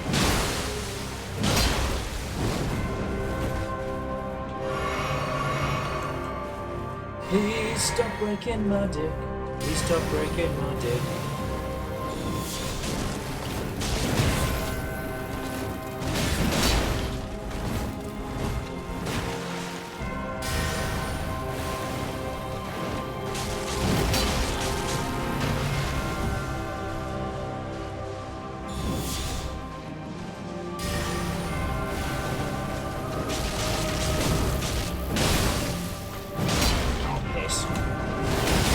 Ow! Just got fucking run over there.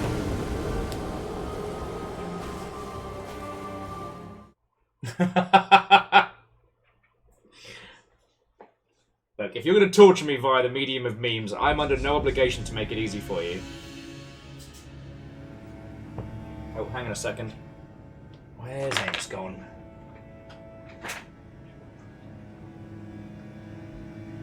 What's up, okay? Come settle. Come settle. Oh, baby boy.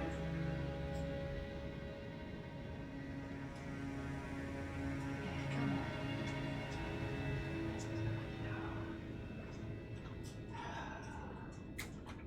Amos, you're okay. Come on, come lie down. Apparently, doing the everything is not quite enough. I may have to get Amos out, dear friends. I'm so sorry.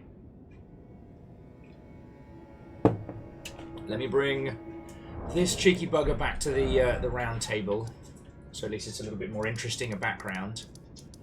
And I'll be back with you all in just a sec. I know, you're not a bad boy. Just a pain in the ass. It is. It's just, you know, trying to make enough money to pay rent, but also do everything ever is very stressful. You know, and when people keep saying like, "Oh well, it's fine, just you know, take the time off," it's like, no, I still have to eat. I still have to make this happen. But it's also why, and I say thank you to you all. I really do mean it. All right, so go cause some mischief. Go get yourself a bevy. Pay attention to your pets. I'll be back with you in like 5 or 10 minutes. I may have to get River out afterwards as well, so this may be a double header.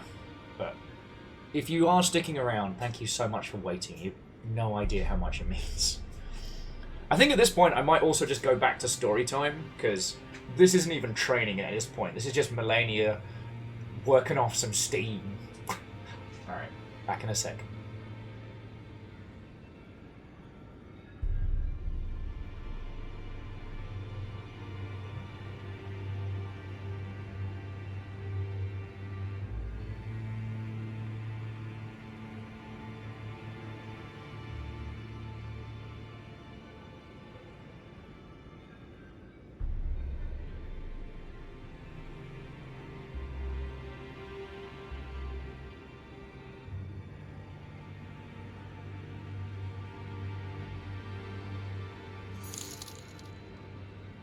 Have some food and stuff.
Okay, friends, thank you so much for waiting. I've just got to get River, and then we're back to it.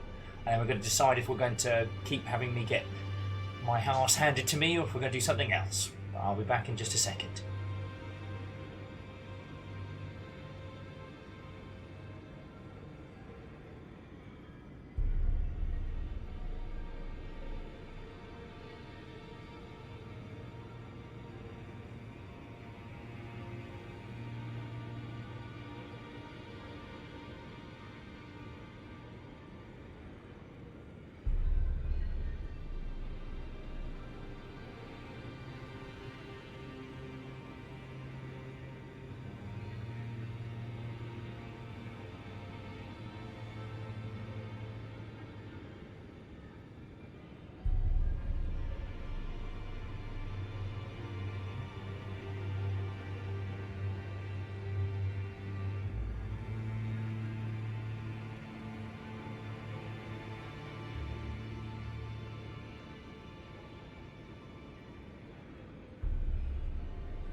Friends, thank you so much for waiting. I really need to get the fishing game sorted for you all. Because I think that was like, what? That was like 20 minutes start to finish. I mean, I'm glad it's soothing. But, oh boy. Oh boy. At least it's a lovely place to spend some time. And not to get myself on wiki feet, but I can take my shoes off now because the dogs are done. Okay. Ironically, exclamation wiki feet I think just takes you to the humble store.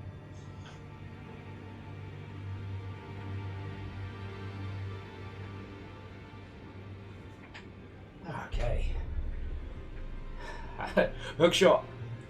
How alive I am is up for debate, but I'm definitely here. How you doing, friend? Oh, just finished getting the dogs out for their lasts. Oh, okay. My crimes have been recorded in general. At least I wasn't the one getting my rack out for the whole internet. Nick.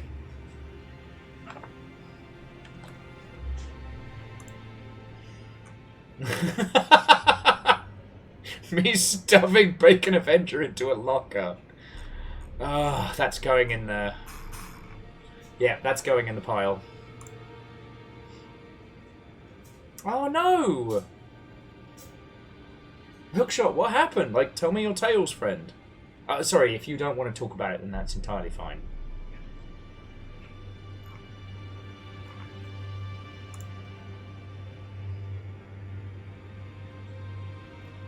But...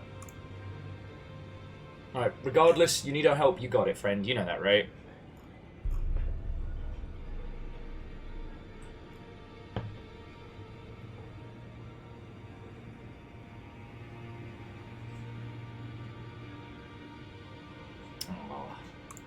Well, I'm sorry, friend. That's... whose doorstep do I got to go take a shit on in revenge?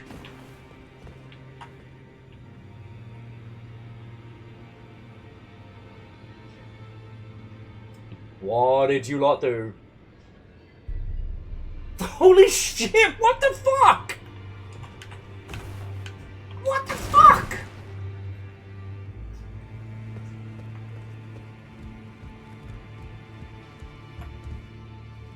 What the f...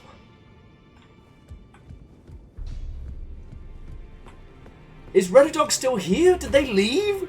Did they just fucking roll that grenade under me?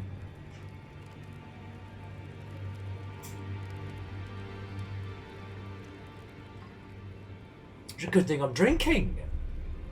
Fuck. Hey River, you want to come in here? Thank the people that are keeping us both alive? Fuck. So they really did just roll in $100 and then just kind of go doop doop doop doop doop after the fucking night. And the thing is, I saw Redadog at PAX, but very okay, you're still here. Cool. I was about to start talking about you, not to you. Terror.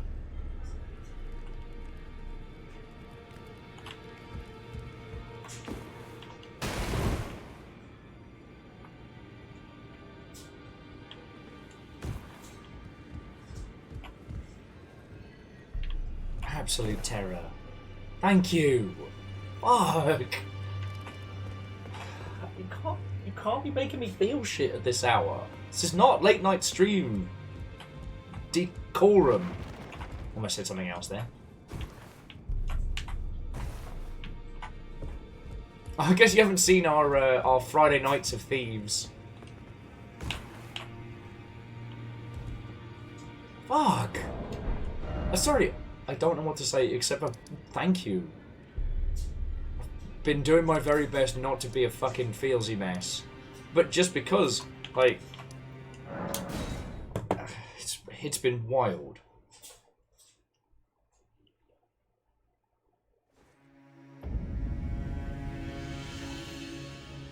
Like, nothing hit home harder how lucky I am than doing PAX. Let me fucking tell you that, friends.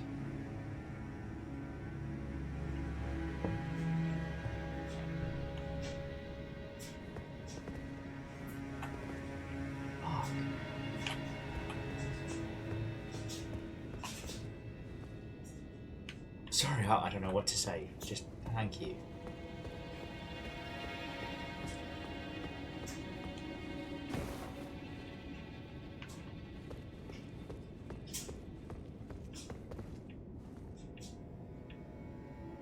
Fuck, yeah.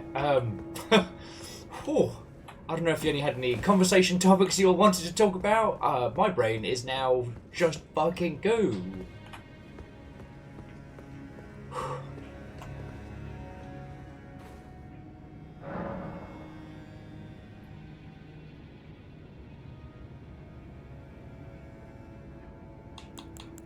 Oh, it's okay.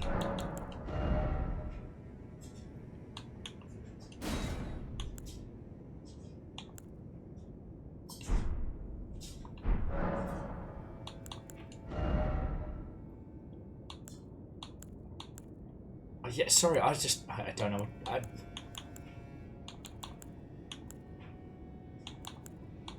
Fuck. Sorry, thank you. Thank you is what I should say.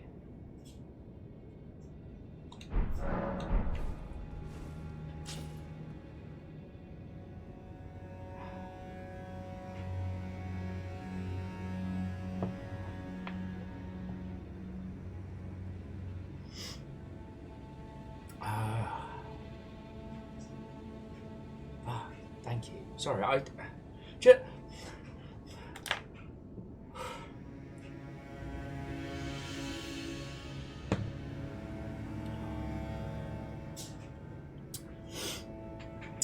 not gonna cry on a Wednesday night. You can't make me. You can, but please don't.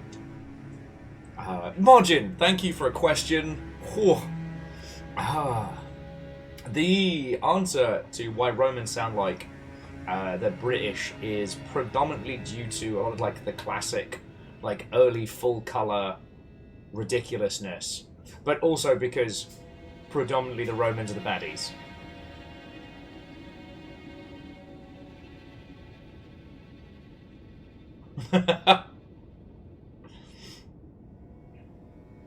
It's not a challenge. It is certainly not a challenge. But okay,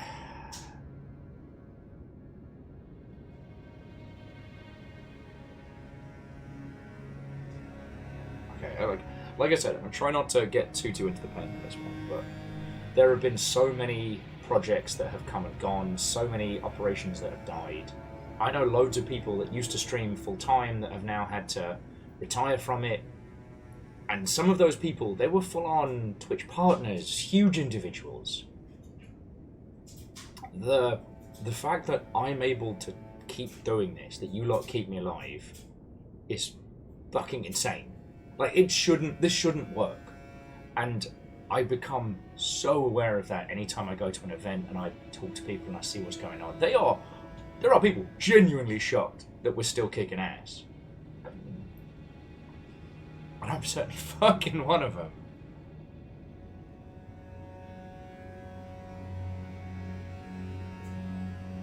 Thank you. So let's go do some fighties.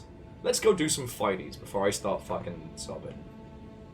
No one knows how cool we are. That is chronically true.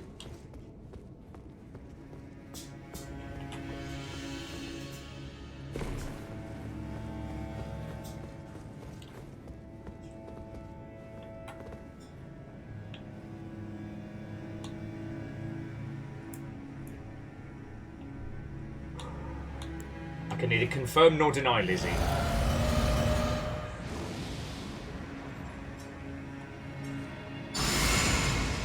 I can neither confirm nor deny.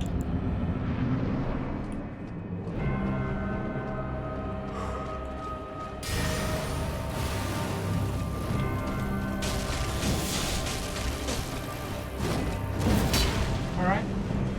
Now let's move.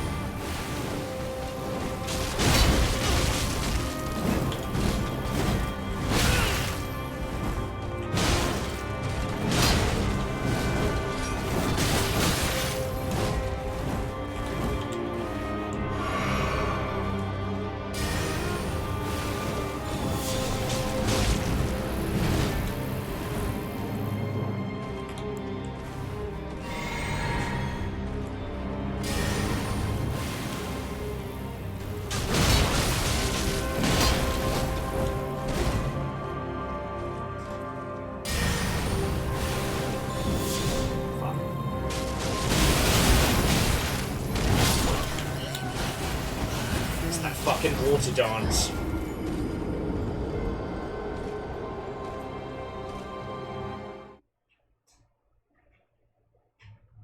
Angelina, I'm not sure what you mean, but thank you.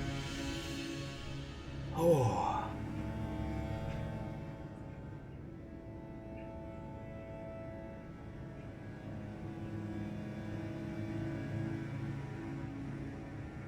Well, Fearless, I hope I don't have to stop doing this anytime soon. Fuck. You know, I'm not a proud person. If I have to pull pints or go back to QA, I will, but fuck.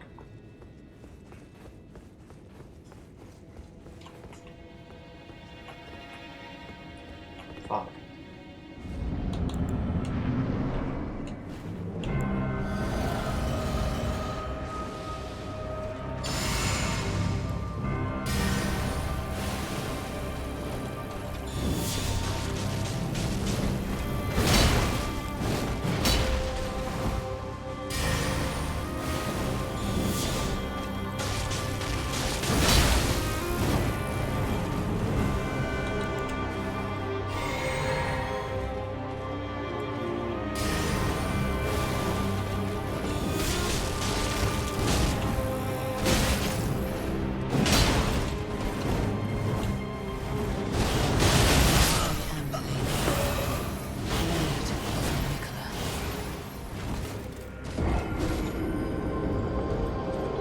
Bear with me a sec.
Anyway, sorry. I didn't mean to get offended by that one. It was just, you know, I'm very proud of what we've done here with the Longship, and I want to keep that going for as long as possible.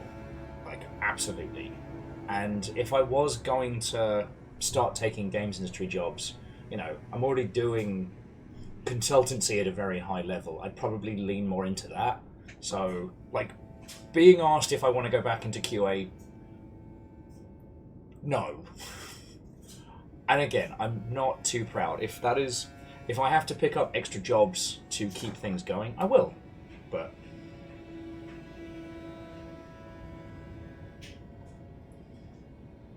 yeah. Yeah.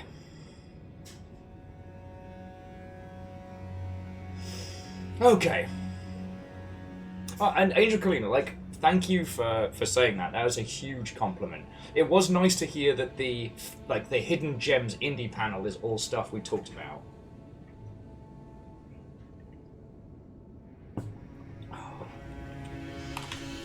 Like, it's lovely to know that the supposed here's all the good stuff you don't know about. Longship's already there. Like, we already streamed Dungeon of Blood and Dream, which nobody else has gotten into.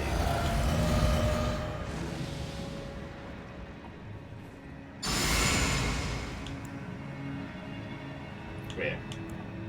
I'm very... As I said, I'm not a proud person.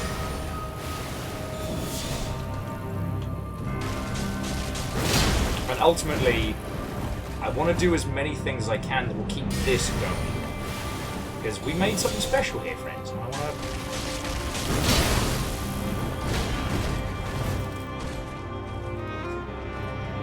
want to keep that going for as long as I can.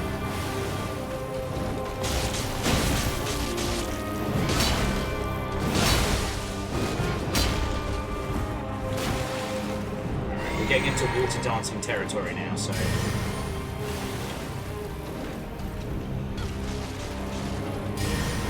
Do it.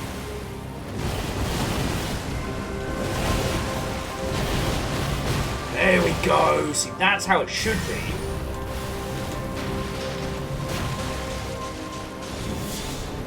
Oh, fuck off.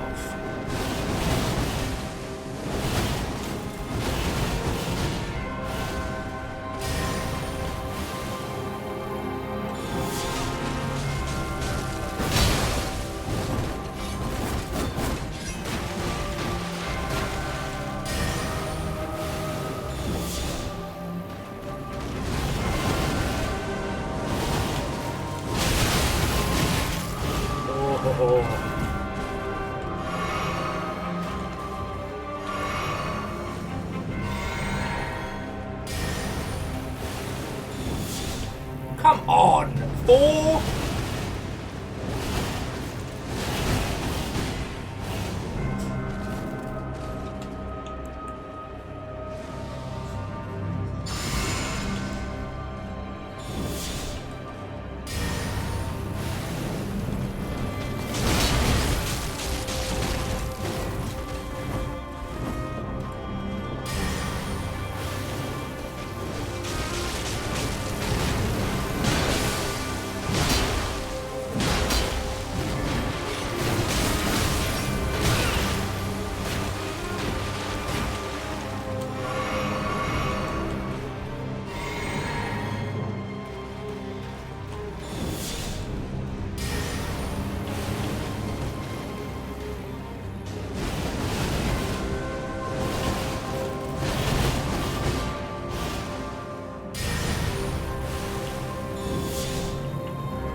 Really? You're gonna fucking second form me on these?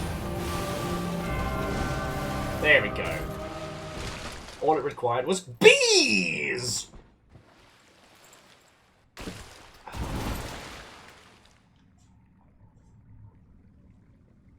Oh yeah, Angel Kalina, what was really cool was being able to tell people at PAX about the follow-up to Placid Plastic Duck Simulator, which is going to be like Inscription, but duck.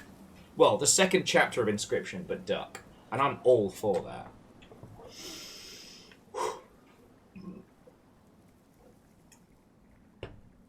And also, because I don't sleep, and I spend a lot of time on press sites and Keymailer and things like that, I spend a lot of time. Wait. Like a lot of time researching games. And even then, I miss stuff. I forget who it was who was asking earlier if there were any games at PAX that I had been surprised by. There were a couple, and I will find them for you, friends.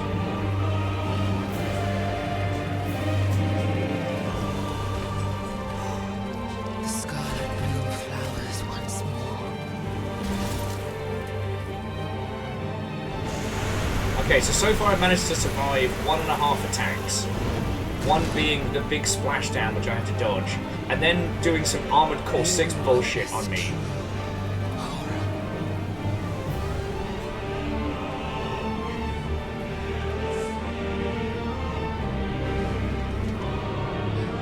If she's blind, that's why the distraction mimic didn't work.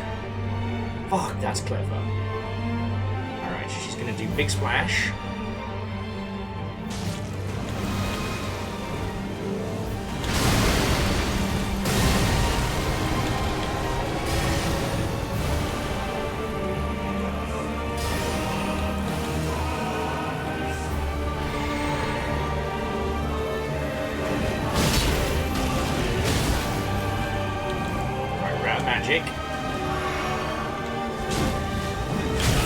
Okay, that's got more phases to it than I like. No, backstab! No! Bully me!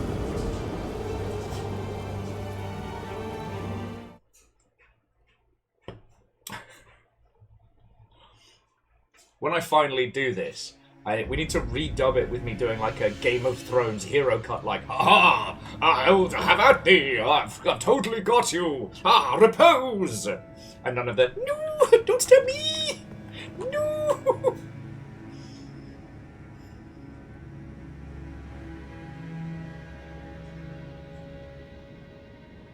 Oh, see, Verdant Flow, that's the problem. All my yellable attacks, she's immune to. Stinky Breath, Grundle Slash.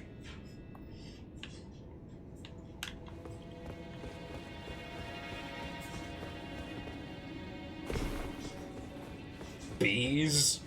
Actually, bees work pretty good. They're like, I guess they're my only like surefire maneuver.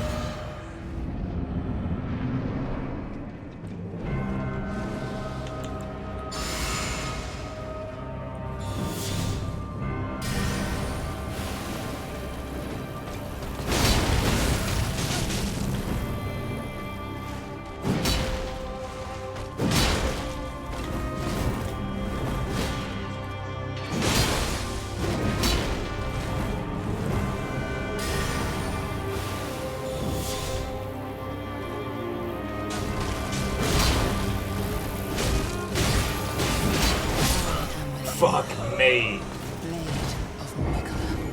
I'm gonna get the 888 coming down soon. Alright. Jesus. Well, Nick, good on you, friend. Get the good sleep. I am going to continue to demonstrate the definition of insanity.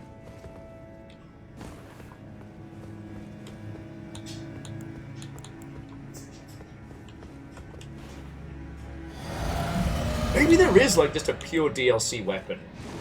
They're nothing but bees. What magic spell is that you learned? It's more bees. What do you mean, more bees? Well, it's like the bee spell, but more.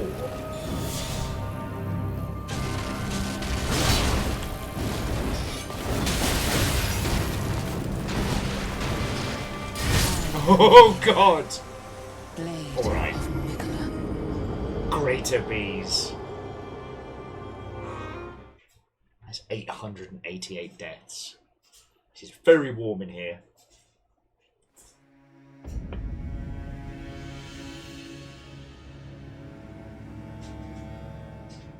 Okay, yeah, no, Salem, I see it. Margin Walker, I do need Dire Bees, but I think that's a DLC spell. B-Ra and B-Raga. I don't think I have anything else that even really cuts the mustard. See, the thing is, the Briars are bleed moves, but they're sorceries, not incantations, so I need to level up a different thing for casting.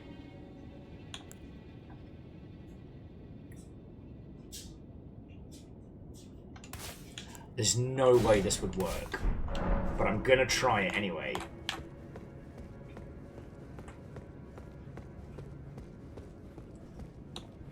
I'm going to use Assassin's Approach, because if Malenia is blind, if I make myself very quiet, perhaps I can sneak up on her for the cheapest cheap shot.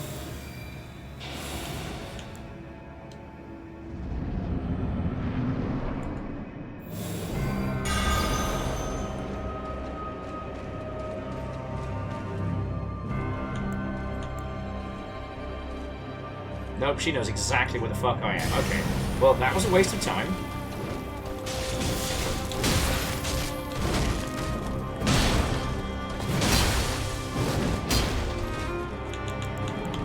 And now I have to do the same thing I've been doing previously, but with lots more spells to skip through, so fuck.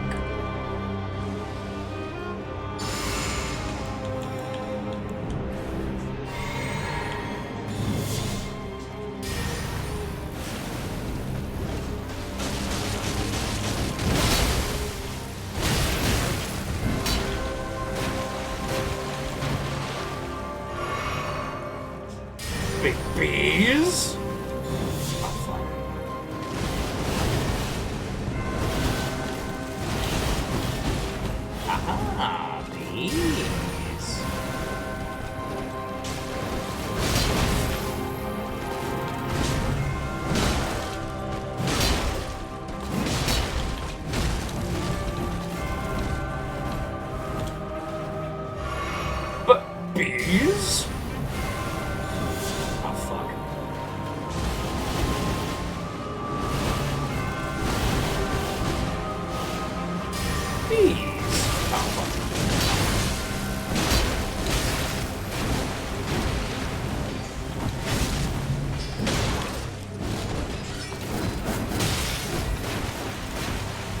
Okay, calm down, calm down. This looks like a job for more bees!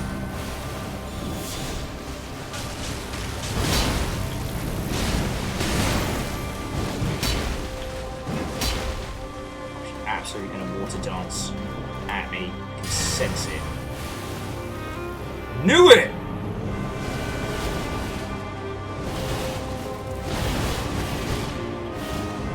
Such a dick!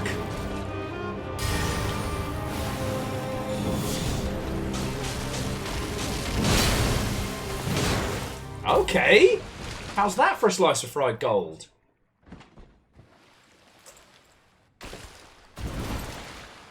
Alright. Ready?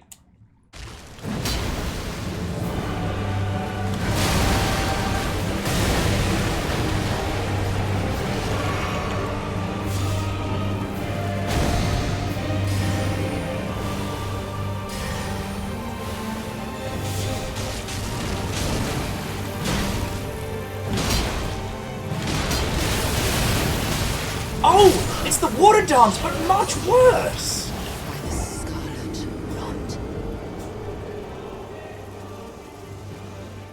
Wait, hang on. I think I wrote something down about this. Yeah, shit, let me check my notes. Yeah, here it is. It gets fucking worse. Fuck me.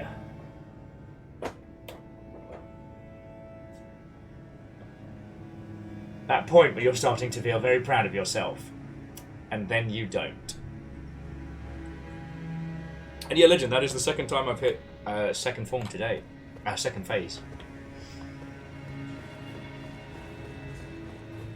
Buzzsaw. It's a chainsaw that shoots bees! Congrats on learning Attack 3. So, to recap, her moves are Oops, All Rot, the Exploding Meteor, the I pulled this one from Armored Core 6, fucker, and let's not forget the Water Dance but much worse.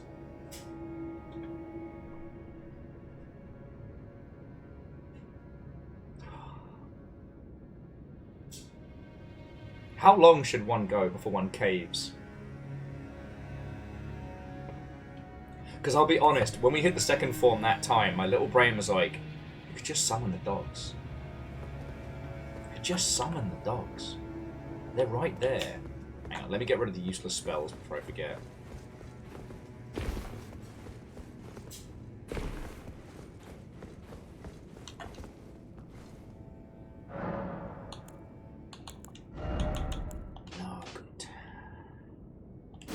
I can't think of anything else in our lineup that would be super useful. The Crucible Breath was meh at best. I don't think Horn's gonna have me knocked down. And here's the thing, so usually with the amount of poise damage I do, I can do an equivalent exchange with somebody so I knock them on their ass. But with this, fucking hell.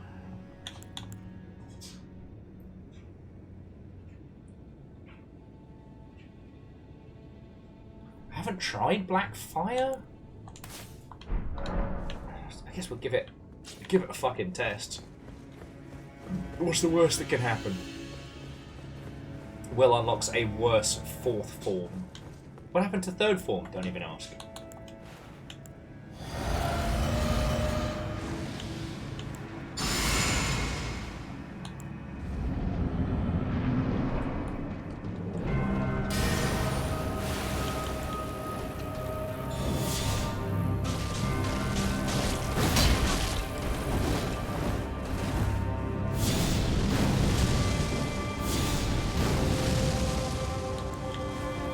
Neither of those hit. Brilliant.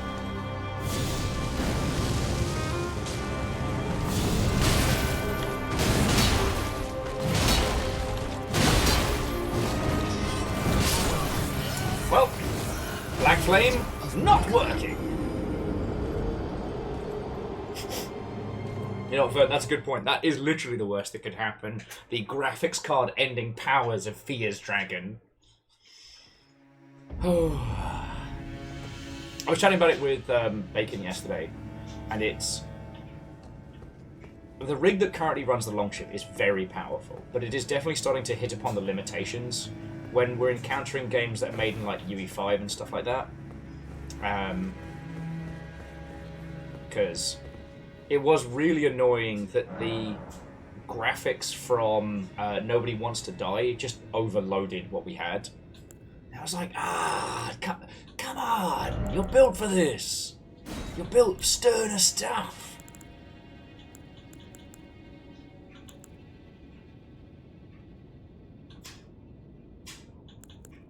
Bloodflame Blade doesn't work anymore because we've enchanted the blade already.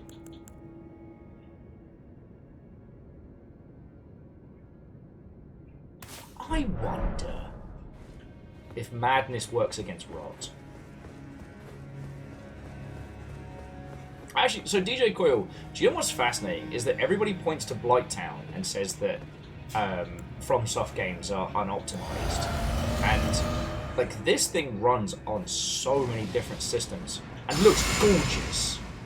Whereas I've seen a lot of other titles, especially stuff coming out of AAA, that just looks like arse on anything other than like the hottest sheet. Not bad.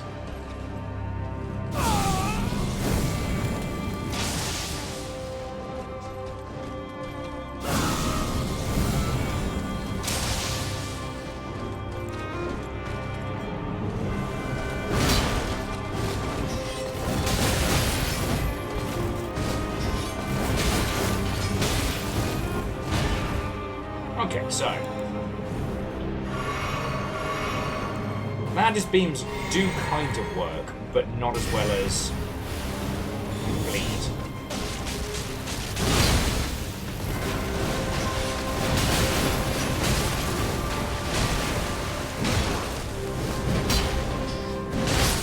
Fuck! She just cut right through me there.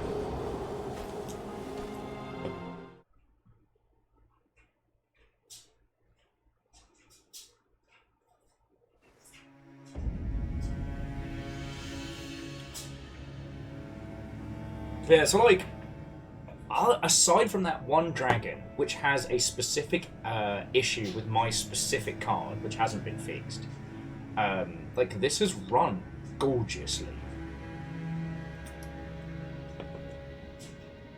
Ben said, so, never played Elden Ring, Ray of the Souls. What's the goal of this section? Did you make it back home? Are you all good?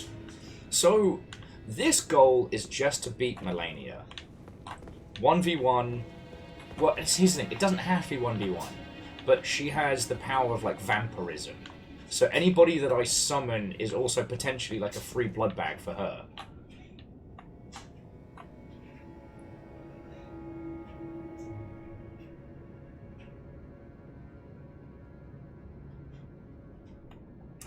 Yes, the goal is not to die.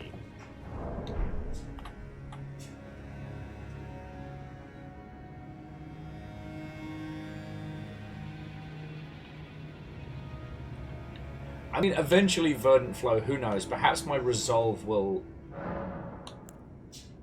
waver. Perhaps eventually I will be lost.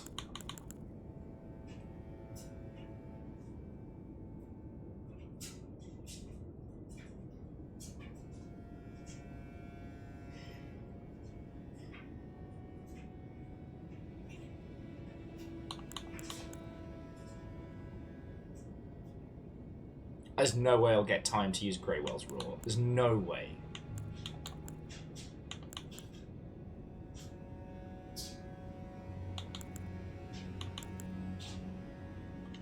How long does Bestial Vitality take to use?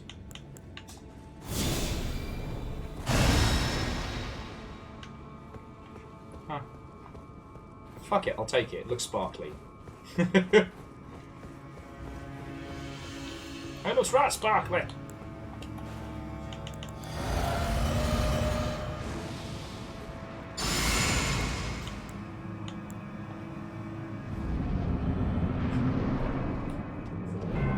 Bees?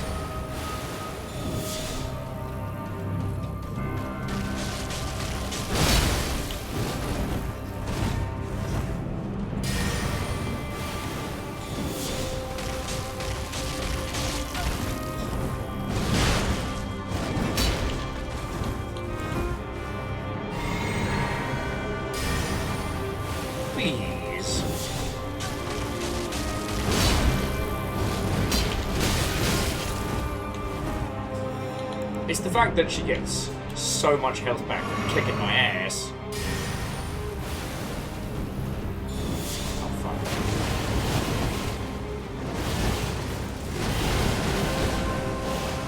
Bees.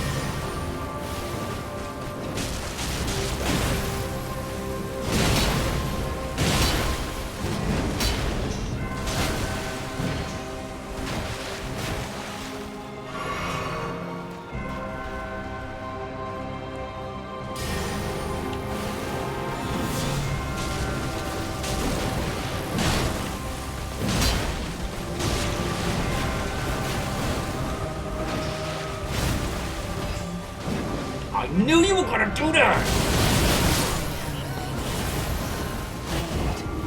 I ran the wrong time. I stabbed when I should have zagged.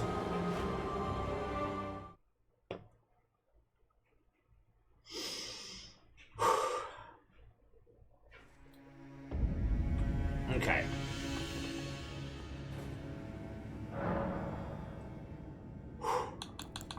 So currently, Wondrous Physique is just stamina regen, which is needed for like all the dodgy, dancey nonsense. I don't think there are too many parts I've got left. I also don't know how much longer I can keep going tonight, friends. I'm really starting to hit the wall.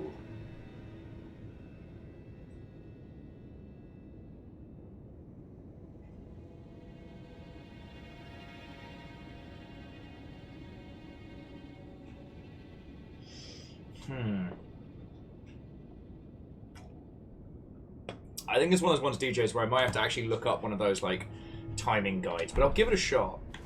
Because here's the thing. If I can just roll out the way when she starts doing her nonsense, then I'm in the clear, right?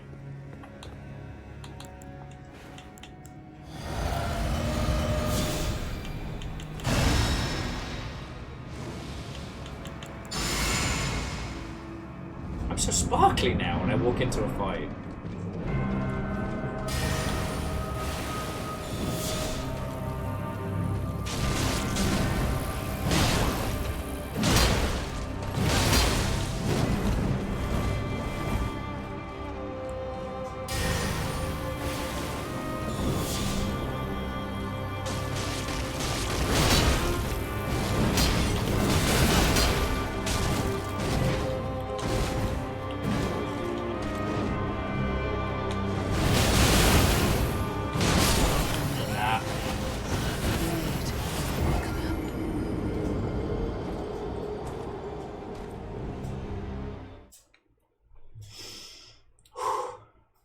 Because honestly, Form 1 is just about surviving the water dance. And you're right, Vernfly, it would be a lot easier if you didn't, yes, like you were saying, fucking kill me. I'm getting better. And then I can't wait to learn all the new ways she can fucking destroy me. It's almost midnight here, and I need to shower and get to bed. Have a wonderful rest of stream. Good luck, and remember, I am the legend, Lady Keller, and I have never known defeat. But I am Will, pisshead of Seattle, and I am stubborn as shit. How about Irish? Thank you. Alright, so DJ Quill, here's what I'm working with at the moment. So we've got Radagon Saw Seal, Earn Tree's Favor, Star Scourge Heirloom, and the Dragon Crest Great Shield Talisman. So that way I'm not getting... Oh, fast hits. That way I'm not getting stabbed quite so fucking hard.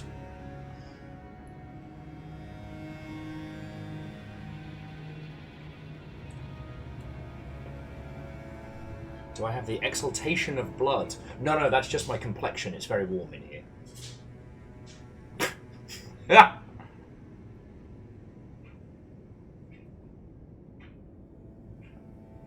Well, so DJ Coil, if I swap out the Saw Seal, I have to swap it for Equip Load. So, for example, if I get rid of that, boosh, we're up to Heavy. So then, I need to equip something else to give me Medium, and then I'm just not hitting like I was before. So, fuck it. I'll take that damage output. Like,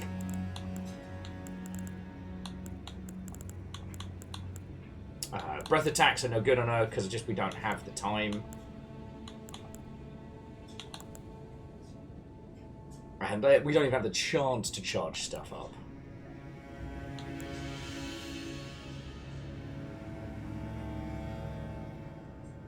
Oh. Bear with me just a second, friends. Sorry. Just one sec. Have a look. Thoughts, feelings, and feedback is very welcome.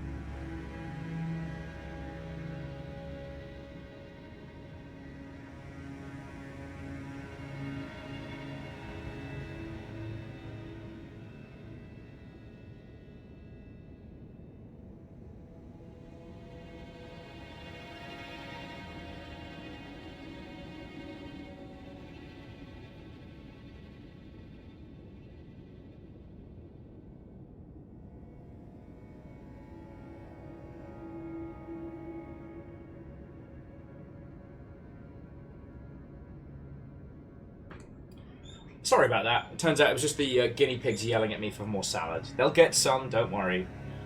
Little terrors. And I don't think there's anything like throwing knives or, you know, blood grenades I can chuck at her. Like, poison might as well be a fart in a spacesuit at this stage.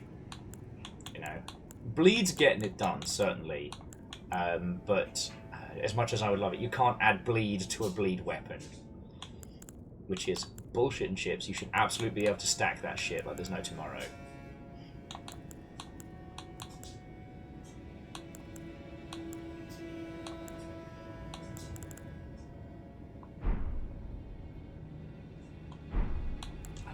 Well, let's have a look.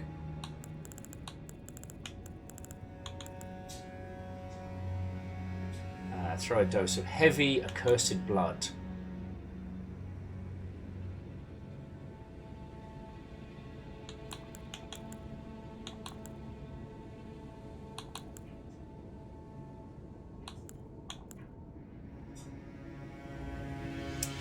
Okay. Blood boil aromatic. Use FP to temporarily enter a state of fervor.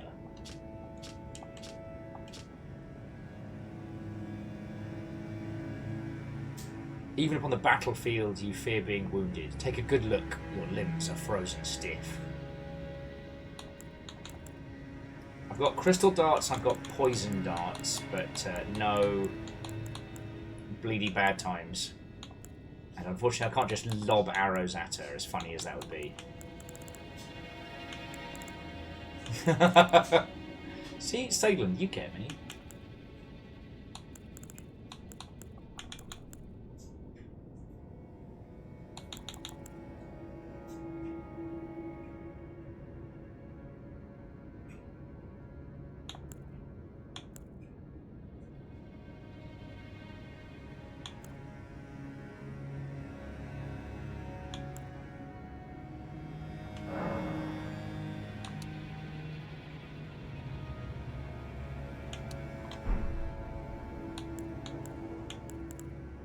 Real tempted to try fucking about with some of these perfumes. Exactly, Zen. I mean, it's 80% off. Can you afford not to get King of the Fighters 15? Her lowest resistance is actually frost. I don't have anything cute that can get her with frost quickly. And if I put freezing grease on a blood weapon, is that how we get, like, slushy blood or what have you?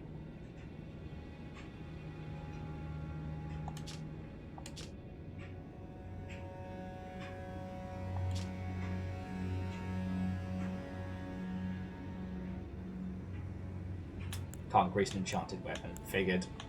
Say I'm not that lucky.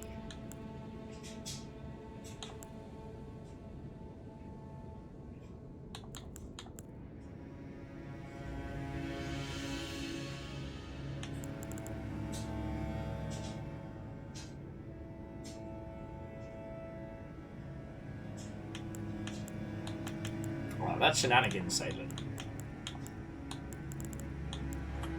I often think about the philosophy behind, like...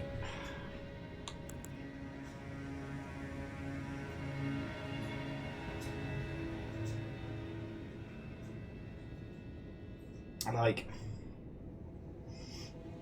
a fighting game's entire modus operandi is the characters. And kind of like how splitting maps in old FPSs used to create like separate groups. Yes, a Chari snow cone. Thank you, Felix. Oh, yeah, I wouldn't say no to a hamburger. Okay. Look, the blood mix is working for us. If we're being perfectly honest, it's a skill issue. Like, you know, I could try using the perfume that makes you hit harder or some shit, but, like, ultimately, I can beat her. It's the water dance that fucks me up, right? Like, let's be fucking honest. It's just that.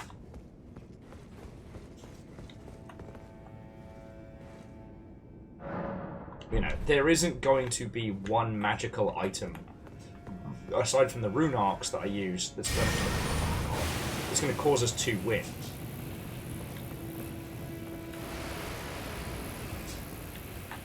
So the bleed throwable is the Kiriki. You can buy them from the Manic Merchant. But, like, what I've noticed, DJ Coil, she's dodging that. The bees work because they're slow. She does her automatic dodge and then starts walking towards me.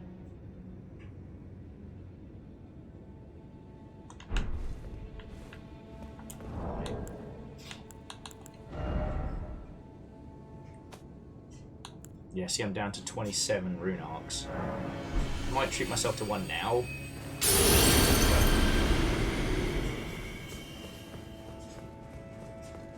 Because that's where the bees have actually ended up becoming part of the stratagem, if you will.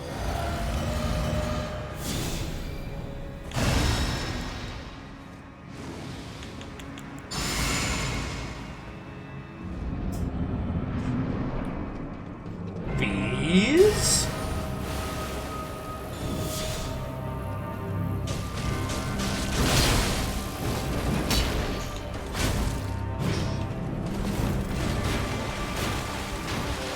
Because the bees allow me to basically control where she's at. Fuck.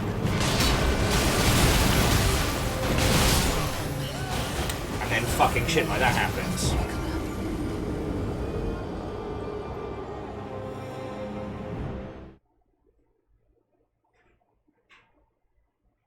Places. We're doing so well there. God, maybe that's it. Maybe I should start doing that thing where I volunteer to help people here as like a training montage. Yeah, you know what? Because I need the rune arcs. Oh yeah, did I...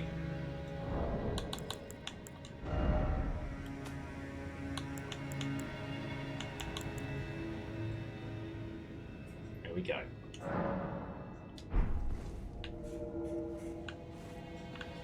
Oh, but I'm only going to show up for other Longshipians. Fuck. Well, that's not good.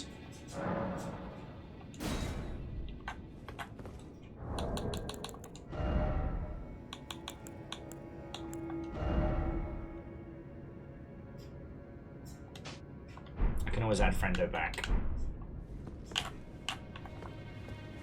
Closer to the door. Okay. So if I'm going to train, I might as well train with other people. Like, I just have to solo her.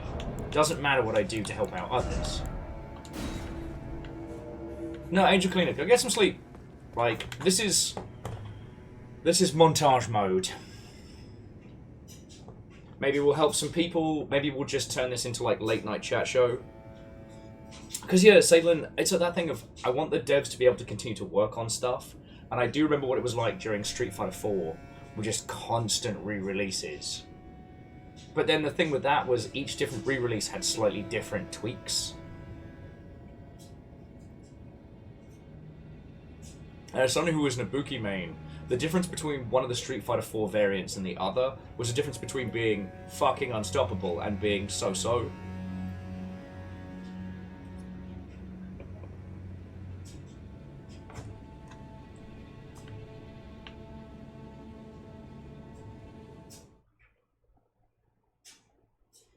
Okay.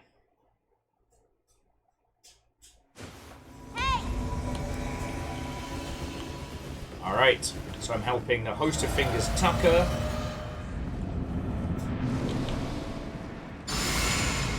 Yo, buddy, you gotta let us fucking beef up!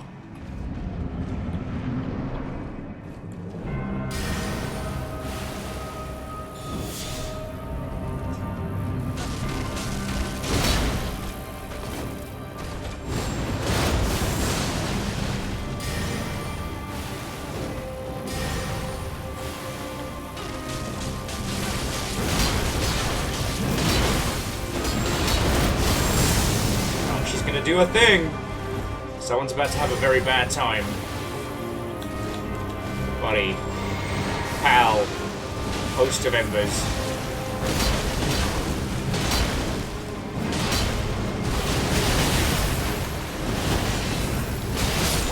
And that's me down.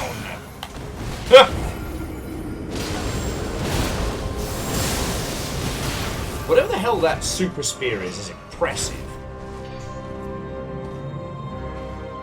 Well, good luck, Rando. I believe in you.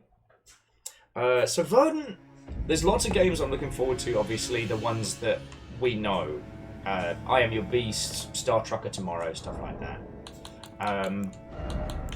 The one that's got me thinking the most is definitely Forever Winter. But just because, like, if you give me the concept of a game set in conflict that is an anti-war game, I'm going to be intrigued. Plus, the fucked up body horror and sci-fi shit in that look awesome.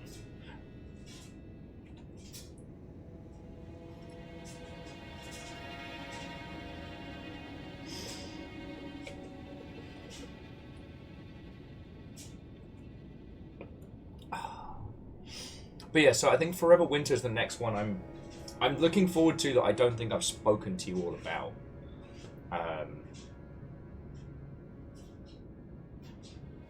Like, I can't think of any big releases that have me intrigued.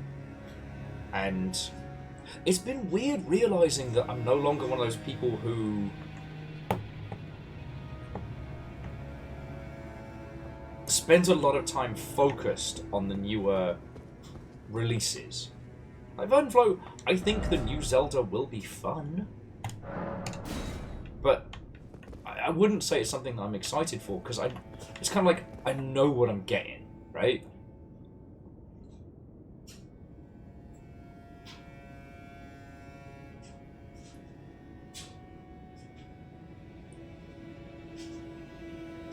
Oh, very quickly, do these deaths count?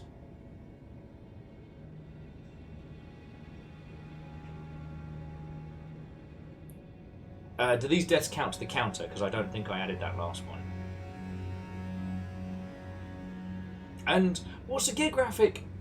I try not to just be like the alter wanker at the back of a fucking Tesco's bargain bin screaming at people from a bucket of Buckfast. Like, Elden Ring is a massive AAA success. And we've talked about it a lot. It's goods, it's bads, it's everything's.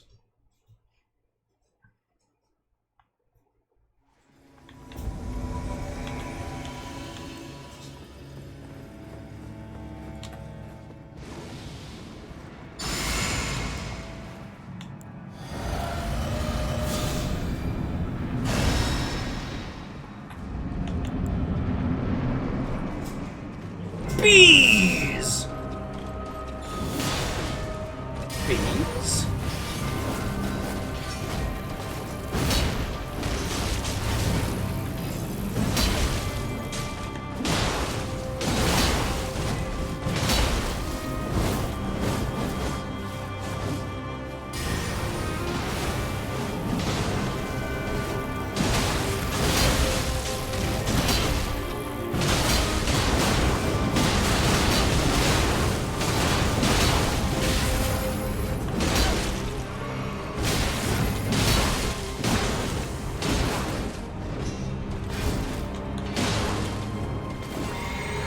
She's gonna water dance any moment now.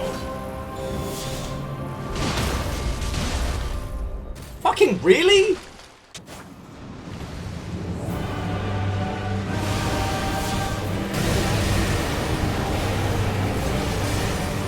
Here we go. Now, this is a good chance for me to practice properly.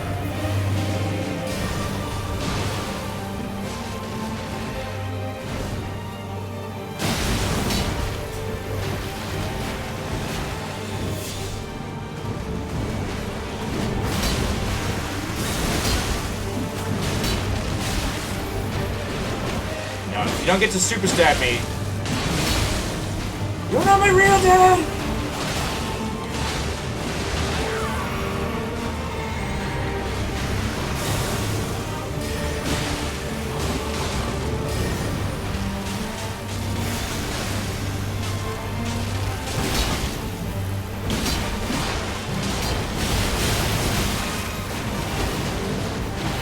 Why me?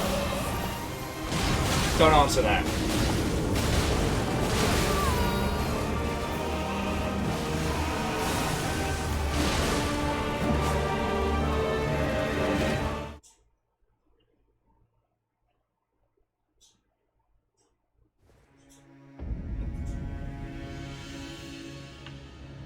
But it's good. This is my good. This is my little training montage. I need this. But yeah, no. So I try not to just be one of those like insane indie wankers. It's knowing when something coming out of the AAA space has value and it's worth it. Because hey, look, if you want to play an Assassin's Creed game on your day off, fucking go for it. Have the best time. You're not wrong for doing that. I've been there. For me personally, even if it's not for you lot, if it's not for stream, it has to have something to bring me in.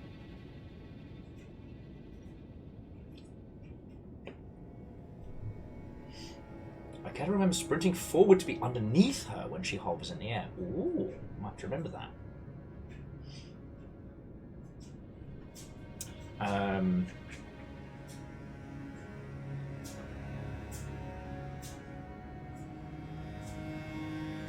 Sorry,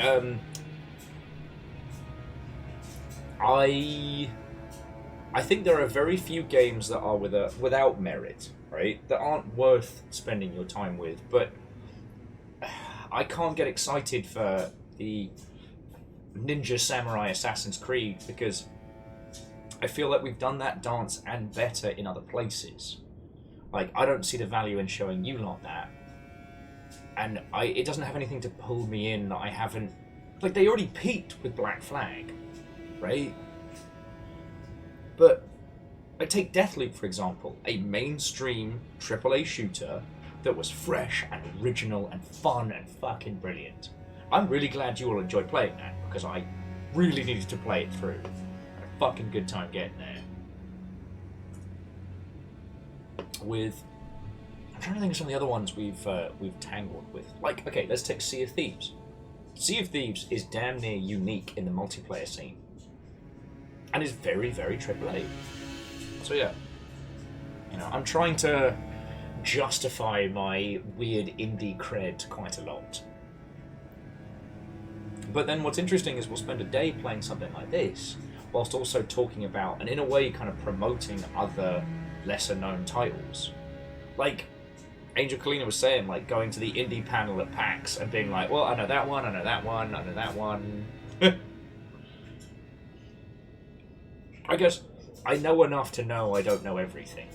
It's not like back in the day where there'd be all these AAA huge releases and this small pocket of indies. Like, nah. Like, the indie scene is overflowing and it's really hard to know them all. All I know is that I don't know nothing. Diabolical. Reactor online. Hey! Online. Weapons online. All systems nominal. Good morning to you, friend. Good morning from Germany, sunrise over mountains. Shitaru, and thank you for the 20 months. How are you doing? Sorry I haven't been around on European time as much as I'd like. It's mostly been dog wrangling that's had me starting late, but... and you know, DJ Coil, you're right. There are some times where I will delve into AAA titles just to get a sense of where everything is at. So like, Alan Wake 2. Huge badonkadonk of a AAA. Absolutely worth your time. Call of Duty? No. It's not worth your time.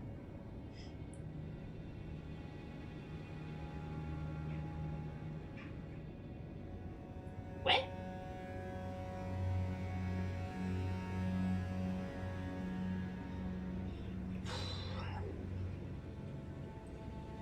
I never got to do the opening of AQ, so could be fun. I guess everybody gets a legendary bug now.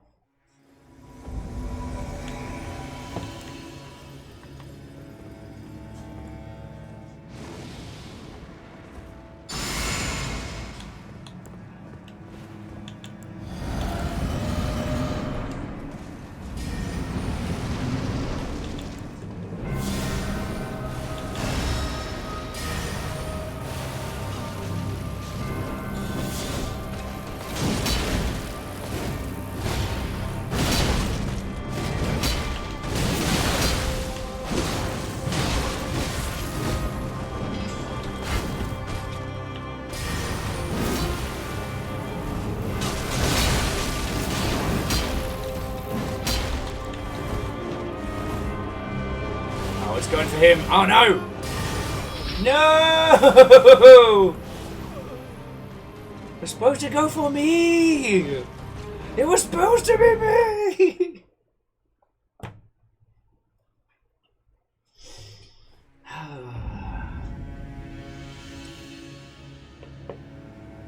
So Vernon says, could it be worth one's time if one is playing to study the game the way it is? Yes! The problem then being, what are the games worth studying, right? So, like, that's kind of where my obsession with, like, the family tree of games comes from. Like, either Assassin's Creed Origins or Assassin's Creed Odyssey is worth playing if you want to understand the evolution of how Ubisoft has evolved that format. Valhalla is thematically fucking great, because, it's Vikings! Who here would like a video game about Vikings? I guess we'll never know! But Assassin's Creed Valhalla adds nothing, right? I'm trying to think of other like mainstream stuff. Overwatch is still worth playing to understand how it changed stuff. Whereas Foam Stars is not worth your time. Do you get me?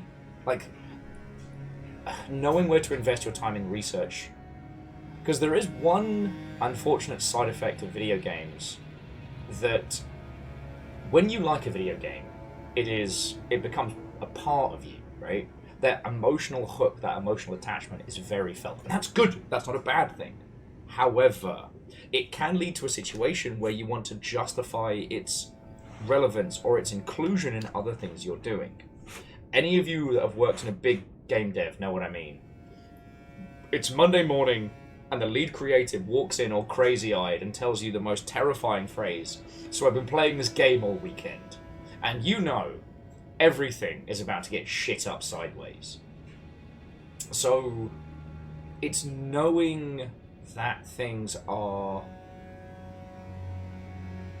It's knowing the relevance and the application of things without being swept away in what is emotionally being pulled in, right?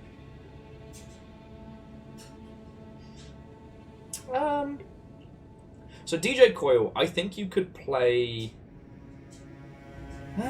Okay, in this regard, I think it's dependent on what you want to take from it, but yes, of all the Dark Souls series, Elden Ring is kind of the best of. It's not that someone wouldn't enjoy playing through Dark Souls 1, 2, and 3, but if their goal was to understand it at its peak, you play Elden Ring, right?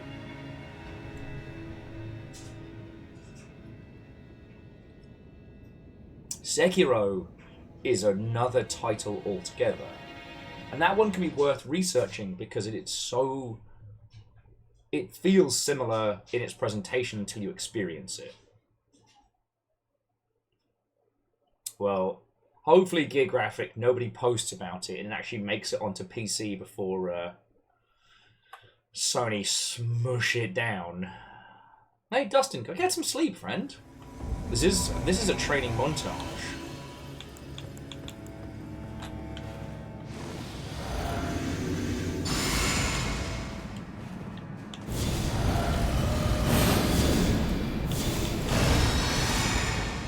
Yeah.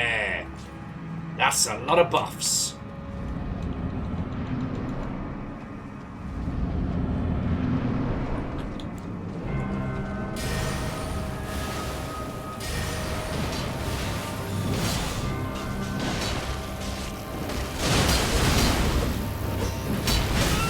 Oh, hits the meds.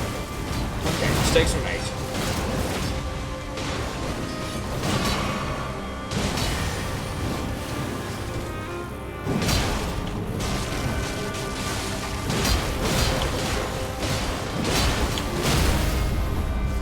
Get it! Get it!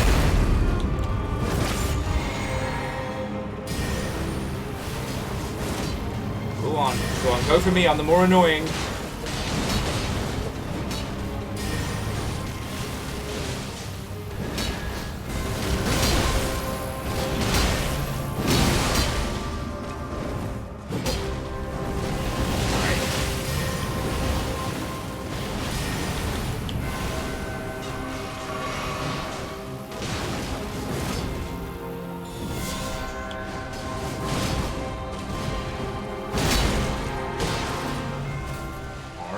Now it's time for our little training montage. Continued.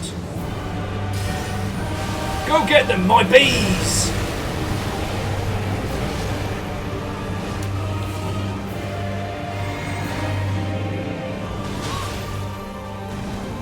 Oh, buddy, you are fucked. Sorry, pal.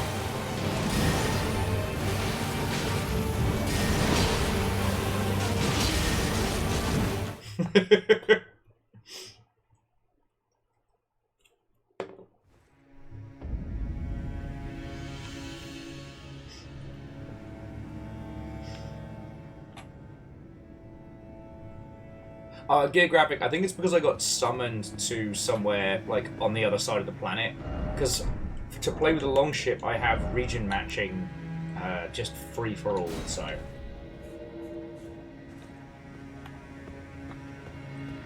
Oh shit, she heals on block as well. And so we haven't discussed the fact that No Man's Sky is only fishing.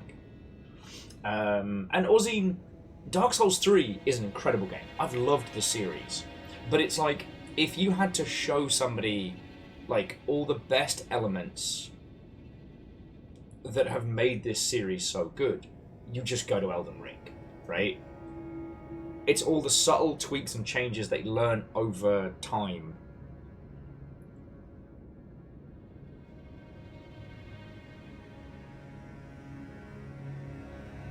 Oh, and we're back on. Thought it'd be a little while longer. I was going to go grab another bevy. So I creep closer to 5,000 follows. How many have we got left? 115 follows. Also, DJ Coil, what I would say with Elden Ring is it took all of the concepts.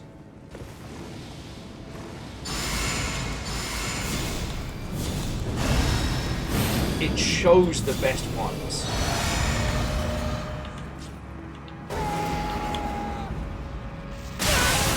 What the fuck?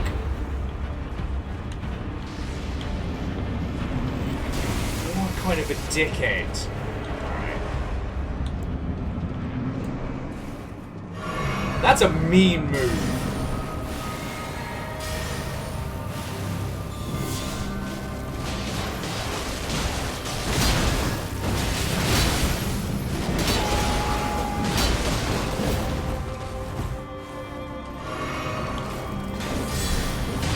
Bees?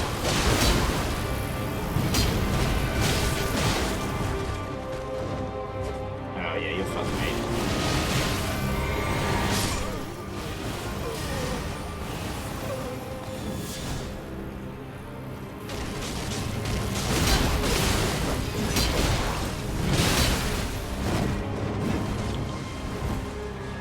Bees!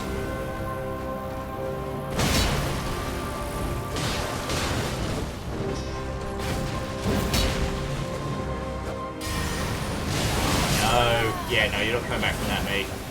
Not with a shield.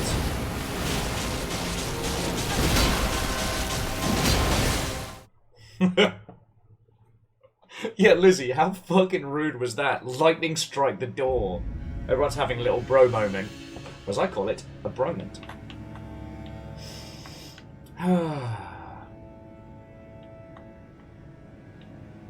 But yeah, so jumping back, that's where I spend a lot of time thinking about what I'd like to stream for you, but also about what the games have to say. All games have artistic value, right?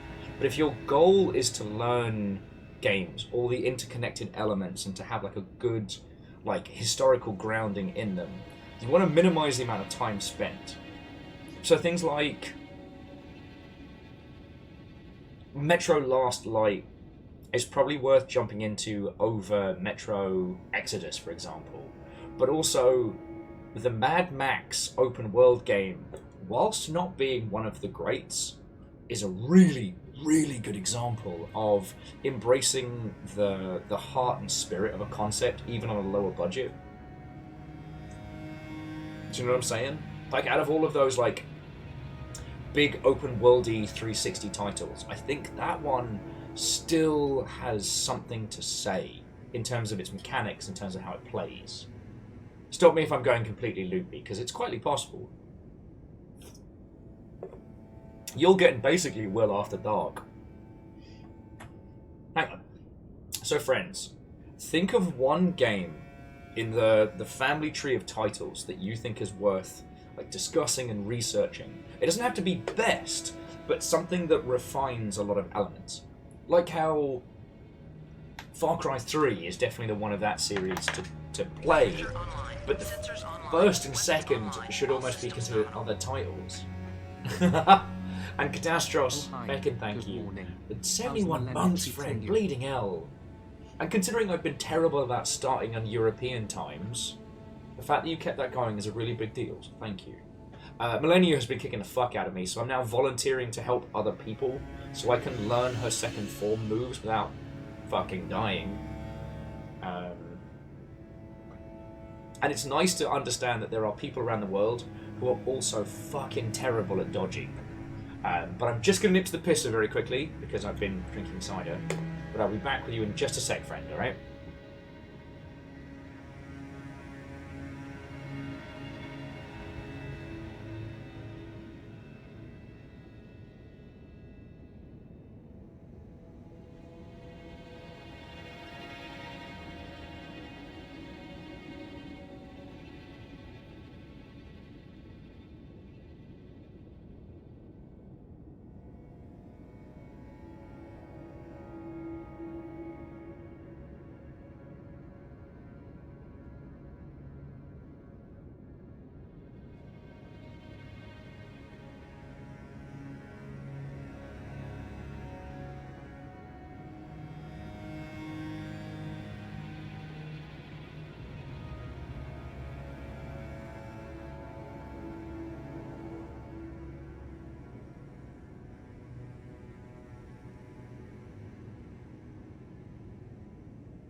Hello, hello.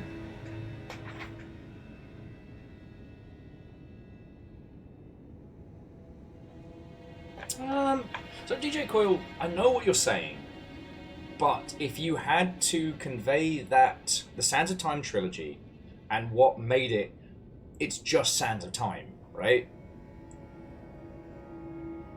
Like, the rest of it was good refinement on a concept, you know?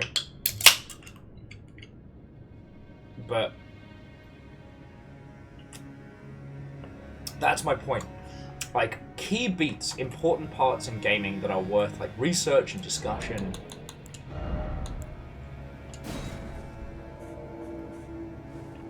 Like, that's a lot of where, like, my research and my obsessions kind of fall, you know what I mean?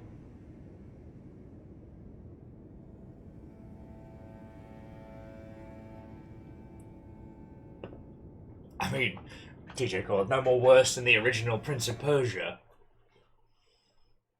Now, was the Warrior Within, was that the one that had, like, fucking Hoobastank on the soundtrack or something? I forget. Ah, but during the pure Dex bit... How come everybody else has cool titles?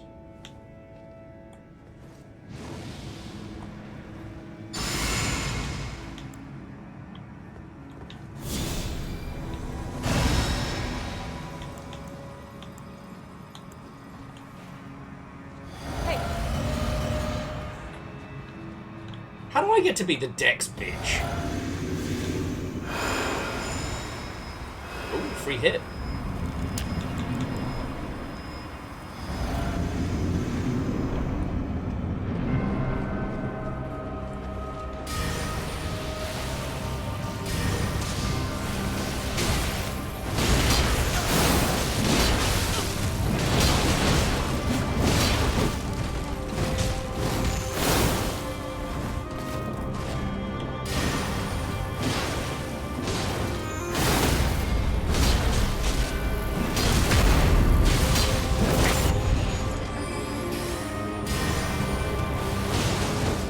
Oh, fuck.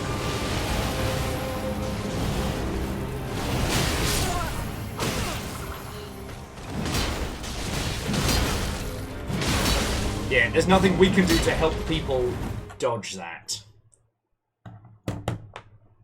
So, like, Verdant Flow, Assassin's Creed's a fascinating one because I would give somebody... I'd still give them Assassin's Creed 2, the very first part. I would not give somebody the original Assassin's Creed, because I don't know if you've played it. Oh boy, it is old school in terms of its stealth. Oh, did you walk past these guards without calmly praying? Get fucked. And Ezio Auditore's arc from wanton playboy to like tragic hero, I think is really good. Black Flag's the game I enjoyed the most. But I don't think it's the best beat if you had to understand Assassin's Creed, do you know what I mean? But then I would jump to, let's say, Assassin's Creed Odyssey, because it does have one of the best characters of all time.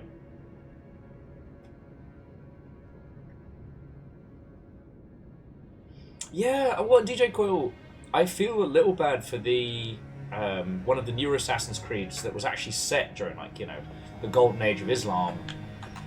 Because that's a fucking great historical setting, but it felt like things had already been kind of charred by that point. But I mean, Assassin's Creed 1 sold good enough to make the sequel, you know? Yeah, actually, so yeah, how do I get a subtitle? Everybody else has cool subtitles. I'm just Willimus. 150. I punch things real good.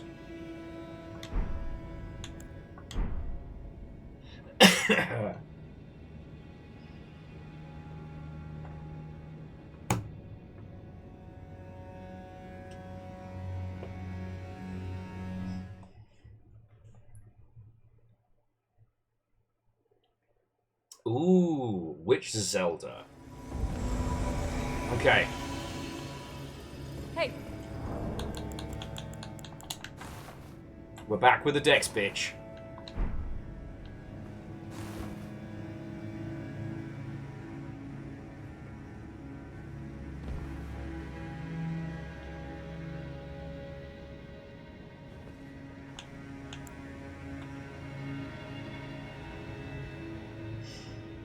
So yeah, so Vernflight, that's a tricky one. I do agree with Sadlin that Link to the Past. But it's like, Zelda's one of those franchises that when you stop and think about it, it's actually multiple different games that are connected by like a naming convention, but not necessarily like a through genealogy. Ocarina of Time is a, oh no, I timed out! I went to space!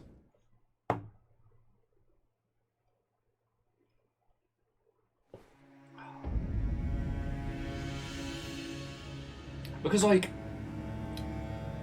Breath of the Wild has real value in our genealogy of video games. Breath of the Wild is very important, but it is fucking nothing like Ocarina of Time. It is nothing like Link to the Past, or it bears more in resemblance to the original. Yeah, no, Fred. So Fred, I've taken to helping other people try and beat the final boss. Yeah, DJ Quill, I think Halo 3 is definitely the 1-2. I want to say ODST, because I'm a fucking pretentious bitch. But you're right, like, Halo 3's the complete package. I mean, both ODST and Reach are brilliant, and I love them. Hey! But Halo 3's the one if you want to know.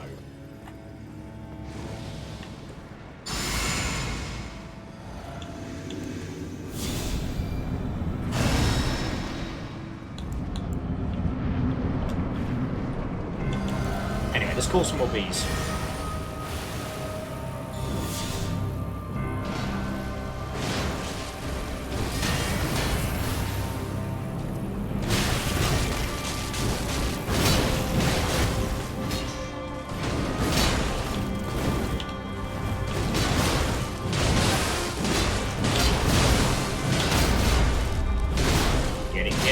Get it! Oh, you missed it. Hey! Okay, to the Space Cadet, give me 2 seconds, because I have a cool image I need to share with you.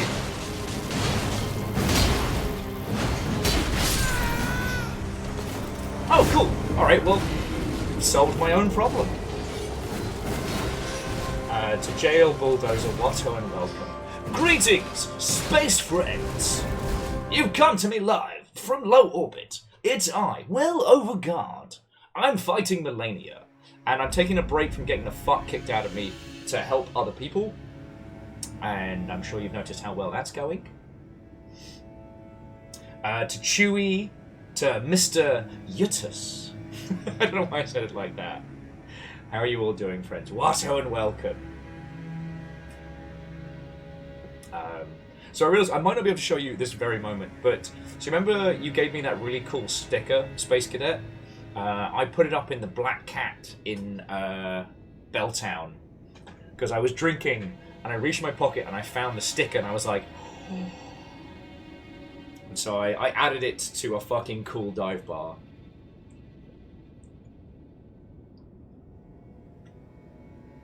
So how was your stream? Tell me your tales.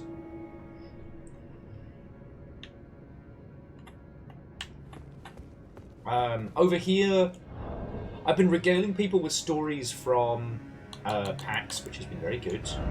We've talked exhaustively about both Concord's closure and about the reception around Star Wars Outlaws, and now we're talking about games that are really good touch points if you're just trying to learn the history of video games, like really good touch points along the way.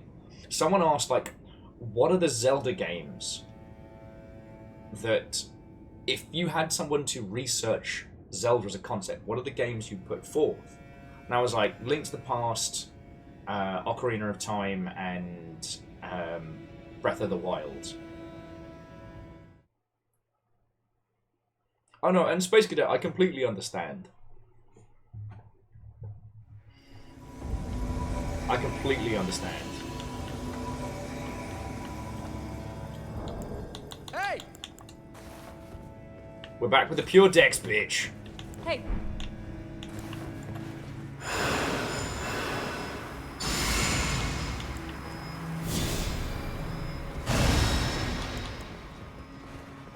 So yeah, so that's what we've been nattering about. And yeah, I'm just helping people with Malenia so I can get more experience fighting her second form.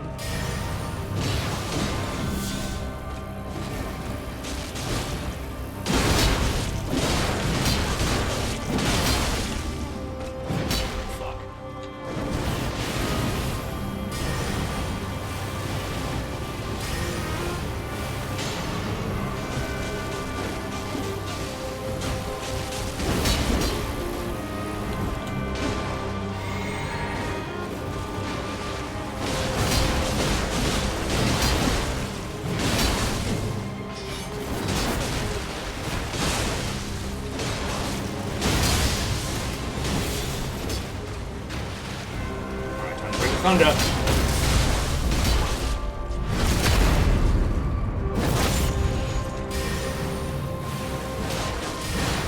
And General, go get a good sleep.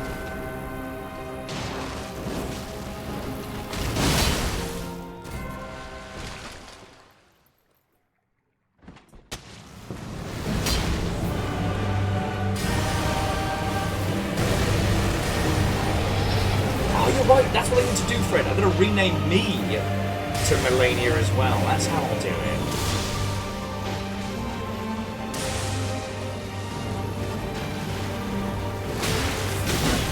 She is not a nice lady. She is a very mean lady.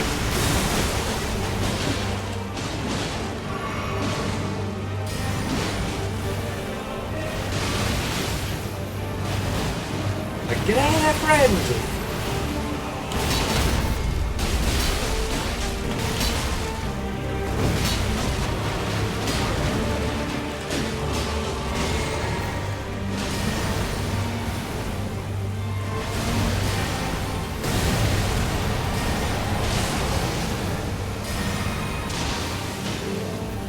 So many bees!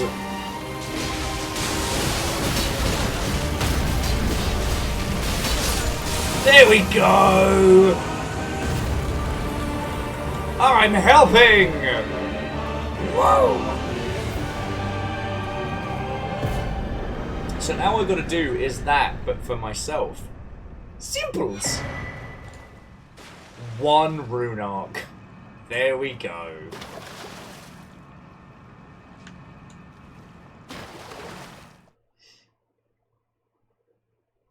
Yeah, Catastrophe, when you're not the one on the fucking receiving end of it, it is gorgeous. But seriously, Chewy, thank you for the follow. And yeah, Space Cadet, like, I was still kind of in recovery going into this PAX, so it was... Like, I ended up tapping out on the Monday night rather than going to, like, the games industry train party. But... Oh yeah, no, and I got 1,000... Sorry, 120,000 for that. Oh, and Ozine, have a lovely rest of your night, friend.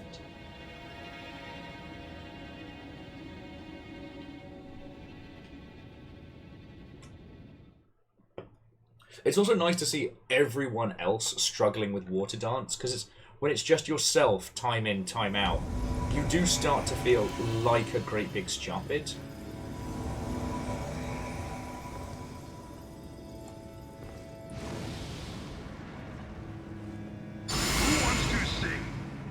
Oh, fucking yo! Thank you, friend.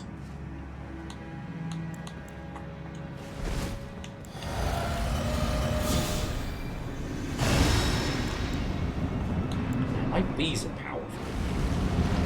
Anyway, I seem to be hanging out with the Canadian jar.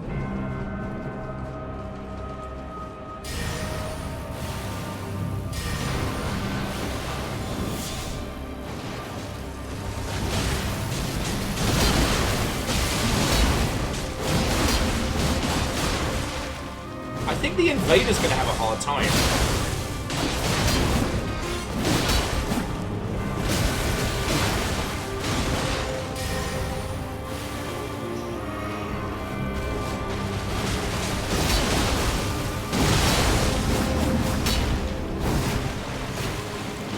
Apparently we've all had the same idea to just go full bleed weapons.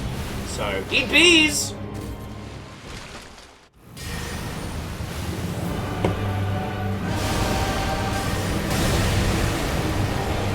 Fuck me.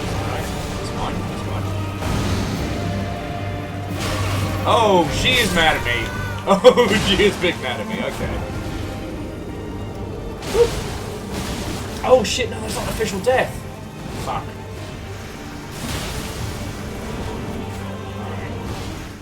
So we got one unofficial death on the clock.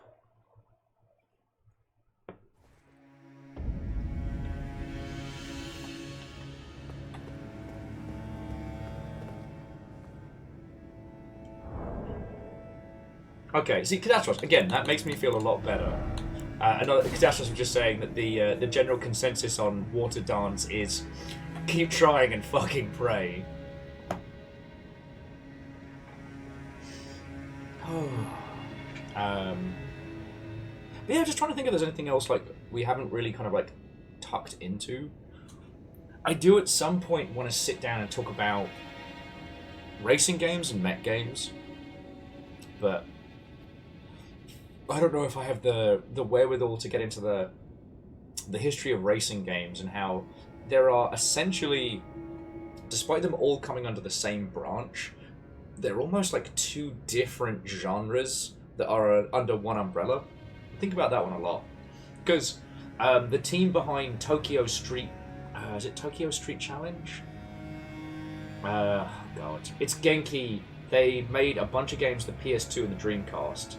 And it was all about this one circuit in Tokyo, either driving it one way or t'other. It was all street racing. It was very good. Ah, Mr. Utus, or UTSS. Anyway, that's going to be getting a sequel, and it was one of the few like quasi-realistic racing games I got super into.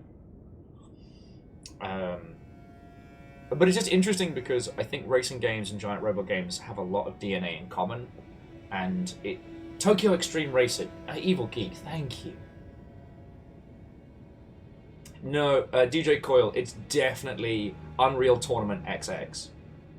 Sorry, Unreal Tournament SS. That's the, like, if they continue to get good at Unreal Tournament, they'll be Unreal Tournament SSS. You just got to get that ranking going, but it takes time.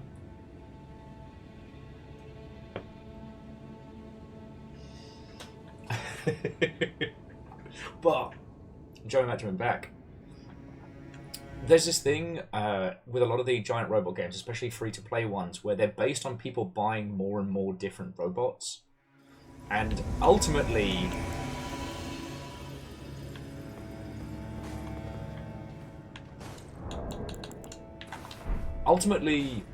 when it comes to mech games in the ilk, people have usually one particular robot that they really like.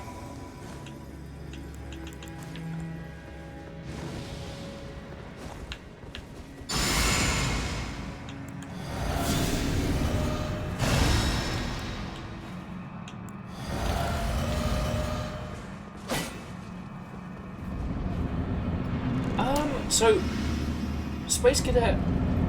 Zone of the Enders is a mech game in terms of thematics, but not in terms of, like, genre. If that makes a weird sense.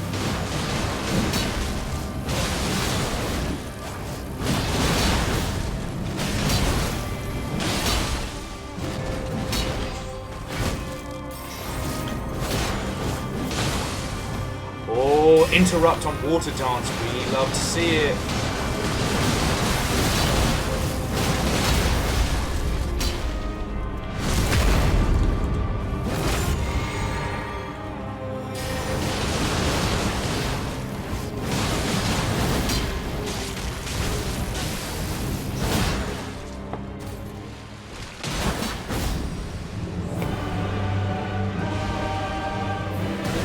See the host of figures having a bad time.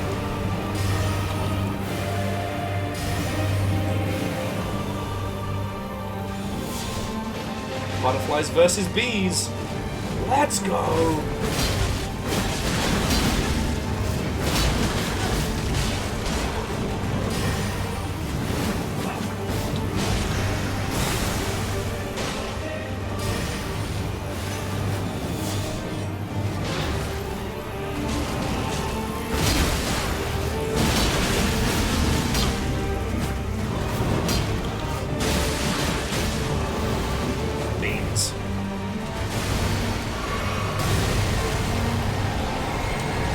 Calls for bees!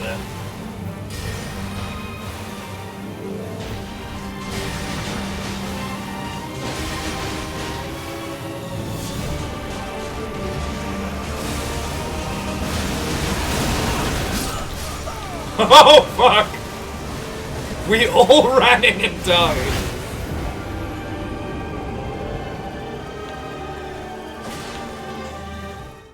Okay, let's never speak of that one again. Suspected to Bloodhound Demolition Derby game for the N64. Yeah, and PS1 that was very, very good. But yeah, so Zone of the Enders is so stylistic and so narratively based. Like, yes, you are in an air quotes giant robot. You're basically flying a jet fighter. But the reason why I don't put that as much in the mech category is that Jehudi isn't yours, per se. In the same way that Sekiro isn't Dark Souls, because you're not playing as you, right? Like, look at this little fucker. Ginger bugger with a giant sword and an undershave. I wonder who he's based on. In Sekiro, you are playing as... Is it Wolf? I forget the name of your one-armed character. In Zone of the Enders, you're playing as Jehudi. And throughout it, you learn their abilities and all the cool shit they have and all of that. But it's not your mech. It's not your choice. It's kind of like if I present you with a racing game where you can only play as a fucking, you know, Morris Minor or a Peugeot or something. It's still a game where you drive, but it's not your car. And I think one of the core tenets of giant robot stuff is expression in the space. I think that's something that's been part and parcel with it as a genre of media for a long time. But the difference with something like giant robots over racing games is that cars are defined by the real world. Giant robots are defined by franchise and IP. And those things very rarely work well in tandem with each other, but at least in a way that lets you feel like this mech is mine. Do you know what I mean? Vernflow Custom Robo was pretty solid. Like that and Gacha Force on the GameCube were very good. I can't remember if those were the same dev team or not. I'd have to look it up. But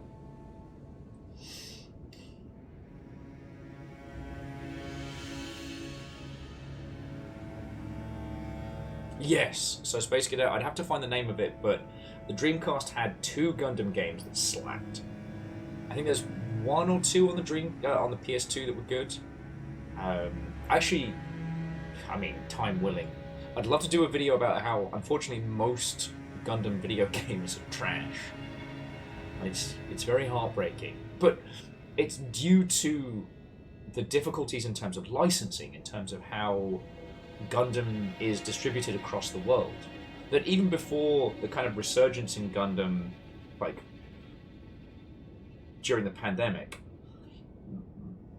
Gundam as a franchise was making mad fucking bucks. Like, well, Caffeine, always lovely chatting with you, friend. Go get the good sleep. One of my favourite facts is that, you know, Gundam makes more money than Batman. Like, it feels like we just rediscovered them, but yeah. Good old DC's finest have been struggling to make as much money as Big Robot Go Stomp Stomp. And it's predominantly due to the Gundam model business and stuff like that, which is fine. I mean, God, who'd be into Gundam models and all that shit? Don't look behind me, it's fine. But because there's so many stakeholders in so many different countries, it makes creating a succinct vision of a game very difficult. Ironically, the PS4 exclusive, which was called, I want to say Project Butterfly, that was 1 part episodic visual novel, 1 part Gundam fight game, which used the same combat system from the free-to-play game, Mobile Suit Battle, the one that's hated on Steam. Anyway, that was a really good game, but it was like a PS4 downloadable exclusive, and it really did just look like a visual novel if you were looking at it like a consumer. Code Fairy, thank you, Evil Geek. Code Fairy's fucking good. And it actively addresses the idea of femme-presenting people being put in warlike situations as a form of propaganda. That the unit that you're a part of is literally a propaganda unit. You've all been picked because you are femme and hot, and you have your special group, and the idea is you're meant to go and, like, you know, pose on the battlefield and do stuff. But the thing is, you are all trained mech pilots, and you don't want to be just seen as hot propaganda. You actually want to help. Even though Xeon do the bad. One of the reasons why I like Gundam as a franchise is that, one, it's predominantly anti-war, and two, who is the villain is always a fascinating discussion. But the soldiers fighting for Xeons were definitely kind of hoodwinked into some shit, but that's neither here nor there. But yeah, Code Fairy deals with the concept of, like, you know, objectification as a form of propaganda. When was the last time you saw that in a fucking war game? But what was fascinating about it is that it was a 3-arc structure for every episode, where you'd have literal opening, you'd have the visual novel introduction, the middle section would be combat video game style, then ending and end credits anime style, and did I just get dissed and dismissed?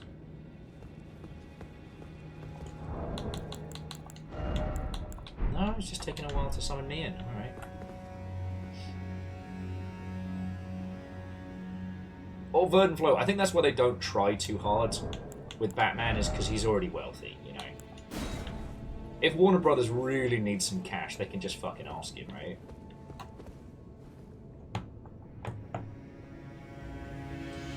Sorry, I don't even know what I'm saying at this point.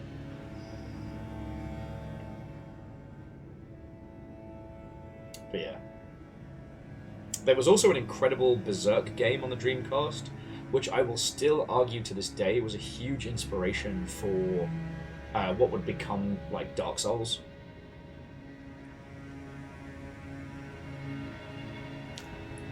Just because... Oh, sorry about that. Just because it was one of the first games I encountered where swinging a sword against a wall... Okay, you're not helping. Yeah, Sword of the Berserk. It was fucking good. There we go. Where the challenge was you were playing as Guts, and you have the whole ass fucking Dragon Slayer, and you were kicking ass left, right, and center, but in tight corridors you can't swing this ginormous slab of metal. I think there's one on the PS2 which was also based in the Black Swordsman arc, which was pretty good. But that's one I haven't had the chance to play, so I can't comment.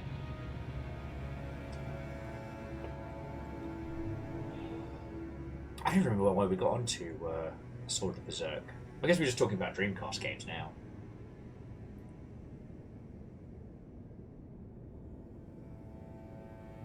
Good old Guts' Rage, that was it. I've never had the chance to play it. I'm told it's not awful. I did try playing the Dynasty Warriors Guts games. And... sorry, the Dynasty Warriors Berserk games. And they were fine. Oh, okay, Fred's saying DC's doing an arc where Bruce Wayne is not born wealthy. Oh, that would be fascinating. To my knowledge, Fearless, Stepic's not put out Achilles Shield Maidens yet. It's still in, like, production.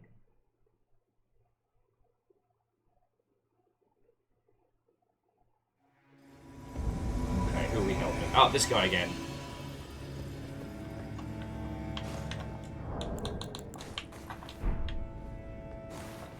The brothers bleed.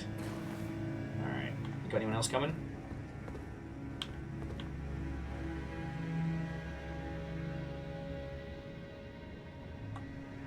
Well, see, I'm just basically retelling Fred's story at this point, Moose, but yeah. Batman in Red Sun is just this, like, Russian alcoholic nightmare. Like a proto-Rorschach, and I love it. God, Red Sun was good. Yeah, so Verdant Flow, that's something I'd love to have the time to do.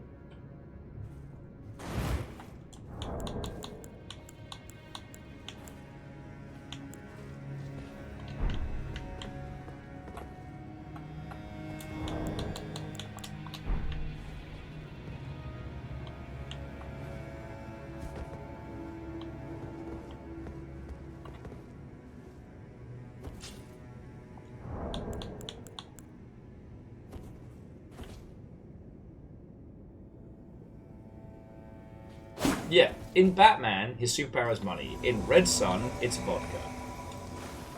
Hey! Alright, the team is back together again.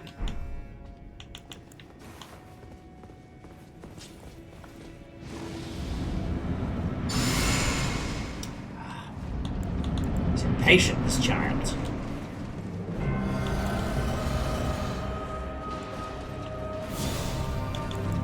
We're with Derby buffs!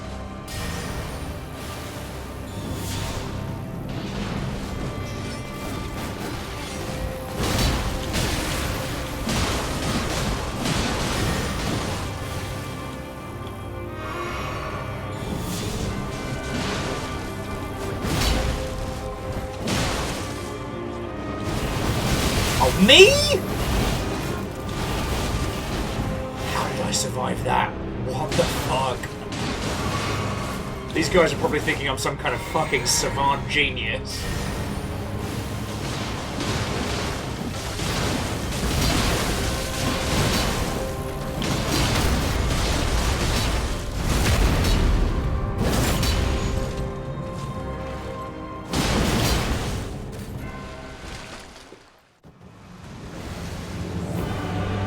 Said must play ecology sim games. Ooh, that's a good one.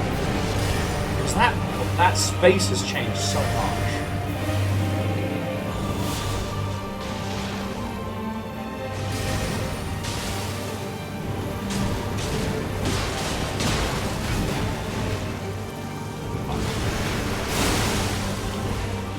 Don't get cocky, kid.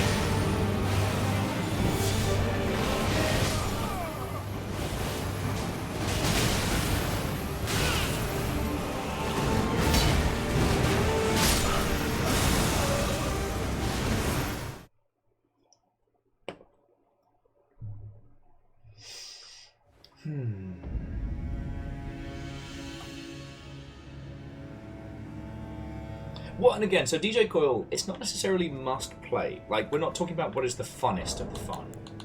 I will say, I'd need to sit down and think about, like, the big major players. Like, which SimCity should people play? I would put Oxygen Not Included in there for the context of game that presents you with an impossible challenge. Similar to RimWorld. But I see RimWorld as an offshoot into the idea of, like, failure as reward. But that's a fascinating one. Because, like, I have not spent a lot of time in that space. Like, honestly, I'd want to put Caesar 3 in there as well. Just because of its focus on pre-planning and infrastructure. You know? I guess it's because... if you haven't seen it, Polygon did an incredible video on this, but there is a way to win SimCity, but it is miserable. You can create essentially a perfect city, and it's based on a philosophy of urban planning that was used as the inspiration for, like, the black box that powers SimCity. Whereas I feel like Caesar 3, it's not just... your inhabitants' happiness is a big part of the success of your city, right? Whereas SimCity is about sating their needs, not making them happy. Does that make a weird sense? Like, the best city you can make in SimCity is basically like a hyper version of the mega cities from Judge Dredd. But in Caesar 3, a perfect city has jobs for everybody, and everyone has a place to get drunk, and nobody is hungry, and there's, you know, enough people to defend without getting people killed, and yeah.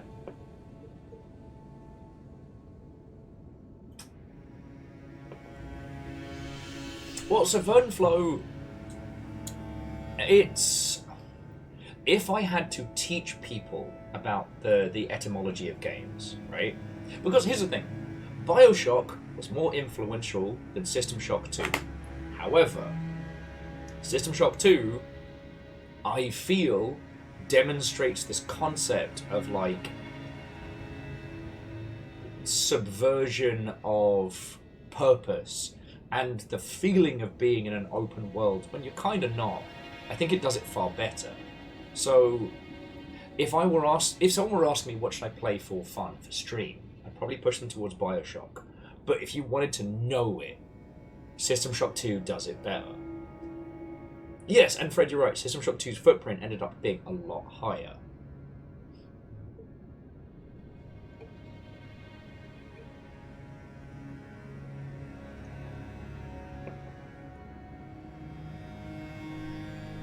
I guess I've been thinking a lot about Erin Signal's Children of Doom and that idea of like etymology and family tree. Look, Fred, I don't know if you've noticed, but I might have a thing for video game ladies that can fucking kill me in a moment. He says 200 plus deaths into fighting Malenia solo. No, I'm just fighting a solo.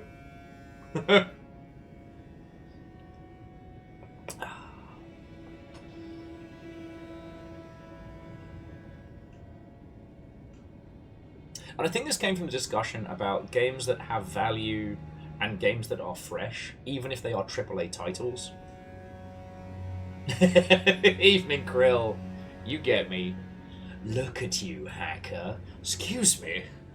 Ma'am. Not right now.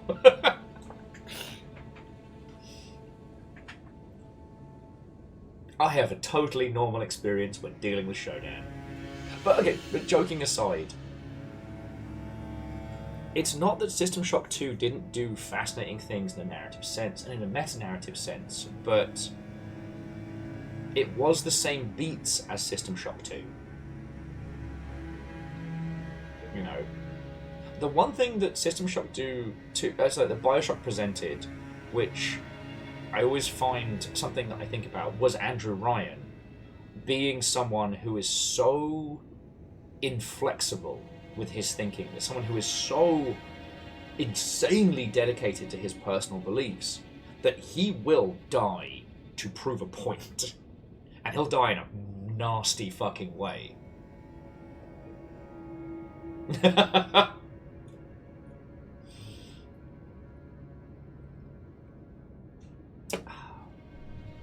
Sorry, I was just laughing at Moose was saying. I'd say that's a pretty fairly common experience when dealing with Shodan.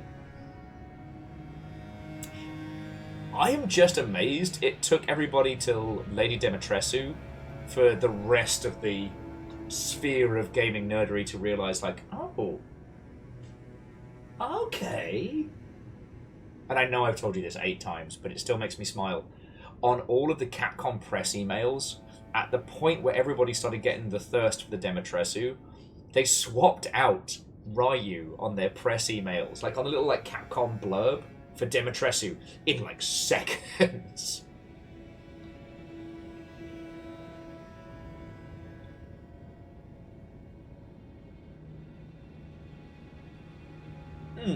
And DJ Coyle, which side of the coin it falls on is kind of open for interpretation and discussion. It's not about, here are the games you must play. It's not, here is the perfect list to know video games. But here is what has value beyond the obvious. Oh, okay. Host of fingers Mugen.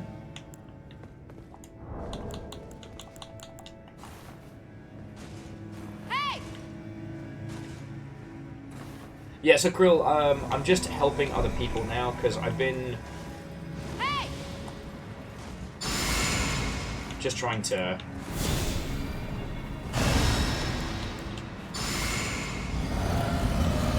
get better at second form.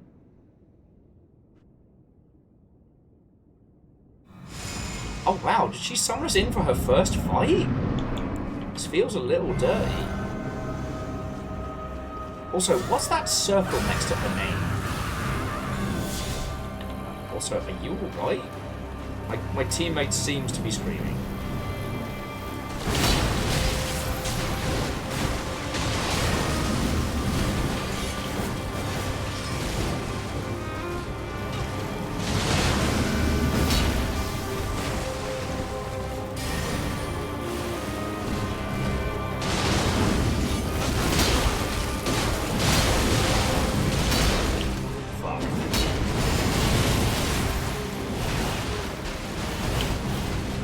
Okay, that person knows what the fuck they're doing. Because that would have been the first time I fucking lead. No! Miyatata!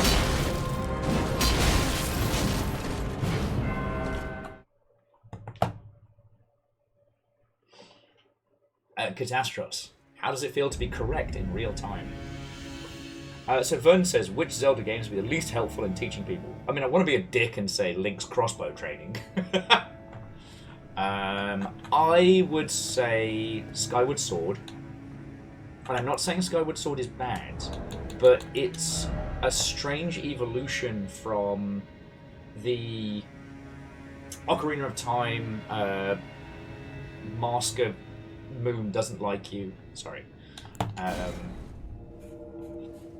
It's a strange evolution from those that was attempting to go for what they felt people want.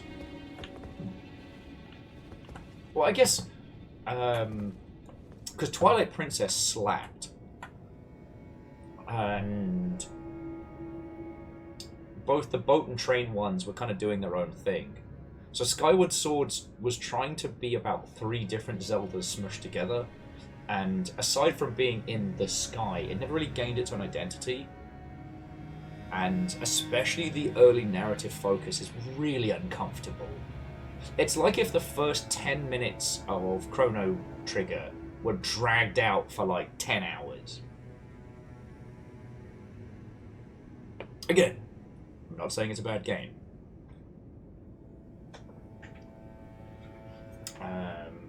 I'd also put forward 4 Swords, but pre-digital distribution, because you literally had to have 4 fucking people, 4 Link leads, 4 fucking GBAs.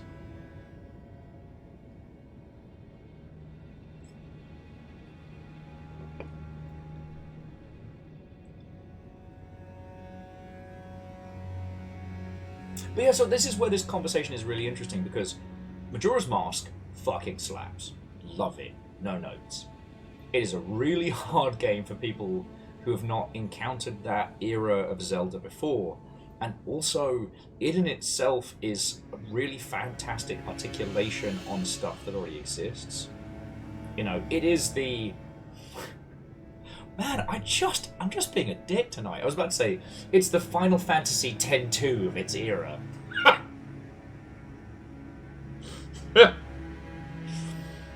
Oh, this is why you can't hurt me on the internet. I would deserve it.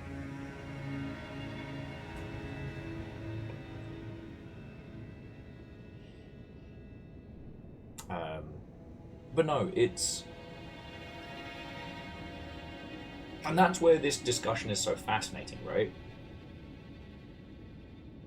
Because ultimately, helping educate people on these titles will essentially inoculate them from the "I've been playing a video game all weekend, and now we're going to add crafting and real-time physics into our sports management simulator." Alright. Because look, sometimes pivoting works, but very fucking rarely. And it only works if you have the runway to do it. Like, 9 times out of 10, you are not going to be Borderlands. You're going to be, what was it?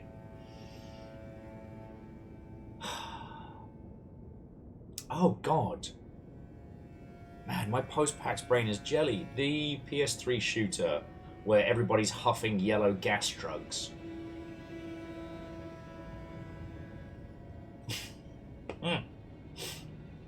No. Catastros, and that's why I was big. Haze, thank you, Evil Geek. And Fearless.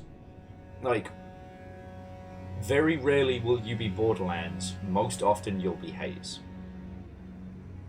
And Verdant Flow, actually, after the fucking debacle that was Dominus or what have you, I'd be down for a medieval sports manager.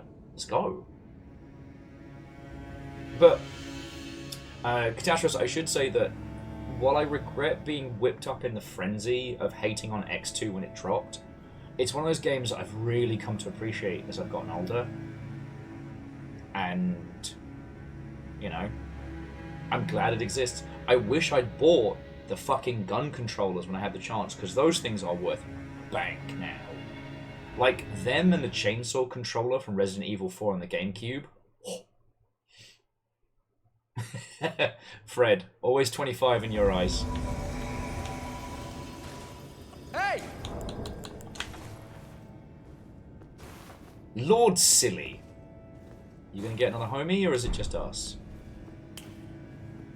Good snap. I'm in no rush, Lord Silly. Take your time. Big sword bros gotta stick together.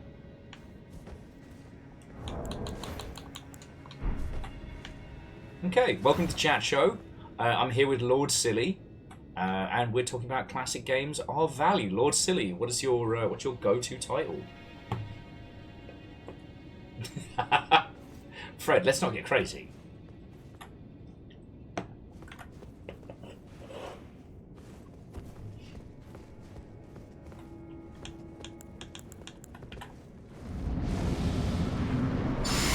Oh man, Bloody Finger P. Alright, don't die before I finish buffing.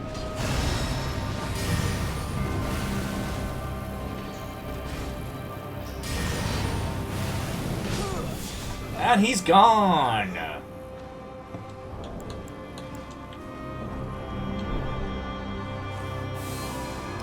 Don't worry, everybody. I am a small egg. Don't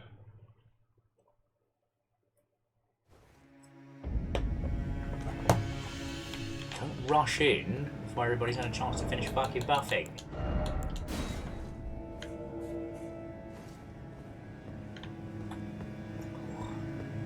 Oh, but if you're wondering what I'm talking about, I'm sure we all know, but just in case. Borderlands as a game was originally going to be a gritty, hardcore FPS, more in tune with things like Rage. Like, it was originally just going to be like you on a planet and it's full of crazy people and Mad Maxian type nonsense. And then, due to things I can't discuss, they were able to rejig it with a cel-shaded art style, which was still pretty rare at the time. Like, back then you could count cel-shaded games on your hands. And they changed the core gameplay loop to be very reminiscent of Diablo, and they stumbled onto a winner. But I cannot...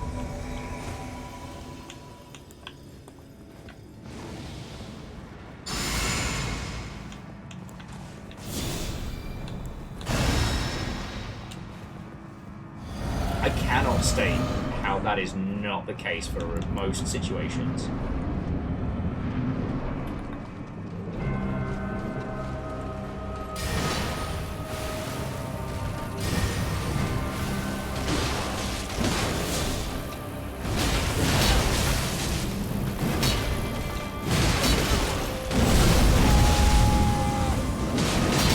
Oh, you are fucked, mate. Oh. Okay. It was the other person who were fucked. Buddy, you gotta learn to dodge here. I can only do so much.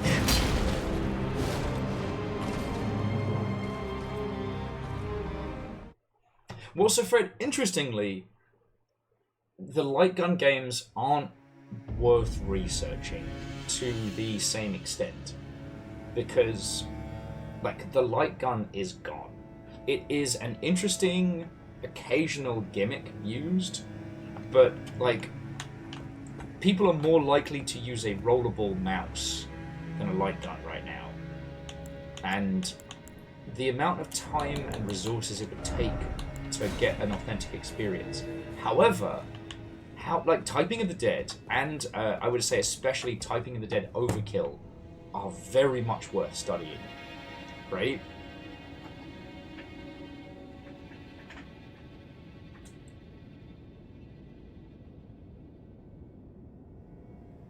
I mean, hell, even with VR, the concept of the light gun hasn't regained an anchor.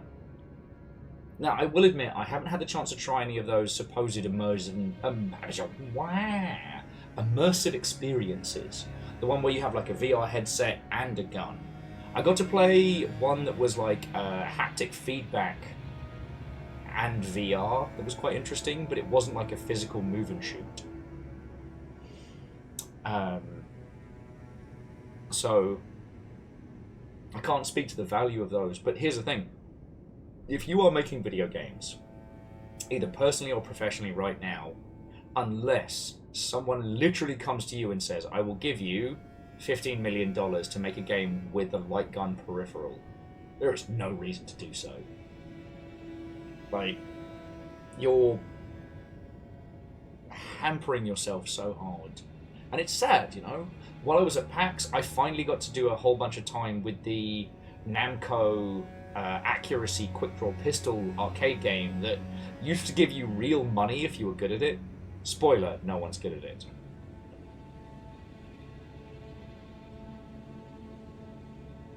And even that's like, man, it was the arcade spectacle that kept us going through. And yeah, Grill, it sucks. Like, if we could get to a situation with like more readily available VR hardware, then possibly, but if we're looking at user behavior, users want to be able to access more games in more different places. There is a specialized market that thoroughly fucking love VR, and I'm not hating on that at all. But like, everyone thought that being able to convert mobile phones into like VR headsets would be the big winning move. And you compare that to the success we've seen of things like, you know, the mobile PC, the Steam Deck, that kind of stuff. Like, turns out users don't want to go into their own universe in their own little VR headset. Users actually want to play their existing titles on the couch or on the shitter or on the fucking tube. Yeah, well, and Catastros, that light gun would be an addition on top of an addition. You know, VR to a lot of users is put in the same mindset as a periphery. So a light gun would be a peripheral on top of a peripheral. Periphery?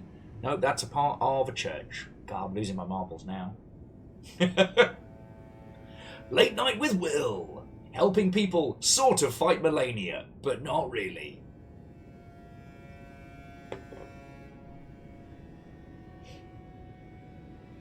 I just keep thinking about how Stardock nearly died making their like widescreen VR helmet. I was like, if you tried to throw light guns into there, then fuck me. But anyway, again, I'm not anti-VR, just, if we're talking about games that have an impact, honestly, Typing of the Dead Overkill, or House Dead Overkill Typing Edition, or whatever it's called on Steam, would be a really interesting one because it maintains that, but it adds a level of self-awareness and nonsense that when you put a rail shooter in front of a mouse and keyboard user, they just blitz through it too easily. So that creates a situation where instead of the user's physical reflexes being the limitation, it's spelling the word thrown to them on screen.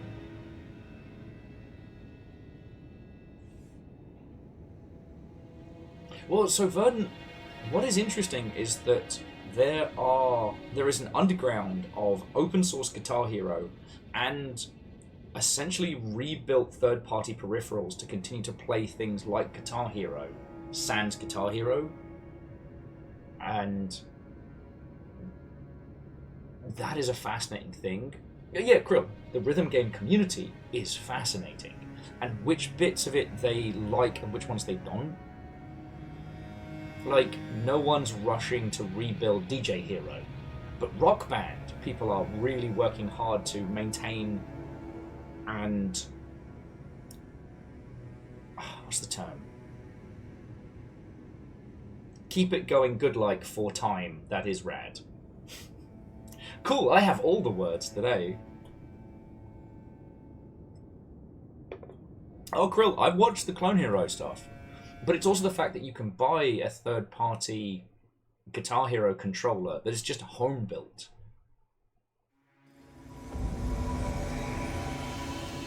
Alright, who have I got? I've got Callus.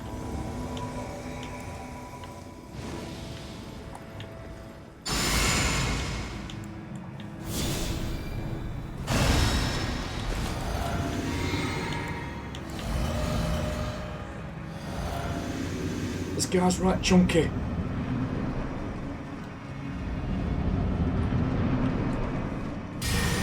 Bees! Alright.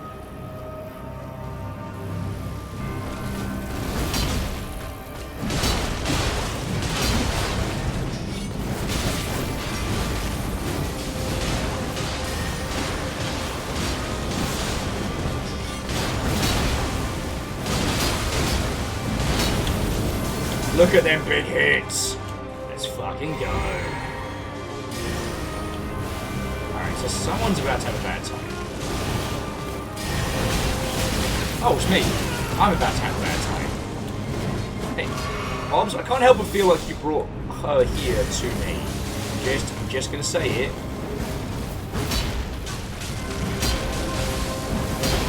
Darn it. I think I'm connected to somebody on the other side of the fucking planet.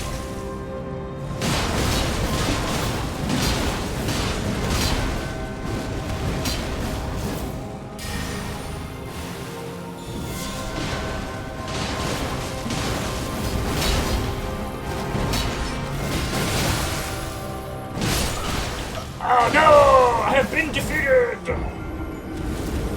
That's alright, they can handle it.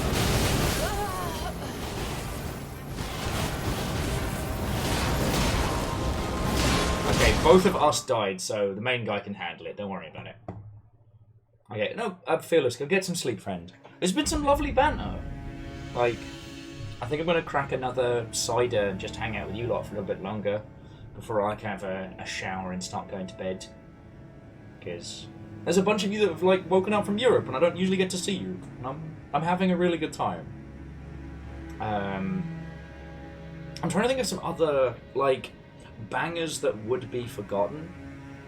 Because here's the thing, I want to say stuff like the initial D arcade machine that came with like a little card that would record all your stuff, but ultimately, what's that going to offer that you wouldn't get from a really good racing game?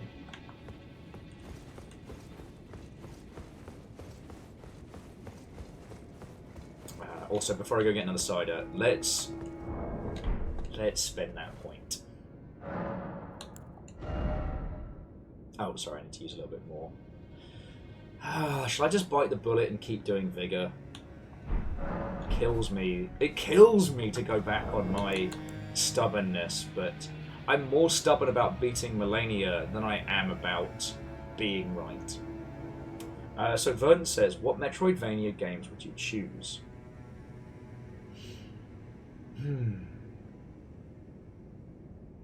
Well, it's got to be Symphony of the Night for Castlevania, right? It's got to be. I know you're playing as Alucard and not any of the Belmonts, but it's perfect back to front. And it has the flipsy downsy switch. Like, it does everything and then some. Now, I'd still say Super Metroid of the Metroid lot, just because of its purity. Not to sound like that one bell end from Alien, but the others add more mechanics to it, and it does become increasingly funny the times where Samus will trip over a rock and then lose all their upgrades. I would absolutely not put Metroid 2 on anyone's list. As someone who played that on the Game Boy, oh boy, that game hurt me.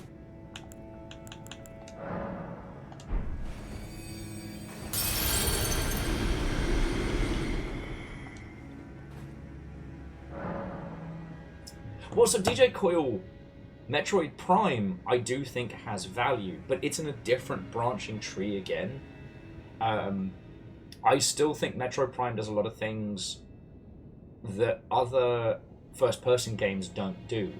And one of them is it goes to great lengths to remind you that you aren't the power suit. You are playing as Samus inside the suit. The environmental choices that they make and the ways in which like the visor fogs up and the way things reflect. How your aim is ever so slightly based on the arm cannon, but not your pure vision. You're not John Master Chief. You're not Doom Guy. You're Samus. Oh, you know, Sadlin. Samus Returns on the 3DS. fucking brilliant. I'm not arguing with that one, but if our family tree is based on, like, education and content... No, DJ Coil, Hollow Knight has value, but it is too far down the lineage. And if we're being honest, like, Hollow Knight is to Super Metroid what Sekiro is to the Dark Souls. I don't mean that it's a rhythm game, but I mean that it's a beautiful but very pointed, challenging title. There are other games that does what Hollow Knight does in other spades. Hollow Knight just takes them all together and then crunks them up. And this is as a person who loves Hollow Knight, as a fucking non-copyright infringing friendo right here will show you.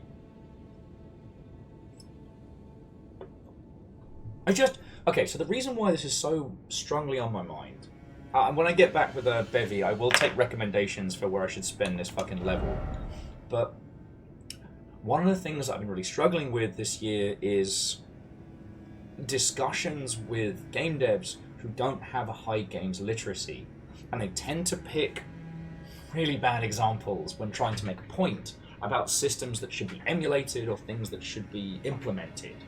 And sometimes it's exhausting, but also I don't want to sound like a fucking bellend. I don't want to be like, well, actually, this thing you said is impossible has been done by a browser game from the fucking Midlands. But in the same breath, like, when people start to talk about absolutes in game theory, like, not actually implementation, but what could be done. Oh, no one's ever made a episodic story game. Excuse me? Excuse me? Hello? Excuse me? Excuse me? You want to come off it? Will over God? Viking Blonde, New York Times. Here's several games that are episodic story games that were very successful. The fuck are you talking about?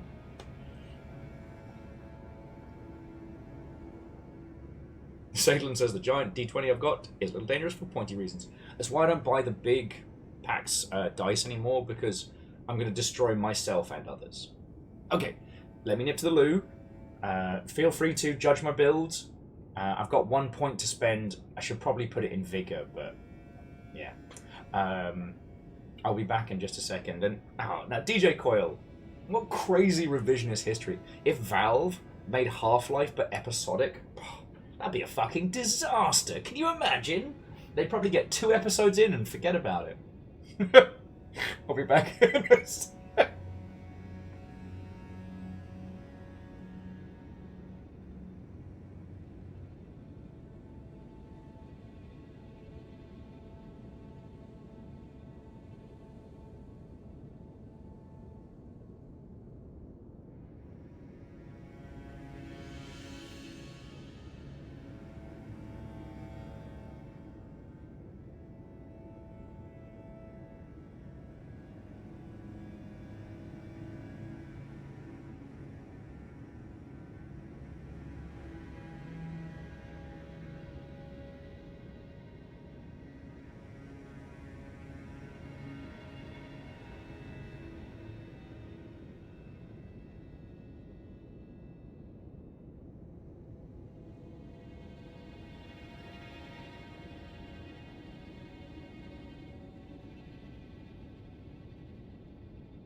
Hello, hello.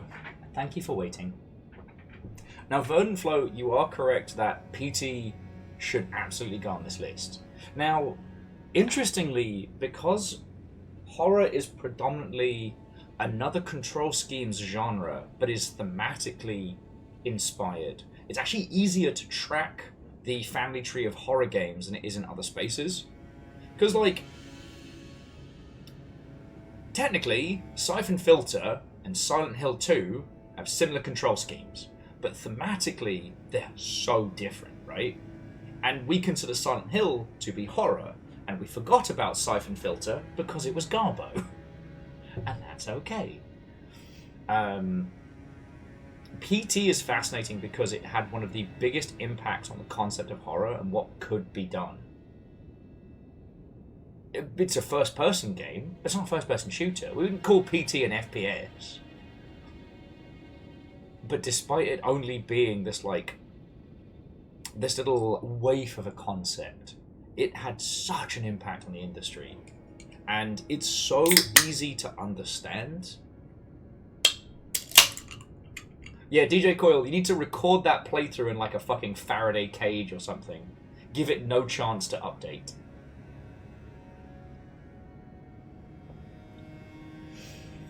But, you know, so things like Amnesia was a huge one in that space. What's really interesting is how, if we're talking about the history of video games, you should study Alone in the Dark. If we're talking about the impact and trying to understand the genre, you should play Resident Evil, the first one. Even though Resident Evil just took what Alone in the Dark was doing and crunked that nonsense up.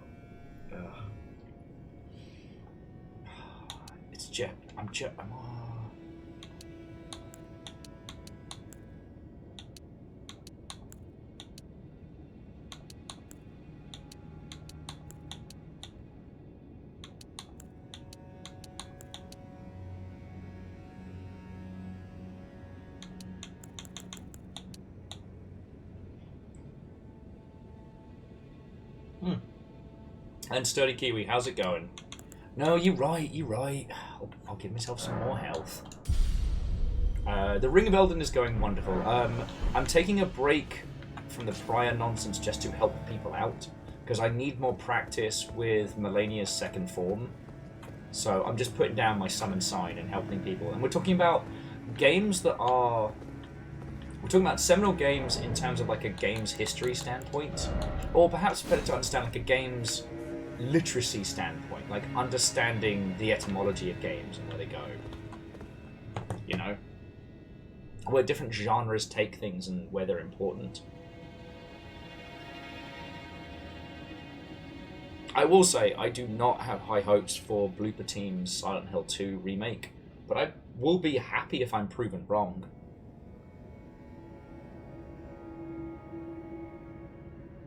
One thing I have been thinking about, though, is fear of challenge.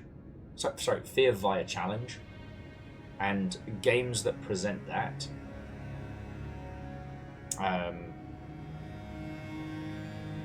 Hey! To Null Pointer Games, how are you doing, friend? I'm training against Malenia to beat them solo.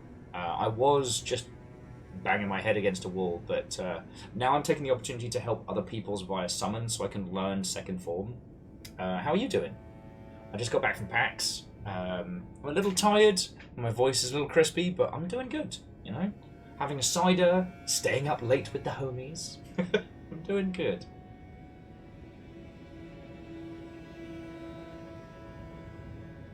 Oh, no, actually, Null Pointer, I got the plague 2 weeks before PAX, so I already had my fucking tripping tits with the flu COVID times. I actually, I kept asking Fiona for like 2 days, are the cats okay? Do we have enough food? Do we feed the cats? We don't own any cats.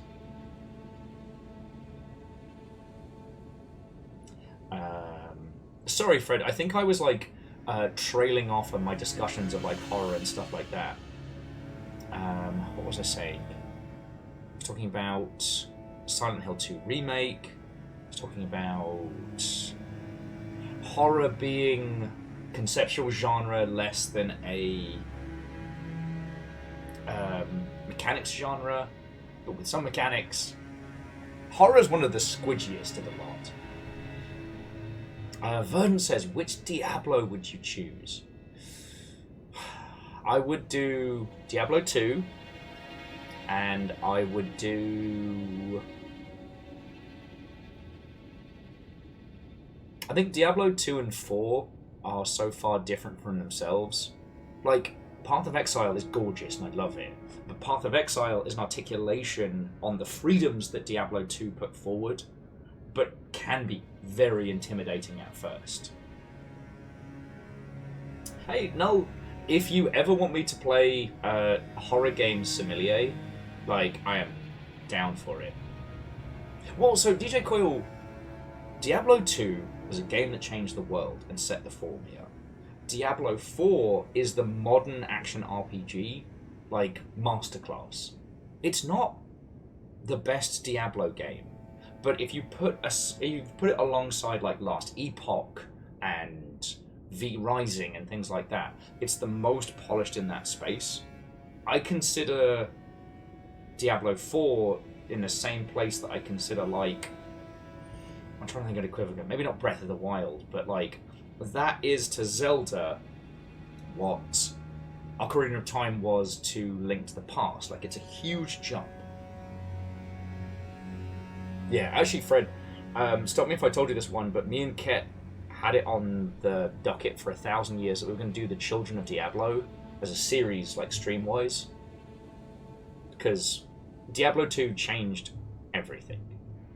I still remember playing this, like, Diablo knockoff that was based on, like Sengoku Jidai Japan versus, like, yokai and, like, Demon Nobunaga type shit. Not Onimusha. It's all this entire, like, own thing. It's fucking cool.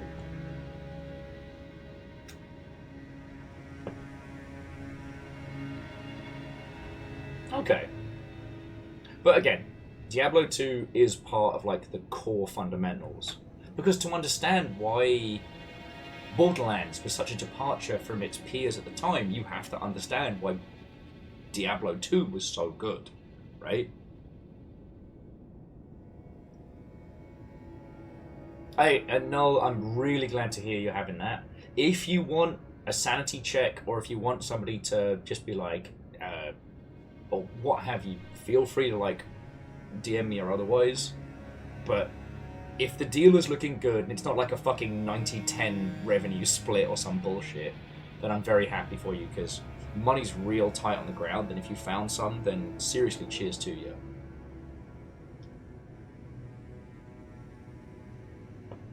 Which one's Ghost Lore?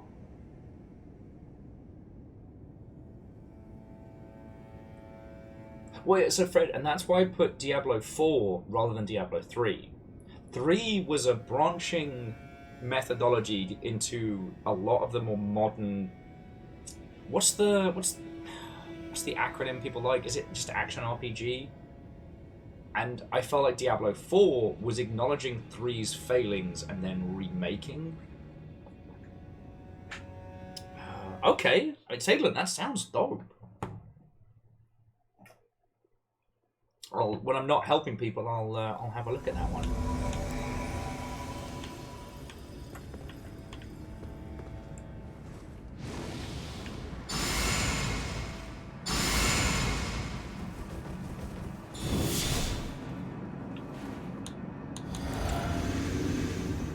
Okay, they wanna do this. All right.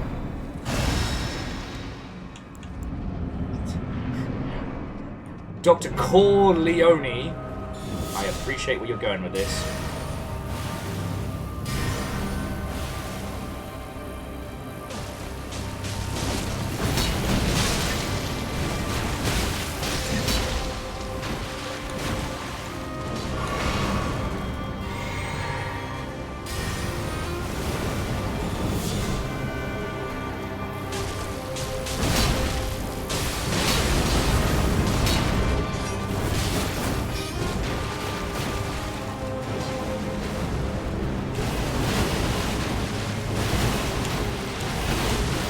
Oh, how was that?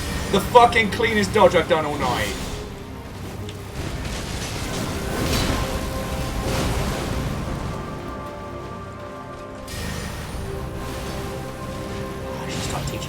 classes if I can do that on purpose.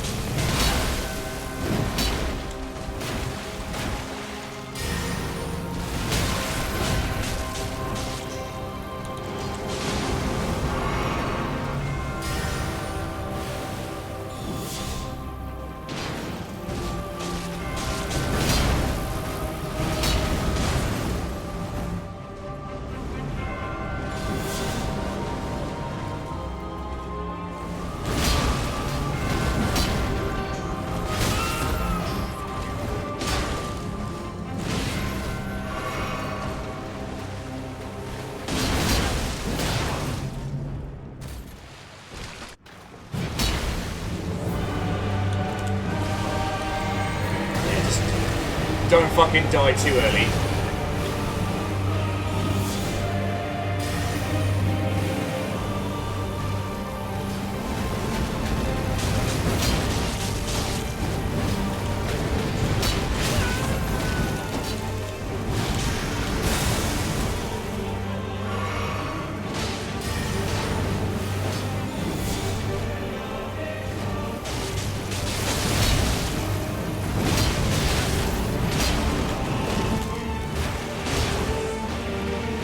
Is it me, or does this form for Malenia have some serious, like, Chapel Roan energy?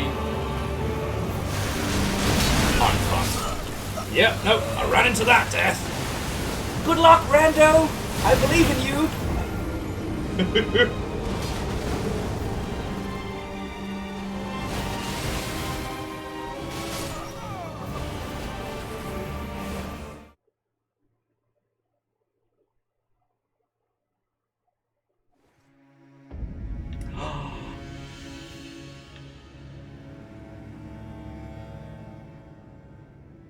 Okay, so no, I'd definitely say give Alien Isolation another try.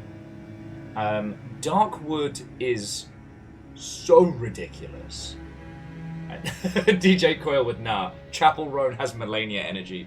If it works, power to her.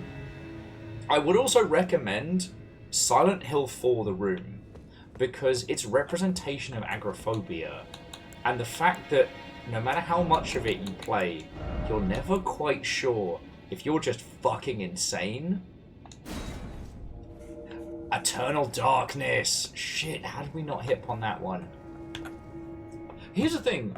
For, like, Eternal Darkness wouldn't be in, for me, like, the horror tree. That would be more of the meta-narrative tree. So that would come down, in my mind, from Metal Gear and some of the other early mainstream attempts at meta-narrative goodness.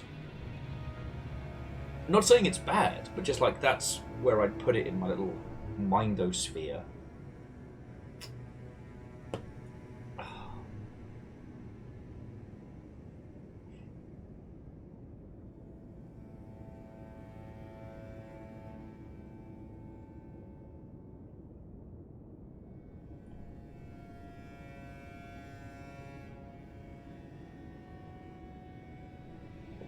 Oh, but yeah, so to Null and those of you who just joined us, we were talking about, like, touchstone games in terms of, like, education of genre. So not necessarily the games that had the greatest impact. Well, but sometimes, yeah. If you had to make a family tree of things to understand games, that's what I was putting forward. So an example we did earlier is, like, System Shock 2 over Bioshock. Even though Bioshock had more of a cultural impact, System Shock 2 definitely had more of a package and more of an understanding of what it was doing. Hey, Chaunerus. No, at the moment I'm just helping people. Although, I did go back to an early area. I found a boss I hadn't seen.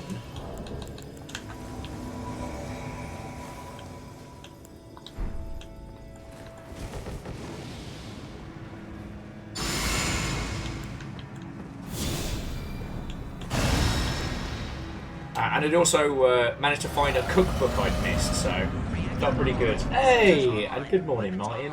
All systems nominal. Oh, hey, what's this?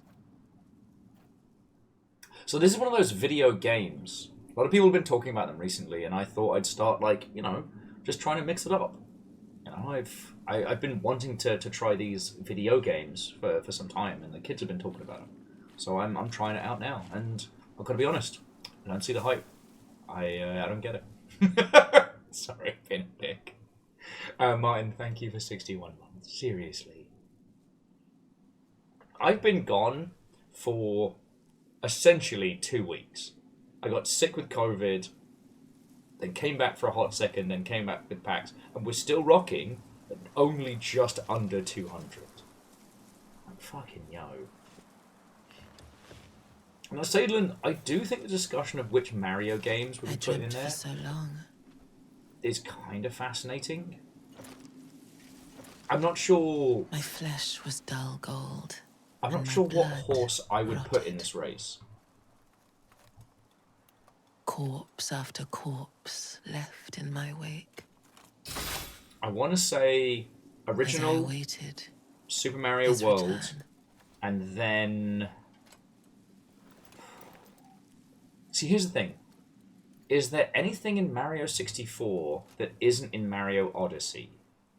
Like, conceptually and experientially. Because I want to say Mario Sunshine, but then I realise it's just because I want to fucking hurt people like that game hurt me.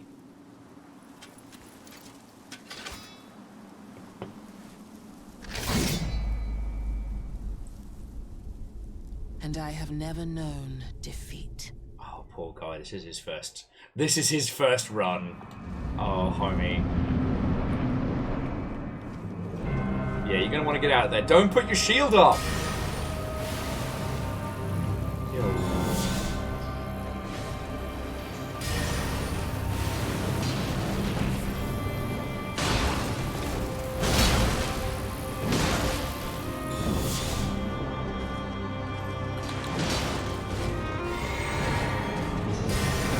We got ourselves a Shrek.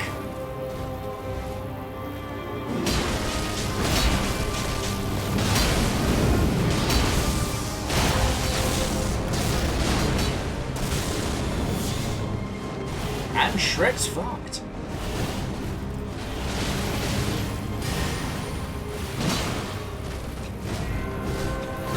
Okay, joking aside, Shrek might actually know what the fuck he's doing.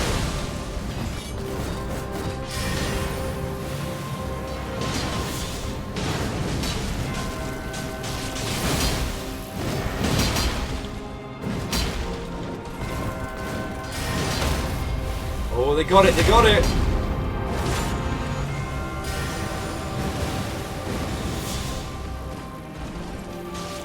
What the fuck was that interrupt?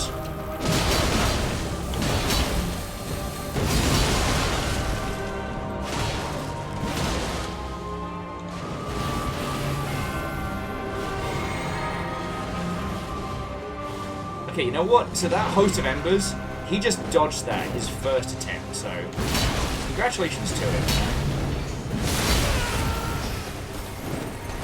As opposed to me, who's failing for the basic shit.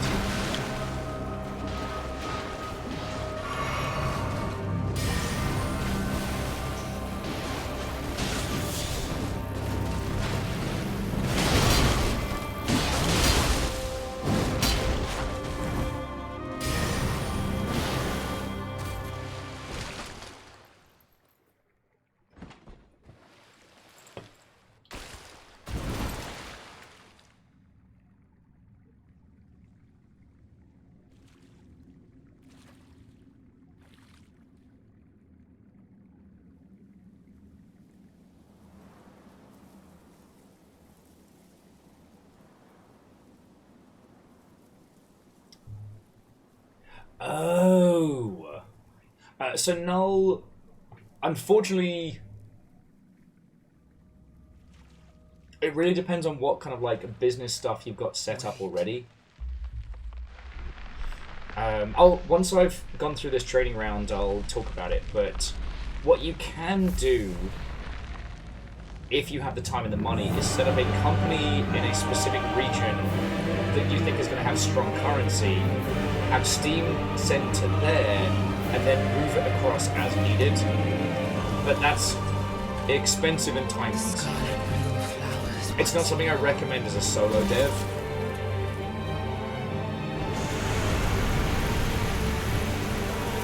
But let me handle this. You will witness true horror. Like, if this guy managed to dodge it first time, I'll be very impressed. Because I fucking didn't. She basically just splatted me with that first attack.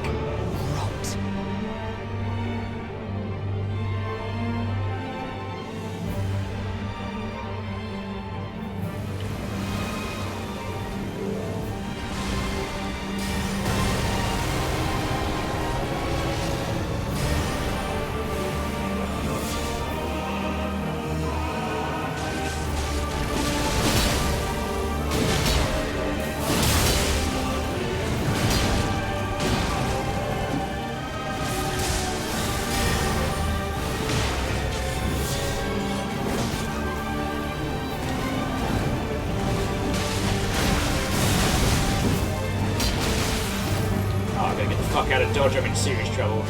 Oh no! She's stepping off!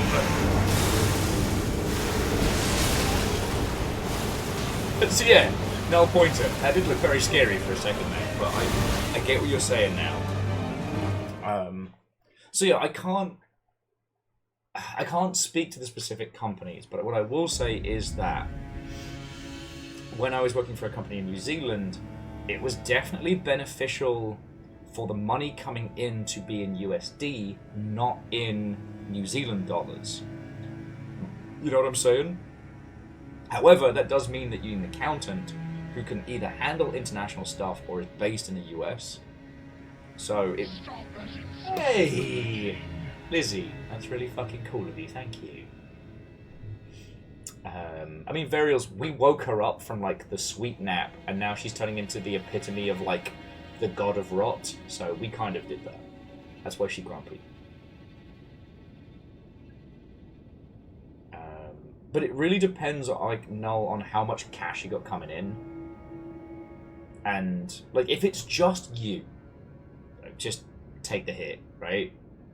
Like, Steam will send it to your account and they'll handle the conversion stuff at their end, right? Like, if your audience is predominantly in the US and you're in the UK and you're getting shat on by taxes, it sucks. And it depends on the title. You might be able to, like, offset it with ways in which your fan base can support the game directly, stuff like that. But again, depends on the title and otherwise. It's only worth it if you can have somebody full-time handling your cash, right? Which means you need to be bringing in enough money that you will need to have a money person to save money. Do you know what I'm saying?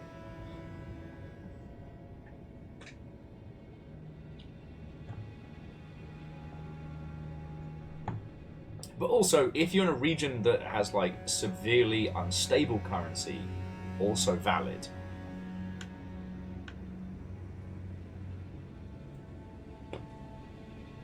Hey, DJ Coil, go get some sleep, friend. I think I've got maybe another couple of tries in me, and I'm really enjoying this conversation. I think I'll probably stop in the next, like, 20 minutes or so, just because I'm having a great time, and I should probably stop. Brighton, UK, unstable falafel wrap prices. Yo!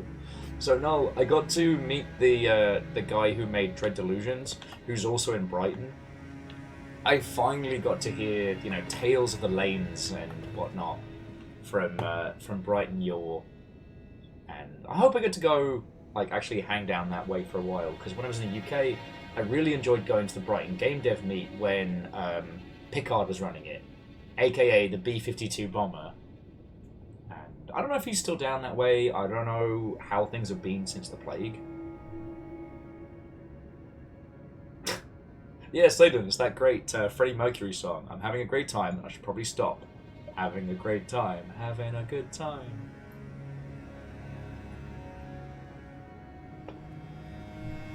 Oh, way cool. Oh, I hope Picard's doing good. And yeah, like, there's also a lot of the devs down in Brighton are super antisocial. It's like when people are like, oh, you're in Seattle. Do you know the people that made Slay the Spire? And I'm like, I know they're here. they don't go out very often. Or at least they don't go out where I go out.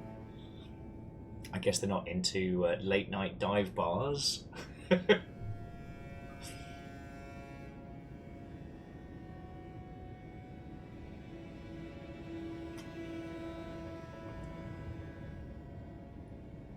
But I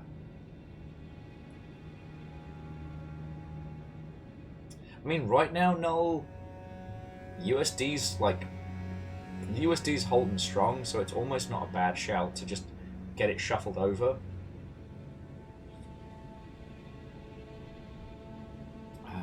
Fuck, I'm just trying to think who down the Brighton way has done this before. Would be worth talking to.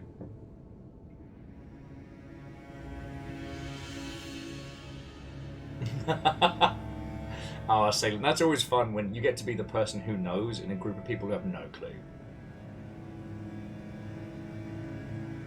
And yeah, also Noel, one of the things I love about being based out of Seattle is that it's basically like Mega Brighton. It's all the good bits of being down in Brighton, but bigger, and with a lot more food. Oh shit, yeah!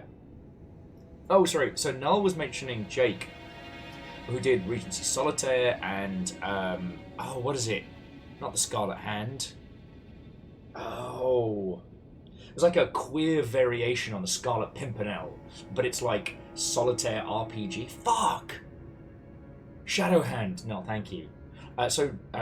Jake, that Noel was mentioning, is a great example of like a working indie dev, in that bangs out games with a sensible budget and a sensible focus that do good.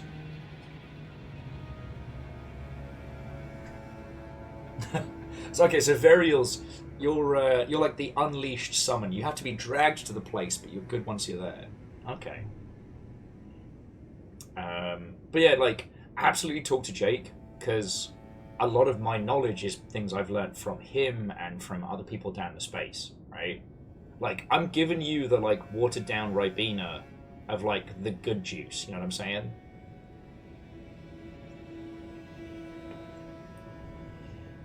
I actually don't know how well that reference will translate. Doesn't matter.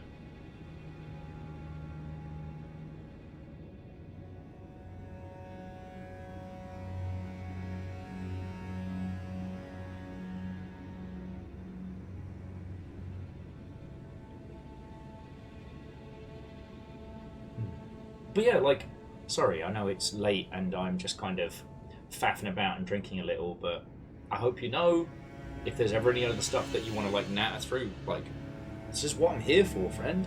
The longship keep me alive and I get to share my knowledge.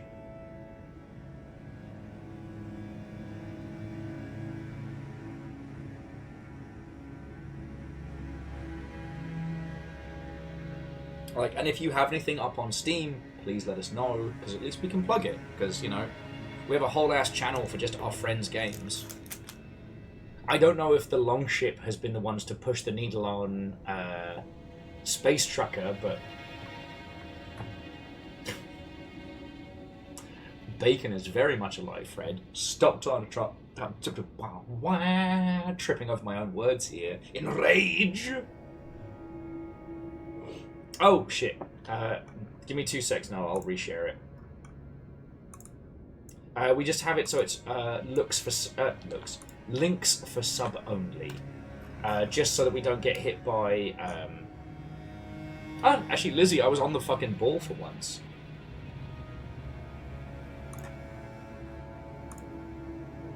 Wait, no.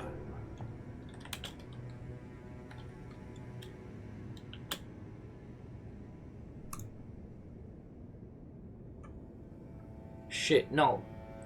Did I know about this before you told me? Or did you tell me?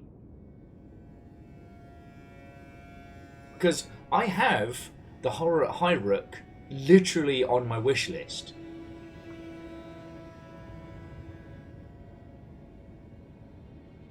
It really has that cultist simulator, but the person making it's not a piece of shit vibe to my eyes. God, this looks fucking cool.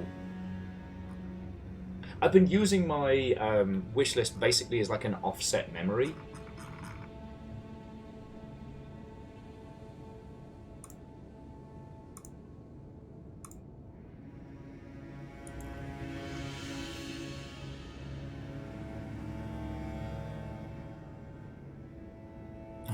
Well, Bacon, thank you for letting me know. But I did get to play the demo as well.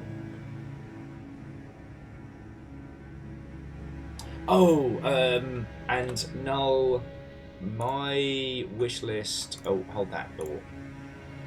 Is 1,684.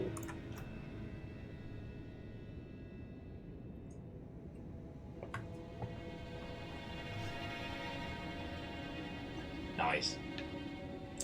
So Null, I've been lucky enough to play Sea of Thieves on Fridays with Nessa, is one of the writers on Star Trekker. So that's why we have exclamation Nessa by Star Trekkers here. I'm actually hoping, touch wood, what the fuck?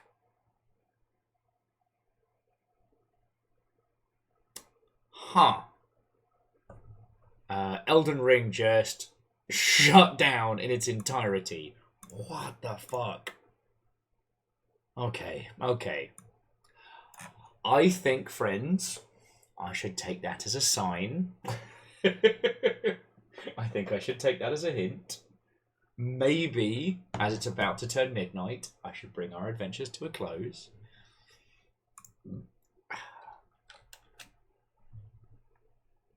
Okay, Varials, you're not wrong though. I did the touch wood, and then suddenly gone.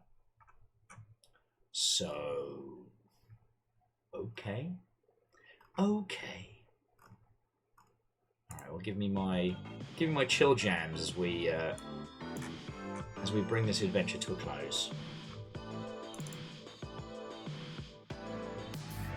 Hey, no, like, I don't have to disappear this very second, but, like, you need me, you got me. I know what it's like to be indie. I know what it's like to be, even in places like Brighton, when you don't really have anybody to bounce ideas off of in the wee hours. I don't know why we're doing a shout-out to Nick. That's very weird. Nick doesn't stream.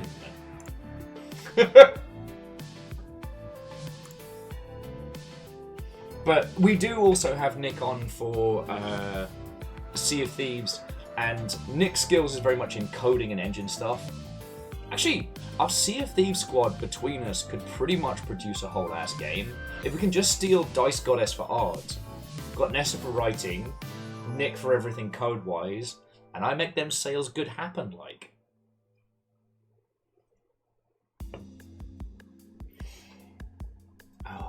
Honestly, I also think there's a little bit... Sorry, just off of Red Burning saying the Legends of Malenia being the hardest boss. I also think there's a certain amount of post-PAX crazy still kicking around in my noggin. That I've spent 5 days being social with everyone, and I'm not ready to stop. Which is why I need to go and have a shower and start going to bed. So I don't just be like, ooh, party. No, Will, it's not time to party. But party? Well, I'll tell you what, Sadlin, I'll pop back in once I've hosed myself down and we'll see what's going on. But no, I'm just glad we can give some, well, early morning in the UK, but some late night help from here. You know? I'm stupidly lucky that I'm able to do this full time. I've said that so many times. Redadog threw in $100 to keep this shit going. Fucking snuck it in like a little hand grenade under my feeties.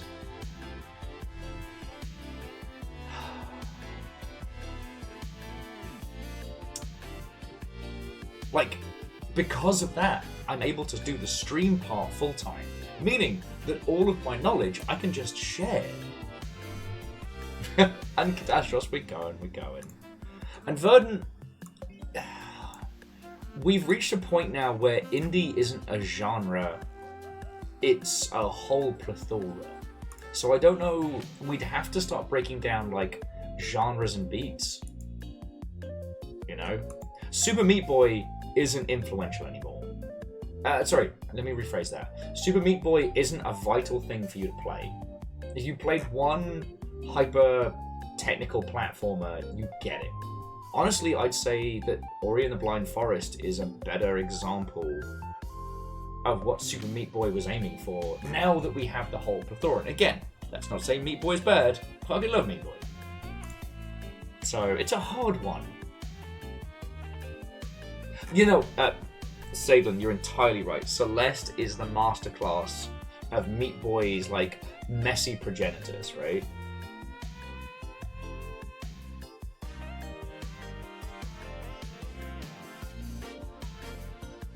So, it's a tricky one. It's definitely one to think about.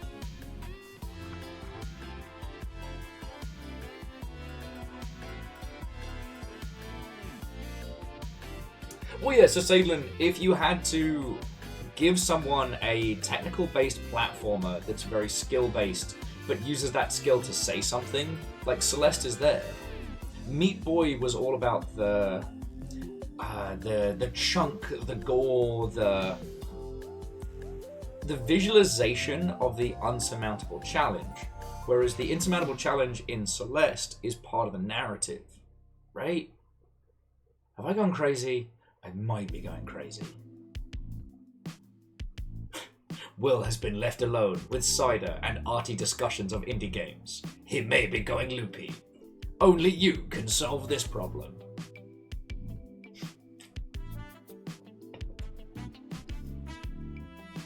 Well, because here's the thing. Nobody talks about N+ anymore. And for a while, that was the fucking standard of technical platformers.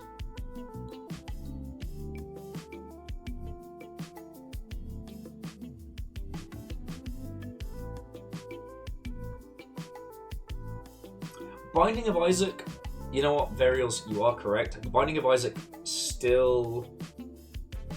is still the example from which so many pull. So yeah, I think you're right. And again, it's not about necessarily the best in class. I fell out of love with The Binding of Isaac because the command the RNG makes of you is very complicated. It's why I get frustrated with Spelunky, because, yeah. Well, so Sadlin, The Binding of Isaac is the connective tissue between what was described as and what became roguelikes.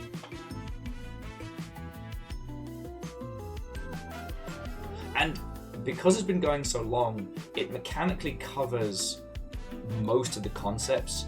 If you play a lot of The Binding of Isaac, you get where everybody else is coming from, right?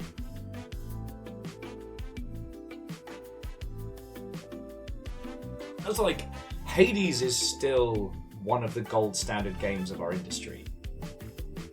But I almost put that in like a different genealogical tree, even though it's pulling from roguelikes and using them to tell a story. Does that make a weird sense?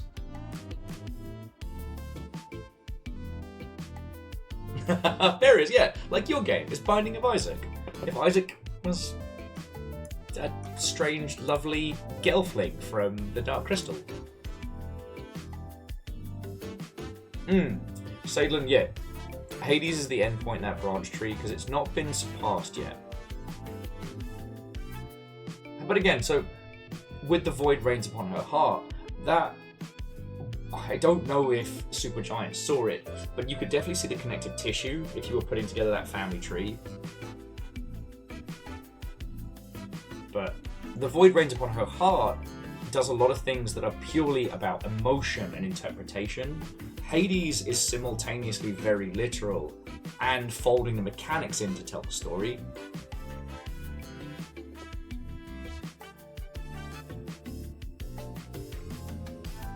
Well, I mean, Catastros, it's a little bit of an oversimplification, but I get what you're saying.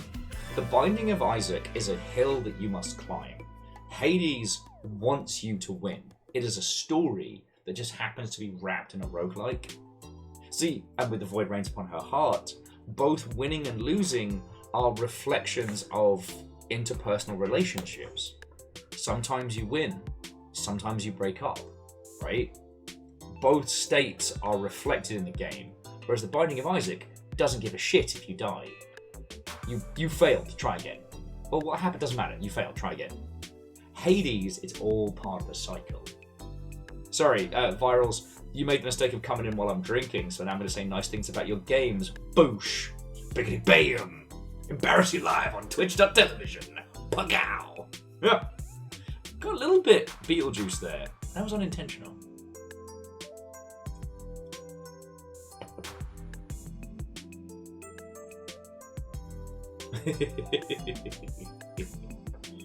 But yeah, no, Varials.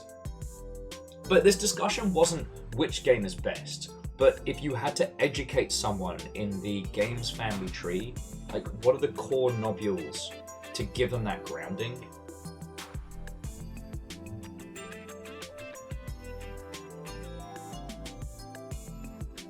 We should really fucking write this down. If any of you or anybody on the VODs wants to write this down, like, we could do a fascinating family tree. I don't have the hours in a day to put it together right now, but I'm not against sharing the knowledge.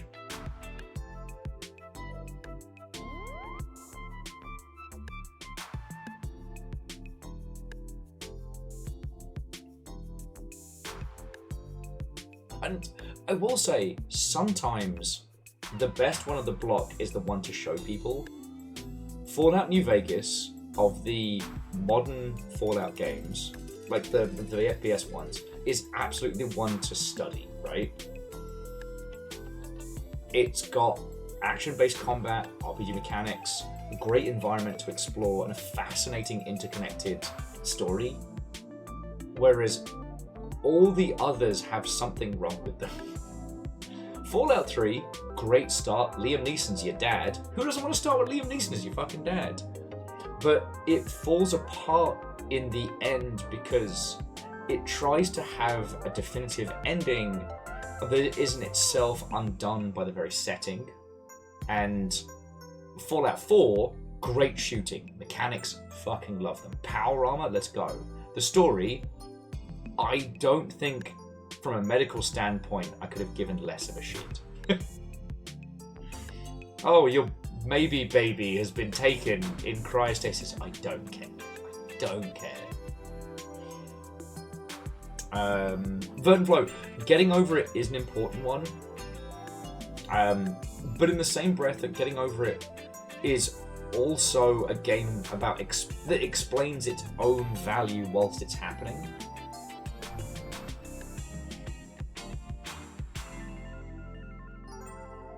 Like, getting over it is brilliant because you don't have to over-explain it because it tells you what it is doing. It says, I will hurt you and here's why, and then it hurts you and explains why. Durry. Reactor online. Sensors online. Weapons online. All systems nominal. Also, what's ho Viking 64 friendo? What on welcome, friend. How are you doing? Fucking 50 months? Sorry, friends. I didn't expect to be up this late, but apparently I've just been overcharged by PAX. And Sadari, I do think Slay the Spire is important on that one. But that's a branching path. So if we consider Hades, Void Rains Upon Her Heart, Celeste, and things like that, kind of going off in a different direction from that like roguelikean technical family tree, things that came from The Binding of Isaac, Slay the Spire is a core knot in a family tree of what became all of those like deck building titles.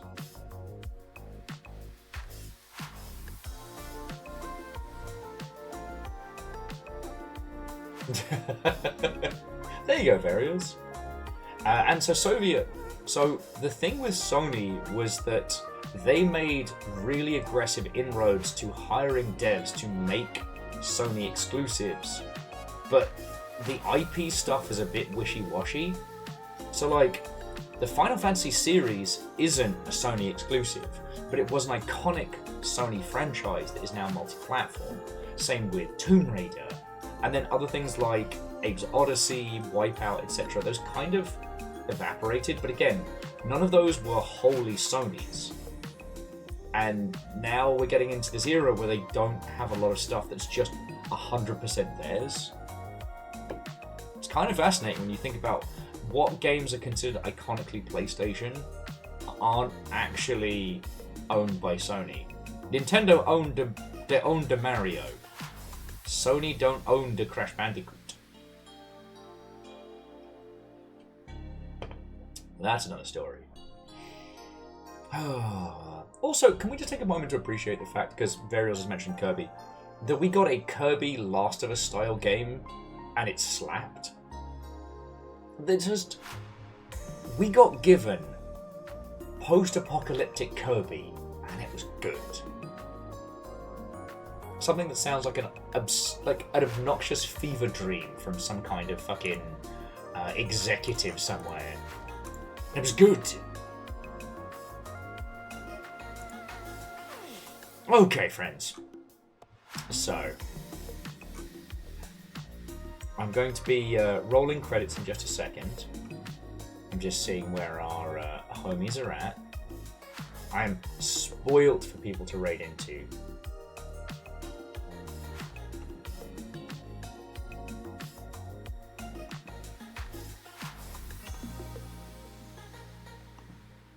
So,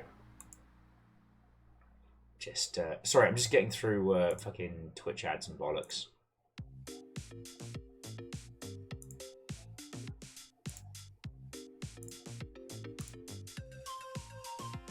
Okay. And Fred, it's good to be back. Best Kirby is Kirby 64. My favourite one is still, which Kirby was it on the SNES, where it was like a full-on adventure? Fuck. Me and Eric played it really recently at GDC.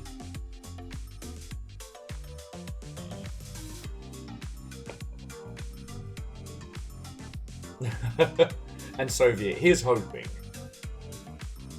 It was Kirby Superstars on the SNES, right?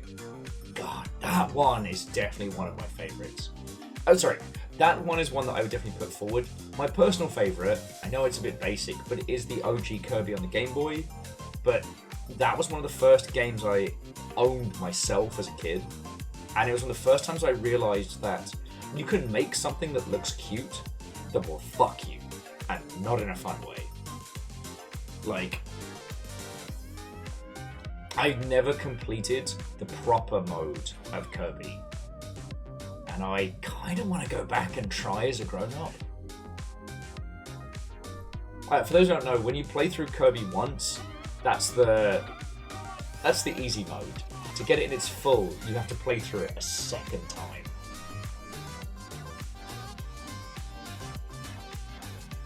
Okay.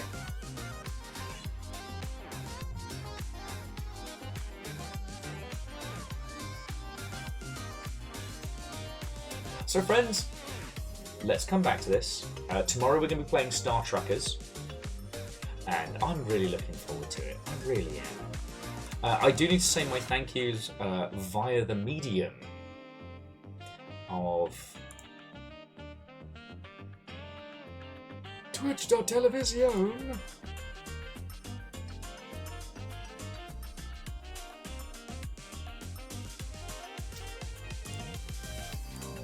Still trying to see who is live. Alright. Okay, yeah, we got some good choices. Okay.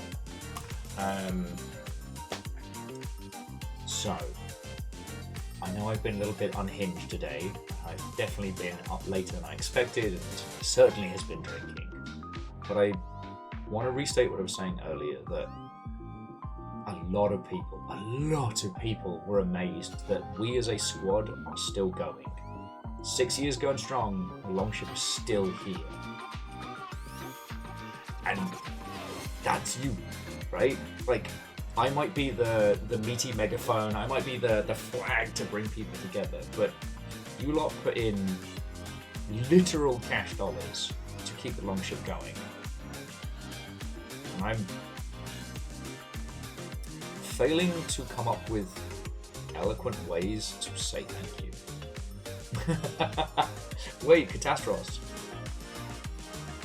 If you're not getting rid of me and I'm not getting rid of you, then who's driving the plane? Before you ask, yes, I'm very proud of myself and I will not be apologizing. I'm sorry, friends. I said I wasn't going to get cheesy and I said I wasn't going to get sentimental this evening, so just thank you. I hope you've had a fucking good day, because I've had a great one.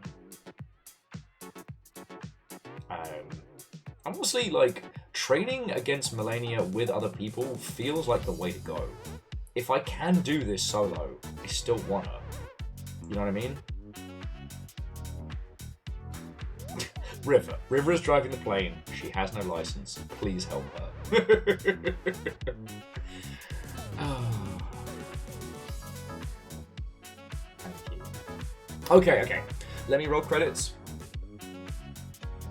Because I am serious. Like, you lot put in bits and donations, and that is how literally we keep going. So thank you. Right? Seriously.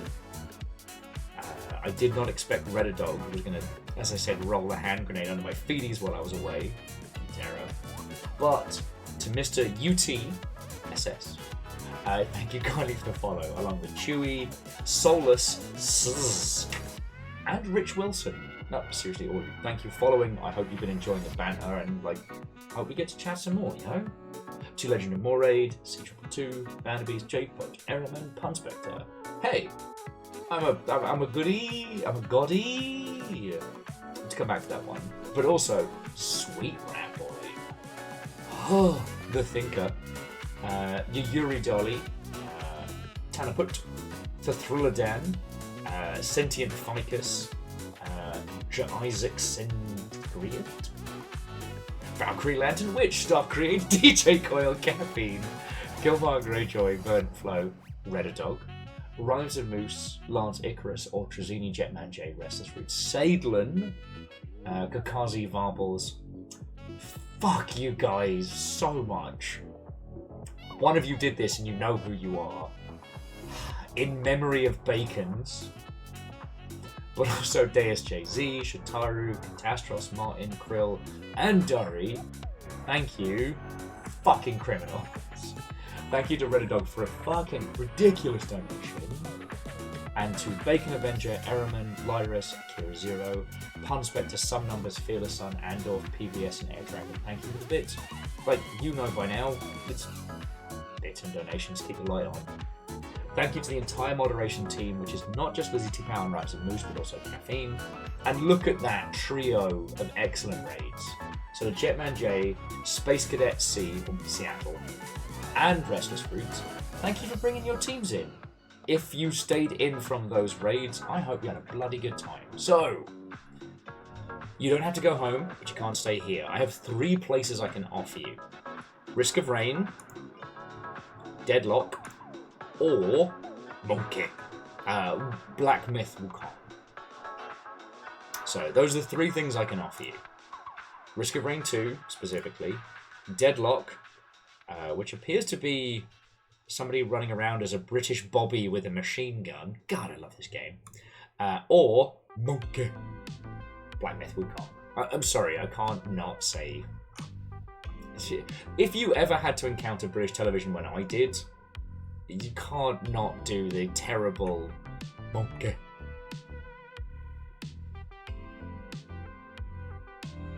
No, Redadog's saying, who has the least viewers? That would be Risk of Rain 2, if that's alright with you, friends. You know, I try and pick things that you all are going to enjoy, and every one of those is somebody who I have watched and I enjoy their stuff. But okay, we're going to go hang out with my good friend Zelky. Now, Zelky is playing Risk of Rain 2, but their skill set is, they are upsettingly good at Monster Hunter. So... Well, and Vernflo, go get some sleep, friend. I had no intention of going this late, and yet here we are. But let me tell you, dead happy. Dead happy. Right. Tomorrow we're trucking in space. That's it. That's the long and short of it. Yeah. I think I've told you all the PAX stories and all the tales. Oh, and also, the controller worked all fucking day, so I'm not worried about it being broken. Just a little bit paranoid about that. Yeah. Fuck, it's good to be back. Honk honk mother truckers. Honk honk mother trucker indeed. Takes one to know one, friend. god, I've really got that whole like kid at a birthday party, and even though the party is at an end, the kid doesn't want to go home vibe about me right now. I really want to keep going on this like etymology of video games type thing. Or family tree of video games. Kind of fascinating. I need a really big whiteboard for that, aren't I? Alright, friends. Love to you all. Thank you kindly. To be continued.